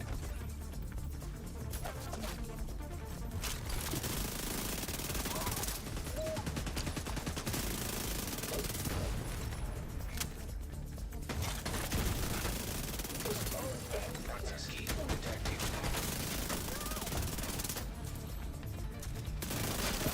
I mean, we just never lose our bonus armor. You know? Super strong bonus armor. Which is great. Give me my XP.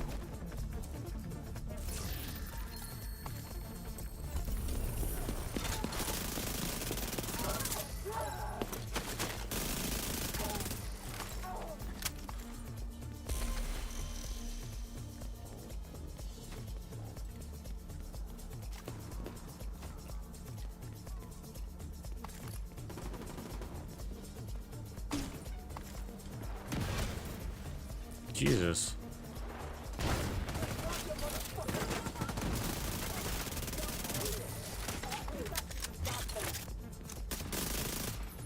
Where'd that grenade go? Oh, please don't run. I'll be gentle.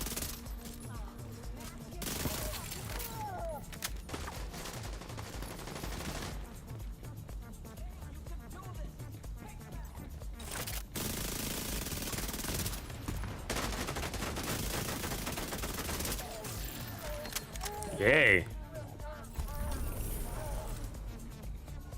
That was fun. Dude, let's do it again. Ooh, look at that. Spotter skill damage. Repair skills. Put a skill tier on it. God rolled.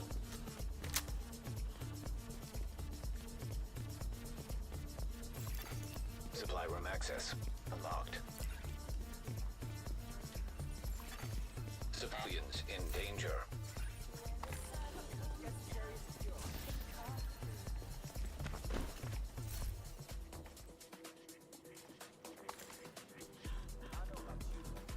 Sometimes it's nice to be a party. Just relax a little, not worry about having to run around and carry heavy loads back and forth. Keep fighting the good fight.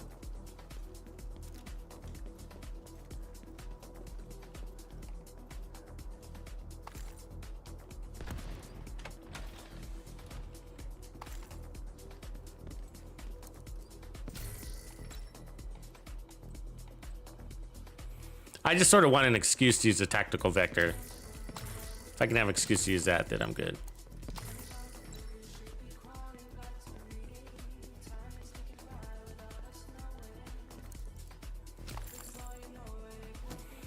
Yeah, so the skin on this thing, it's called Disco Tiger.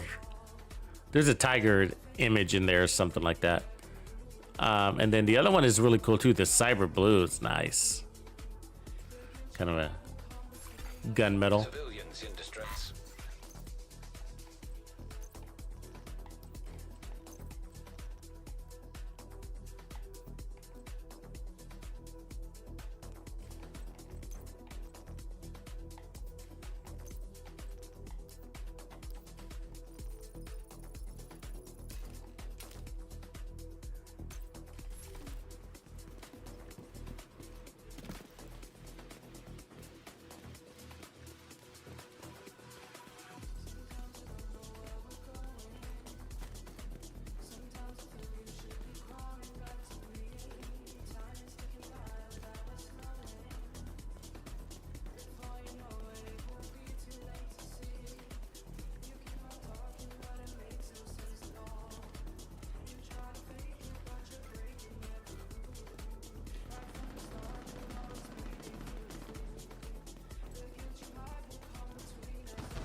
Damn, that was fast. Just got that grenade off quick, right? Point identified.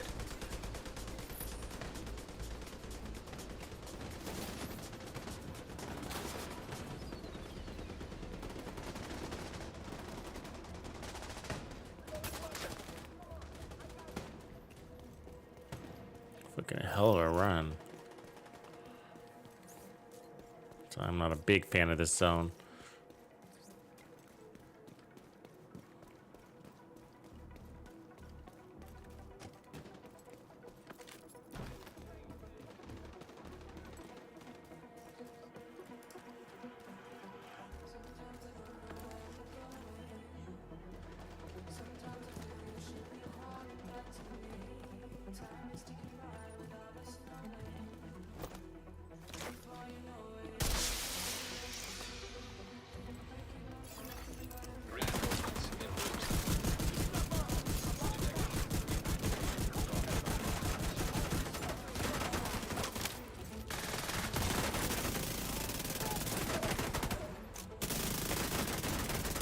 Oh, stand still, you fucking sideways running dude.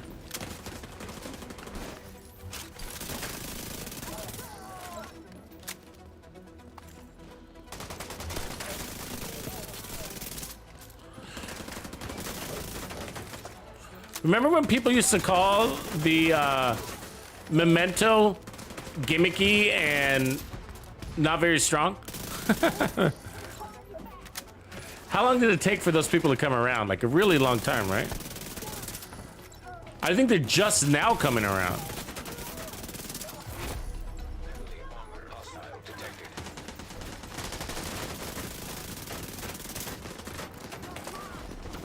hits. How are you seeing me right now? Oh my god, what is wrong with you? Why are they seeing me? My decoy is right there. What's happening?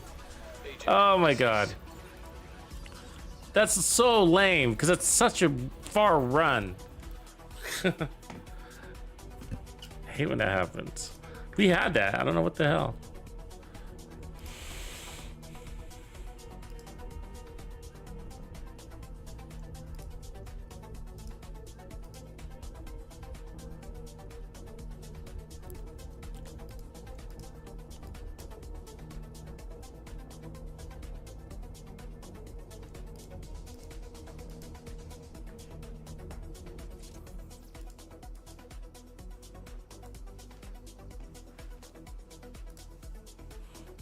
Try that again.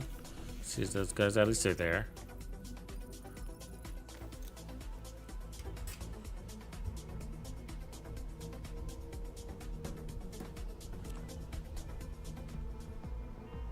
Luke Sidewalker? Nice.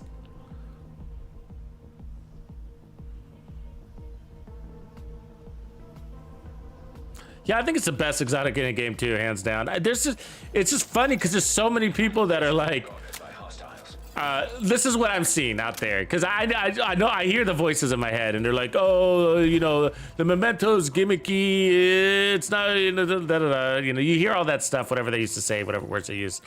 But when the ninja bike came around, these same people are just saying, oh, you know, it just doesn't trump the the Memento. The Memento's so much better. It's like, what happened to your hate for the Memento? Like,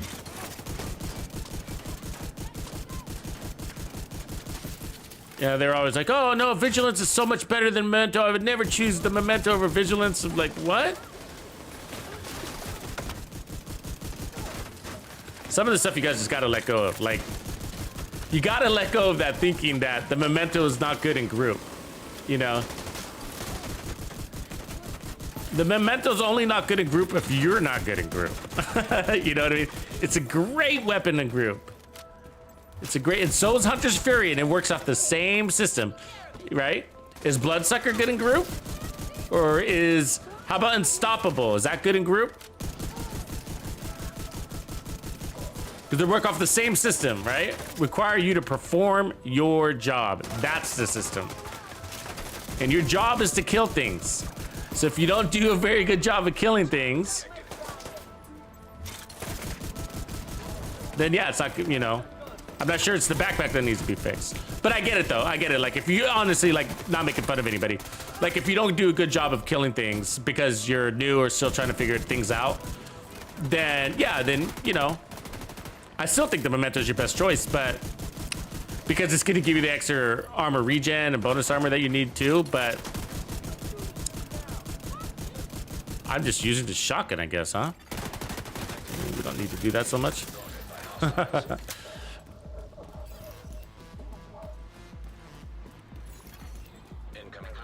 I mean, there are situations where it doesn't make sense, like, you know, I guess in certain raid positions it really doesn't make sense. In raids it doesn't really make a whole lot of sense altogether. Countdown, it kind of sucks in Countdown too, because you got 8 guys. 8 guys is a lot, right? Come on. God damn.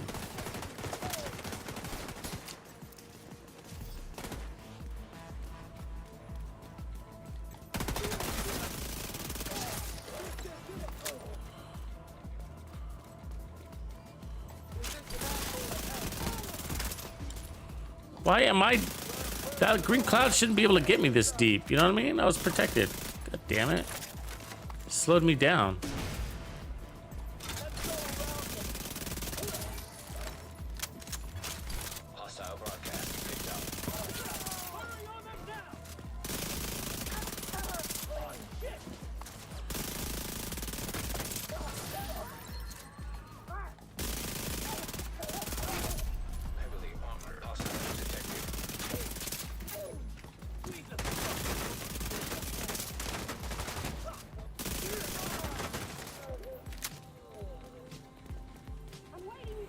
I got afraid of shooting their packs, you know what I mean? I had to tone it down. their weak points, you know, because it, like, I'm way out of its reach and it makes you dizzy anyways. The hell with you, game. You just can't win. Supply room access unlocked. I mean, so, you know, we do a good job by killing their weak point, and yet they punish us for it. That's kind of dumb, you know? On all of them, right? Not just that one. There's like the exploding ones, and then you get killed and all that, you know, and the fire ones, and you catch on fire. I'm gonna somewhat get the logic, but at least the green one, you know, we shouldn't feel dizzy from that, you know? We should feel, shouldn't we feel pumped the F up? I mean, that's what happens to them, right? They suck on that green juice, and then they feel pretty damn good about themselves. Shouldn't we feel good about ourselves? Should we get like a self-esteem boost when we take that green stuff, you know? Instead, we get dizzy, huh? It doesn't seem right. I feel like we should be running faster, to be honest with you. When I get a hit of that green juice, I want to run faster, and I want to be, you know, a little psychotic with my character, I guess. Maybe you could start like cursing, saying bad words and shit. Turn into like a little Hulk.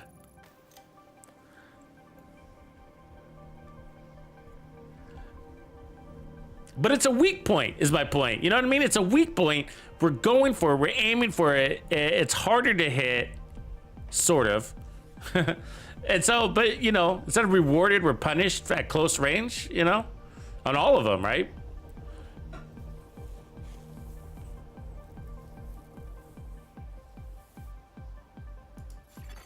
Hostile control point detected. Like on the Chungas, a good example is like on the Chungas, right? When you blow up their weak point, the backpack, for example, they automatically fix their chain. Like, what is that bullshit? You know what I'm talking about? So you break their chain, right? Break their chain, and then you bust their weak point, and all of a sudden their chain is magically fixed.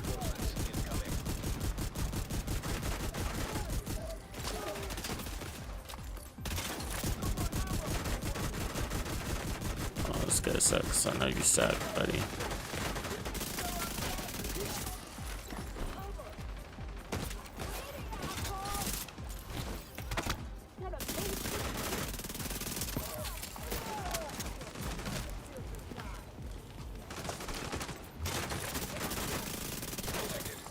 Location guarded by hostiles.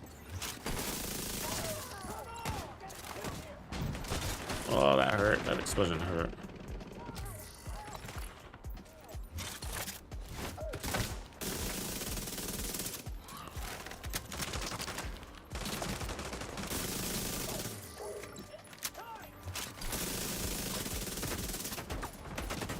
Fucking shield needs a fix. God damn it, hold fucking still.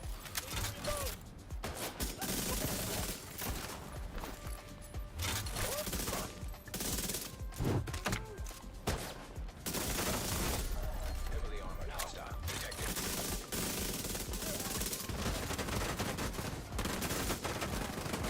I dropped my shield and it still broke. I dropped it. It's bullshit. It took forever to heal. That's kind of bullshit, you know? Getting sniped over here.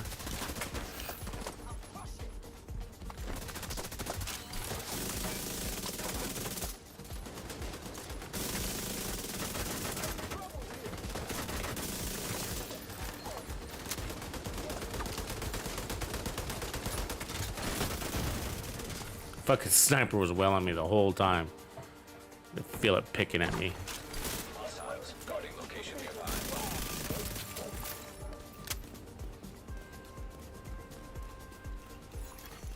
Detecting additional hostile contacts.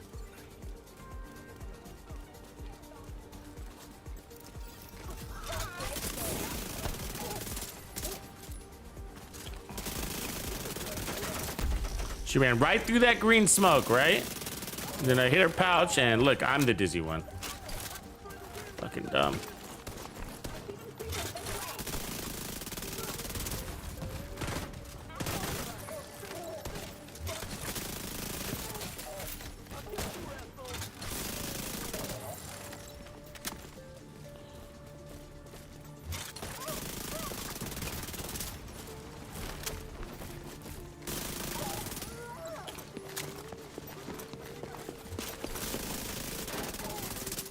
Incoming hostiles detected. Detected. In location guarded by hostiles.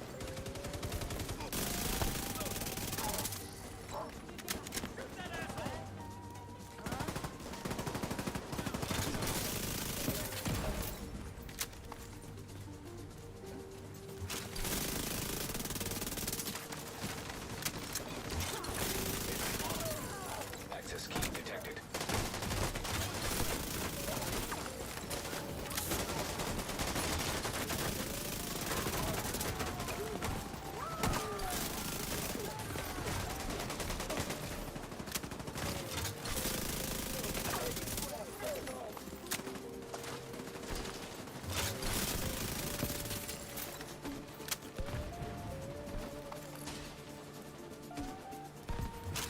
Come on, buddy.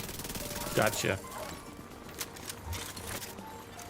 Hostiles guarding location nearby.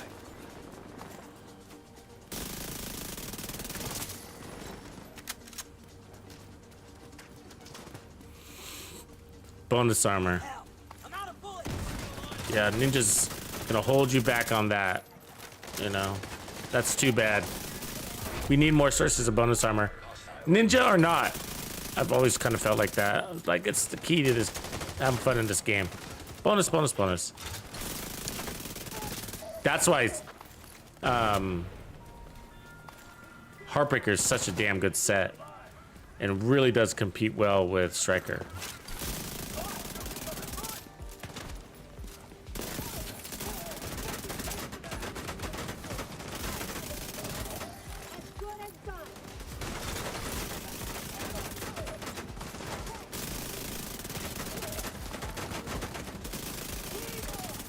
Detected. In location guarded by hostiles.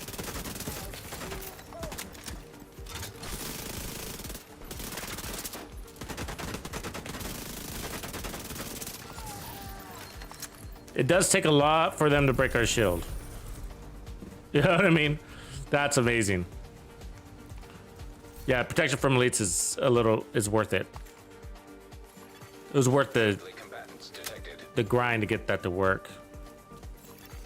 Supply room access unlocked. Bonus armor, protection from elites, yeah. It's a good little combo, huh? Friendly control point detected.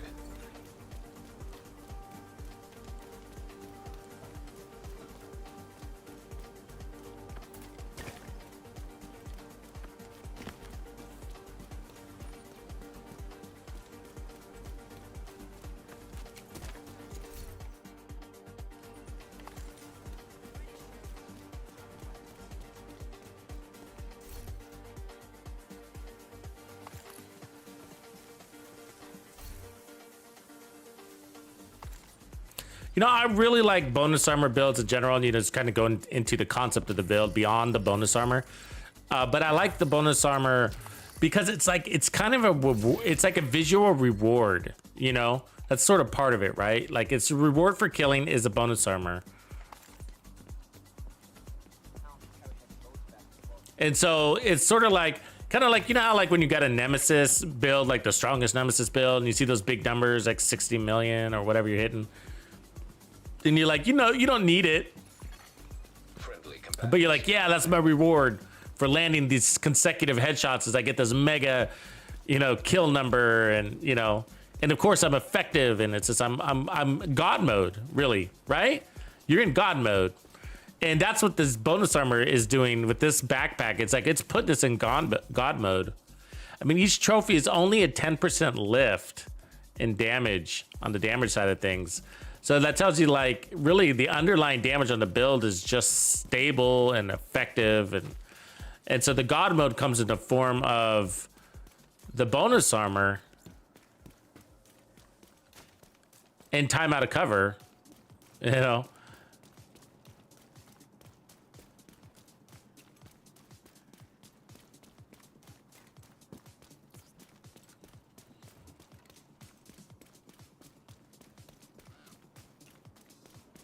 Yeah, the pulse is having to be. That's the one thing I wish too. I wish that they gave us more flexibility on that gear set to not have to run pulse all the time. It is kind of limiting, I guess would be the word I would want to use here. Even though you, I mean, and you can run other things. You can run sharpshooter or the Night Watcher mask, but yeah, that's still pulse, right? Just a different way of getting it.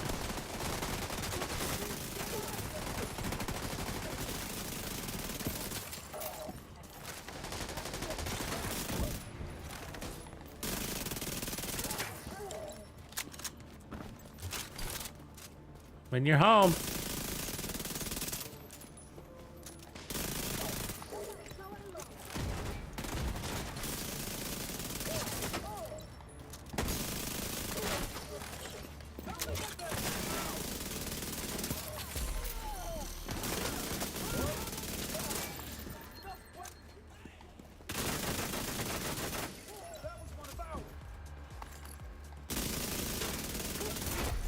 Heavily armored hostile detected.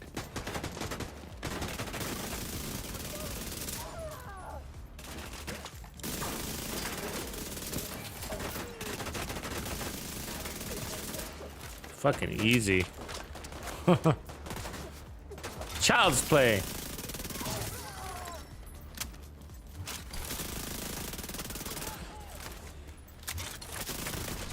And so yeah, you don't have to run armor. I mean, but do you want more damage, really?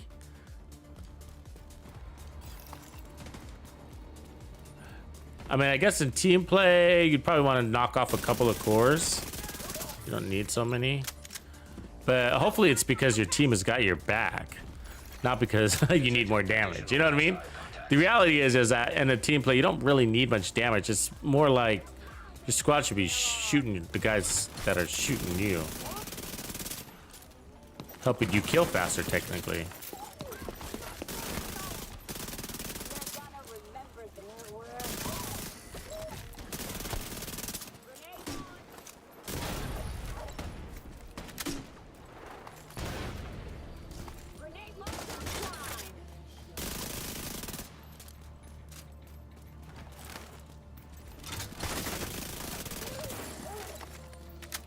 Oh, they're all the way back there.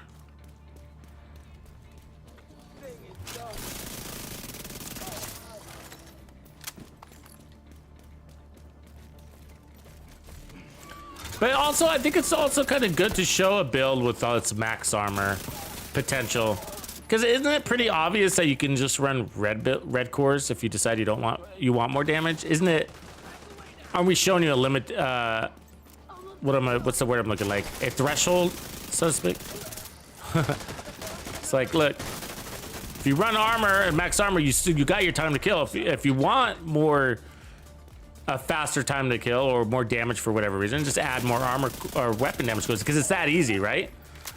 It's literally that easy because we're running crits everywhere. And then of course, Memento's optional, but would you really choose Bloodsucker over this?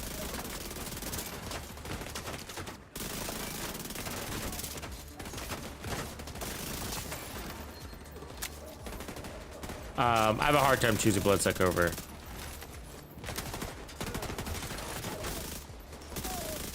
And I made a few Bloodsucker run and gun builds knowing that the Memento was better, but just to give you guys a couple of different looks. Just for the sake of not running a Memento. Yeah. I'll put Bloodsucker on for these guys. Because everybody's like, no, I see it all the time, not another Memento build. It's like, sorry, you want a worse backpack talent? I can put a worse one on. What do you want me to do? It's not my fault. I don't have anything. I only got so many picks, right? You only have so many picks. Okay, so you need bonus armor or a really strong shield. And if you're going shieldless, what are you going to use? Bonus armor. So, you know. I'm going to go with the one that gives me damage, bonus armor, skill efficiency. I'm not just going to go with the one that just gives me bonus armor. I mean, you can, but why not take that skill efficiency and armor regen and everything, you know? It's really hard. It's just like, you know, I get it, but it's just like, what do you I can't invent a new backpack talent. They don't give me that kind of power, you know? And it's just like, I mean, that's why, but they can in other ways, right? Like by Determined. So Determined actually brought back some new backpack talents to life. One of those is actually Bloodsucker. So you can still, and Bloodsucker wasn't completely dead, but it's got a very limited use case. You know, basically for builds or players that never get out of cover. That's the use case, you know. And then, but then it's a kind of limited use case because then you're like, well, then why do I need bonus armor if I'm never out of cover? Yeah, exactly. You don't. But it still could be nice. And so, like, I liked it on my TAC 50 build. I got that nice TAC 50 build and we were running it, you know. So, you know, it's all right. It's all right. So, but the Determined talent brought that one to really life. So you're like, yeah, well, I don't need the Memento. I don't need any more damage. I'm one-shot killing everything and even faster. So I don't need the extra armor regen. I don't. So that allows me to run maybe another exotic. Maybe I want to run the Ninja Bike knee pads or something, you know? And then so I can run Bloodsucker for my bonus armor. There's my shielding. And then Ninja Bike knee pads for reloading or whatever your thing is going to be. Maybe you run a Coyote or whatever. Or the other thing was it also brought back Unstoppable. Unstoppable was always kind of annoying to me. And I feel like with Determined, it's like, oh, wow, you can really maintain that. And I guess Concussion too.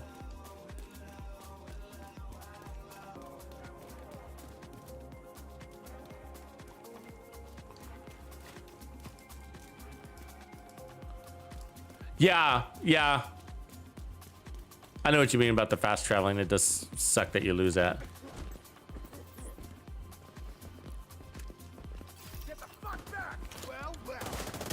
All right, we're up for a fight here, folks.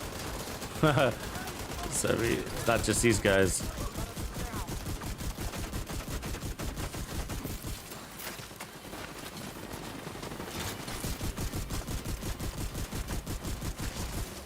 We got an elite resource convoy up there too.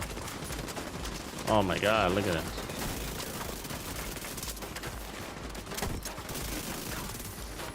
And another random patrol back there.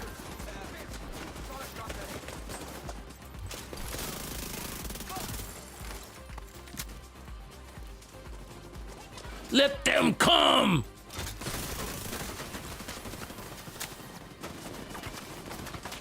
This is why I like to decoy, huh?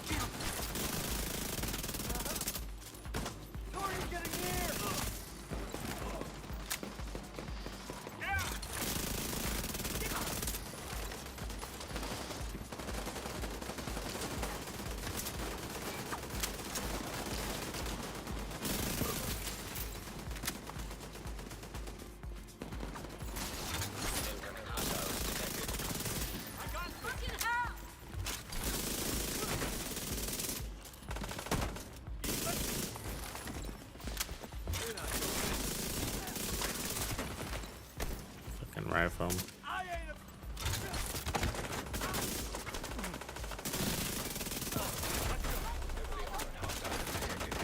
Yes. God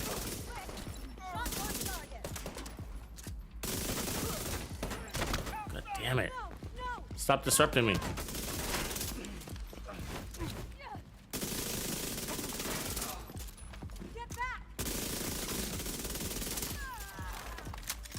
Jesus. It's so tight in there. Your shield feels massive in a small room sometimes. It's like having wings. So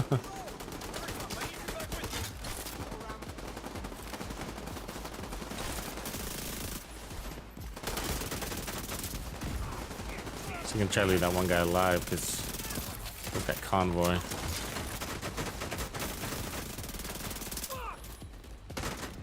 Too late.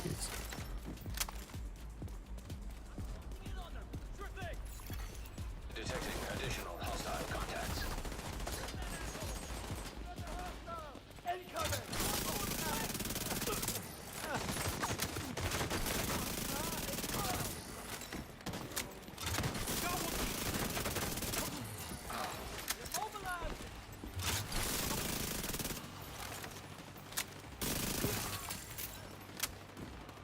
Huh. Should be a convoy.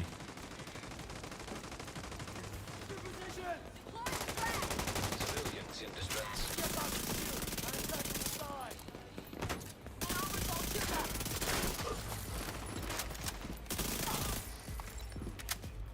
There they come.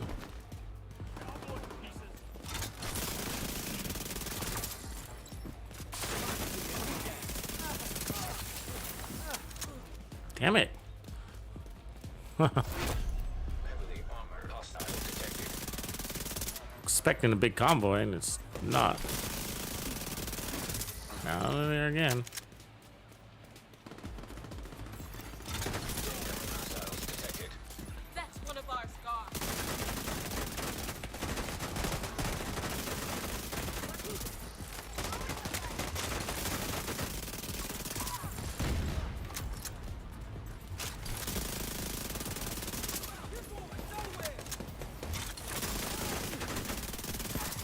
Civilians in danger. Detecting additional hostile contacts. Oh, I thought I had that back.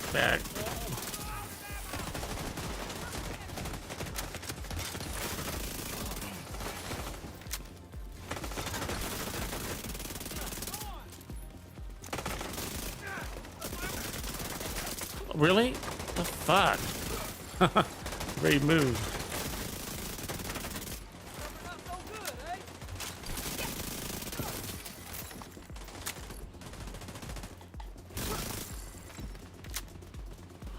Okay, that was that, I guess.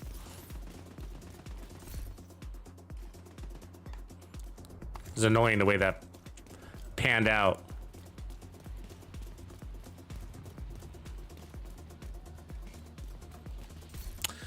Yeah, the Bullet King isn't really worth it.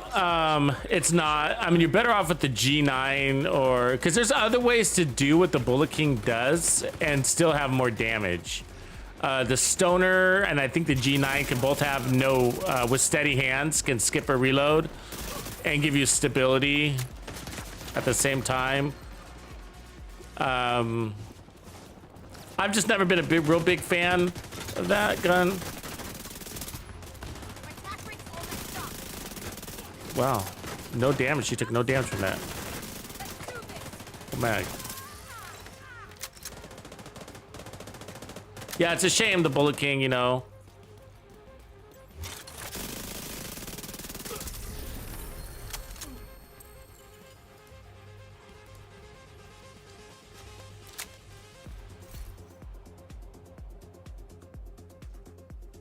I think people were breaking it out though. I mean, so it might be worth it for you. I mean, why not? Why not on this build? You know, there were people breaking it out. You know, back in the day when this talent first came out, I remember people were saying like, oh, the only way to get the chest piece to make sense. We're not running the chest piece. You'd want to run the chest piece, by the way. And people were saying, oh, the only way to make the chest piece work is with the Bullet King. And it's a way, it's not the only way.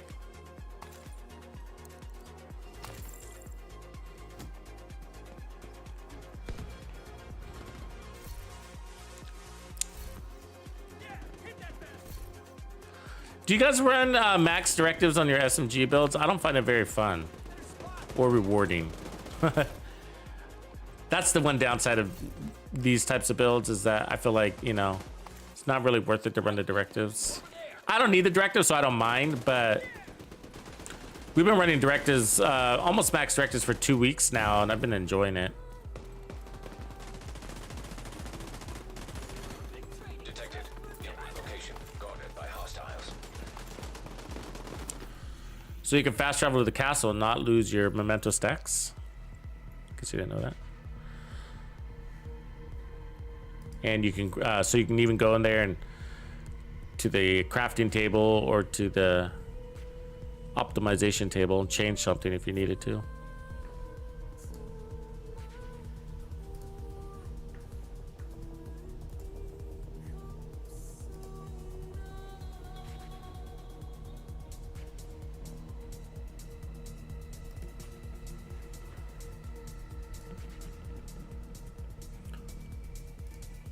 That was a hell of a fast travel.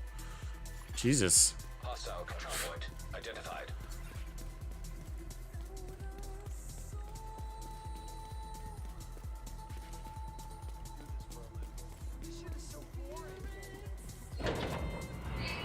All right, let's put back on our disco. Yeah, now we're gonna fight. That's 10% more XP right there per kill.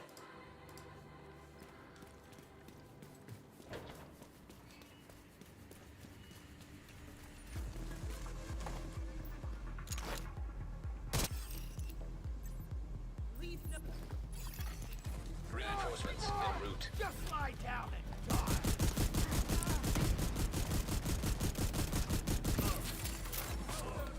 You're going nowhere. You're going down.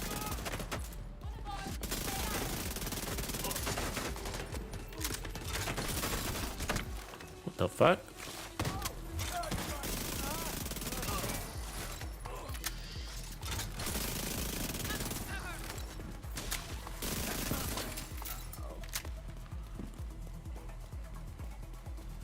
Smart people, how do you want to play?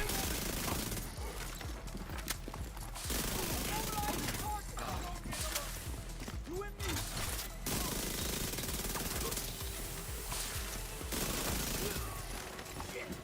We just lost some.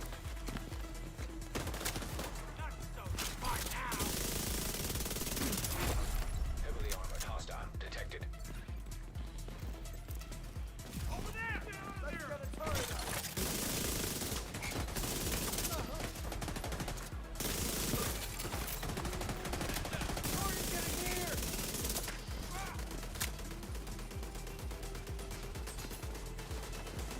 Damn, I can't see him.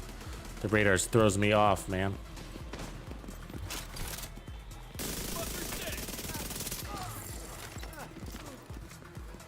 Look at this medic real quick. Before he causes trouble. You're in there killing the boss. Just getting everybody up.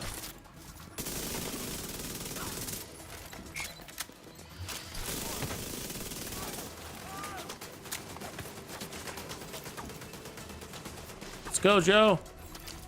Incoming hostiles detected. Yeah, notice we don't have any ammo issues. It's actually sitting pretty good. You know, for not running gunner. I think a lot of that is because we're playing so tight. And of course, it doesn't take very many bullets to kill.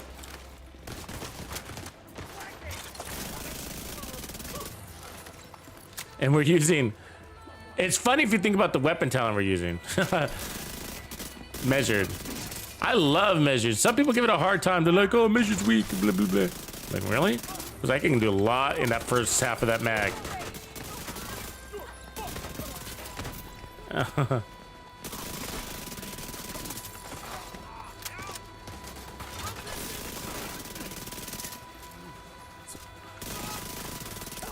It's not always about this,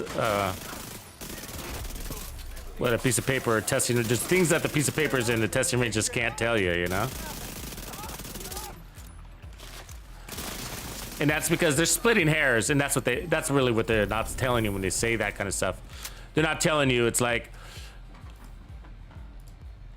if you run Optimus, you get 0.00000000001 second faster time to kill, so measured sucks. And most of us would be like, because of that smidgen of time, you know? They leave that part out, and that's the most important part. Like, what does it mean to me, this additional damage number that you're telling me? But like, look, if you run Optimus, you're gonna get 50,000 more damage per bullet. But like, what does that mean to me? I'm already killing at less than a second. My time to kill is already less than a second, and then 13 bullets. So what is that extra damage gonna do for me? Well, it's gonna make you 0.000000000% divided by 100 seconds faster. And you're like, what? I won't even be able to detect that. Either way, Optimus is better. It's just like, all right. All right. But what if I reload before I get to the back half of my mag all the time? And am I still getting all of that damage? No, but it's still better.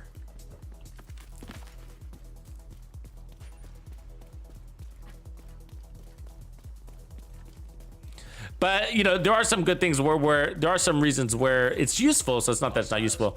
Like, for example, if you're running weapons where like you're switching weapons a lot, like if you're running the chest piece, for example, on Striker, and you're gonna be switching weapons a lot, then things like Measured and Optimus are really handy because they don't disable on Switch.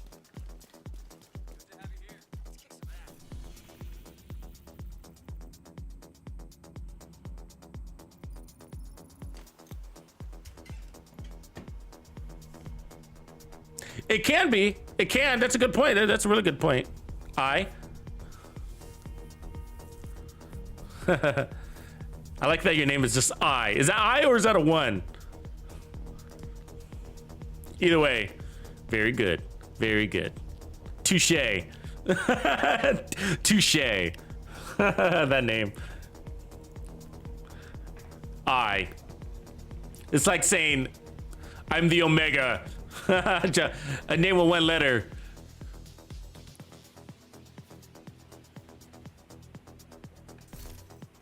It's like saying your name is McLovin. It's just like, no last name? Who has no last name? I. It can, it depends. But yeah, it's a good point. It really does. It's the letter, got it. It just depends. It depends on where you're at, you know, with your time to kill already. So if you're under your threshold of, ooh, that's kind of a nice one, of an effective time to kill, then yeah, you need every second you can get. And if it does help, despite your reload habits, then that would be the way to go if it is, you know, but it could be strained, it could be killer, just depend. But in a group, you know, it's really funny. RPMs and proximity, you know, it's a little bit of RNG. Like if all three people are shooting at, or 4 people are shooting at the same enemy, who gets the win? You know, what if you're all running the same build? What if you all have the effect? Let's just put it this way. What if you all have effective time to kill? Who gets the kill? Is it the person that shot first or the person that shot last? Last, right? So the last bullet to hit usually gets the kill. But what if 2 bullets hit at the exact same time? What does the game default to? I don't really know. Does it give it to the person whose bullet is the strongest? These are good questions. I really don't know. Difficult to measure too. And it's really hard to gauge a base, like you could say, well, why don't you just put like a strong build on guy 1 and a little lesser stronger build on guy 2 and go through like a legendary mission or whatever and only shoot at the same enemies at the same time. But like, okay, enemy 1, enemy 2, and don't shoot at any other enemy, only the same enemies, which you should be doing anyways. And see who comes out in the end based on statistics by saying, oh, the guy with the stronger build got, you know, 30 more kills. That's significant.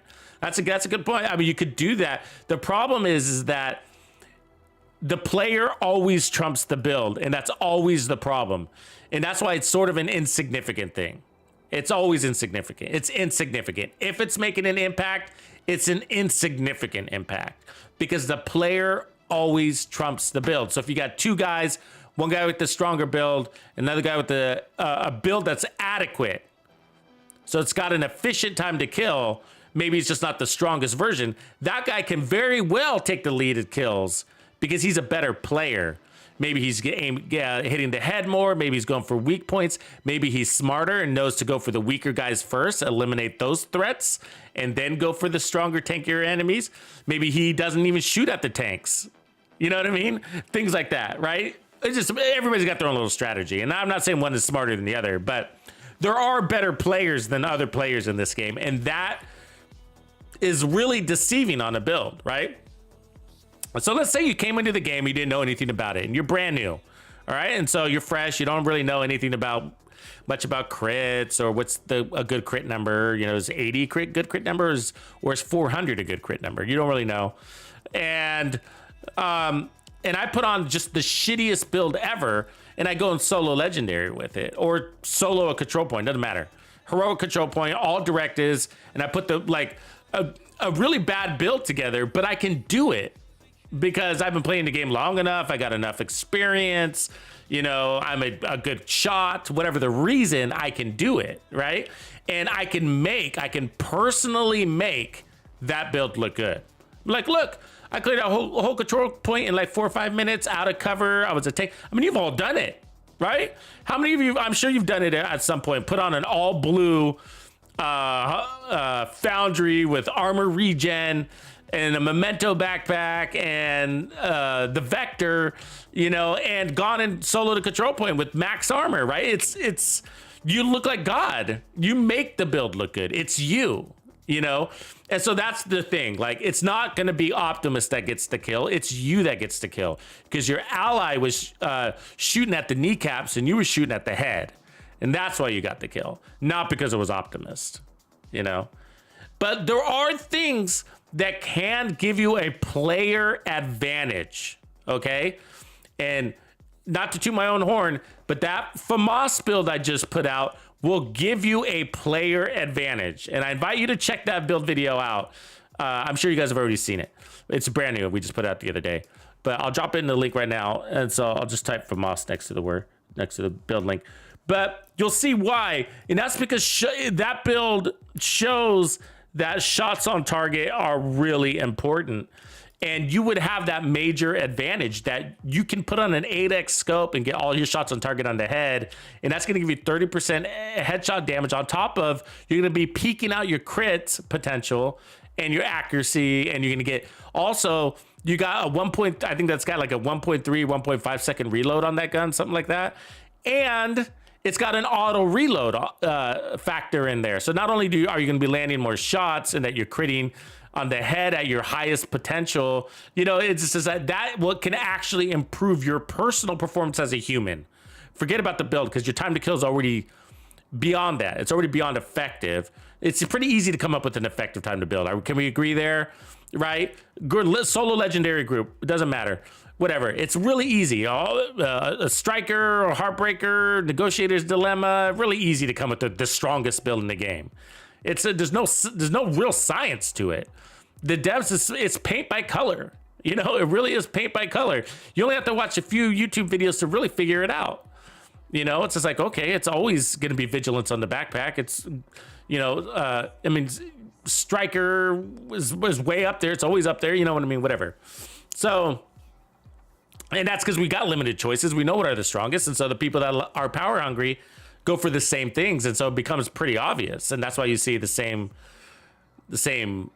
like a lot of striker builds, for example, right? And so, but that's aside. It's pretty easy. All reds, max crits, you're good to go, right? And if you decided to go composure instead of vigilance, do you think that would really negatively impact your gameplay?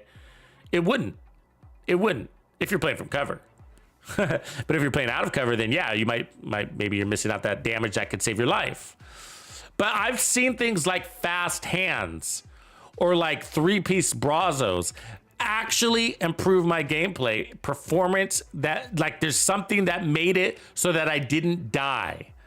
And so I'm not just talking about my stats at the end of the game, but I mean like you don't die because you have that extra 10 bullets. And so that Chunga was about to round the corner, but because I had that extra 10 bullets, I saved myself from a 2-second reload and I got to kill him. You know, it was because I was on the cusp or something like that. And so that's where those extra bullets can save you. You know what I mean? Or fast hands, right? Like, have you guys seen somebody run a Negotiator's Dilemma with fast hands? I mean, think about that. Negotiator's Dilemma is really subpar to Striker when it comes to its 1v1 damage capabilities, right? Of course, Negotiators is amazing because you can kill 3 targets at once. Got it. And then you take away the weapon damage and put on fast hands and increase your sustaining damage, right? And it's amazing. I mean, you're just like constantly shooting, constantly killing, and you've sacrificed damage to be able to do that. At least immediate burst DPS, right? So it's really interesting. So like there are things that can improve your personal performance and make you a better player, and that will reflect in your stats. But overall, it's not usually the overall build. It wasn't the complete, the 8-piece thing that made that happen. It was usually an element in there. You know what I mean? Because like we say, we've never really seen a build that makes the player, but we see a player make a build good being, because if there was a build that made players good, we would make new people run it. Right? And it's not the M1A. I mean, the M1A makes me worse of a player. I know people think that, like, oh no, we give him the M1A. No, but shit, that makes me worse of a player, But anyways, folks, had a good stream. This is a beautiful SMG build, and let's leave it for tomorrow. I hope you guys have a good night. Catch you later. Have fun out there. Tuxedo out.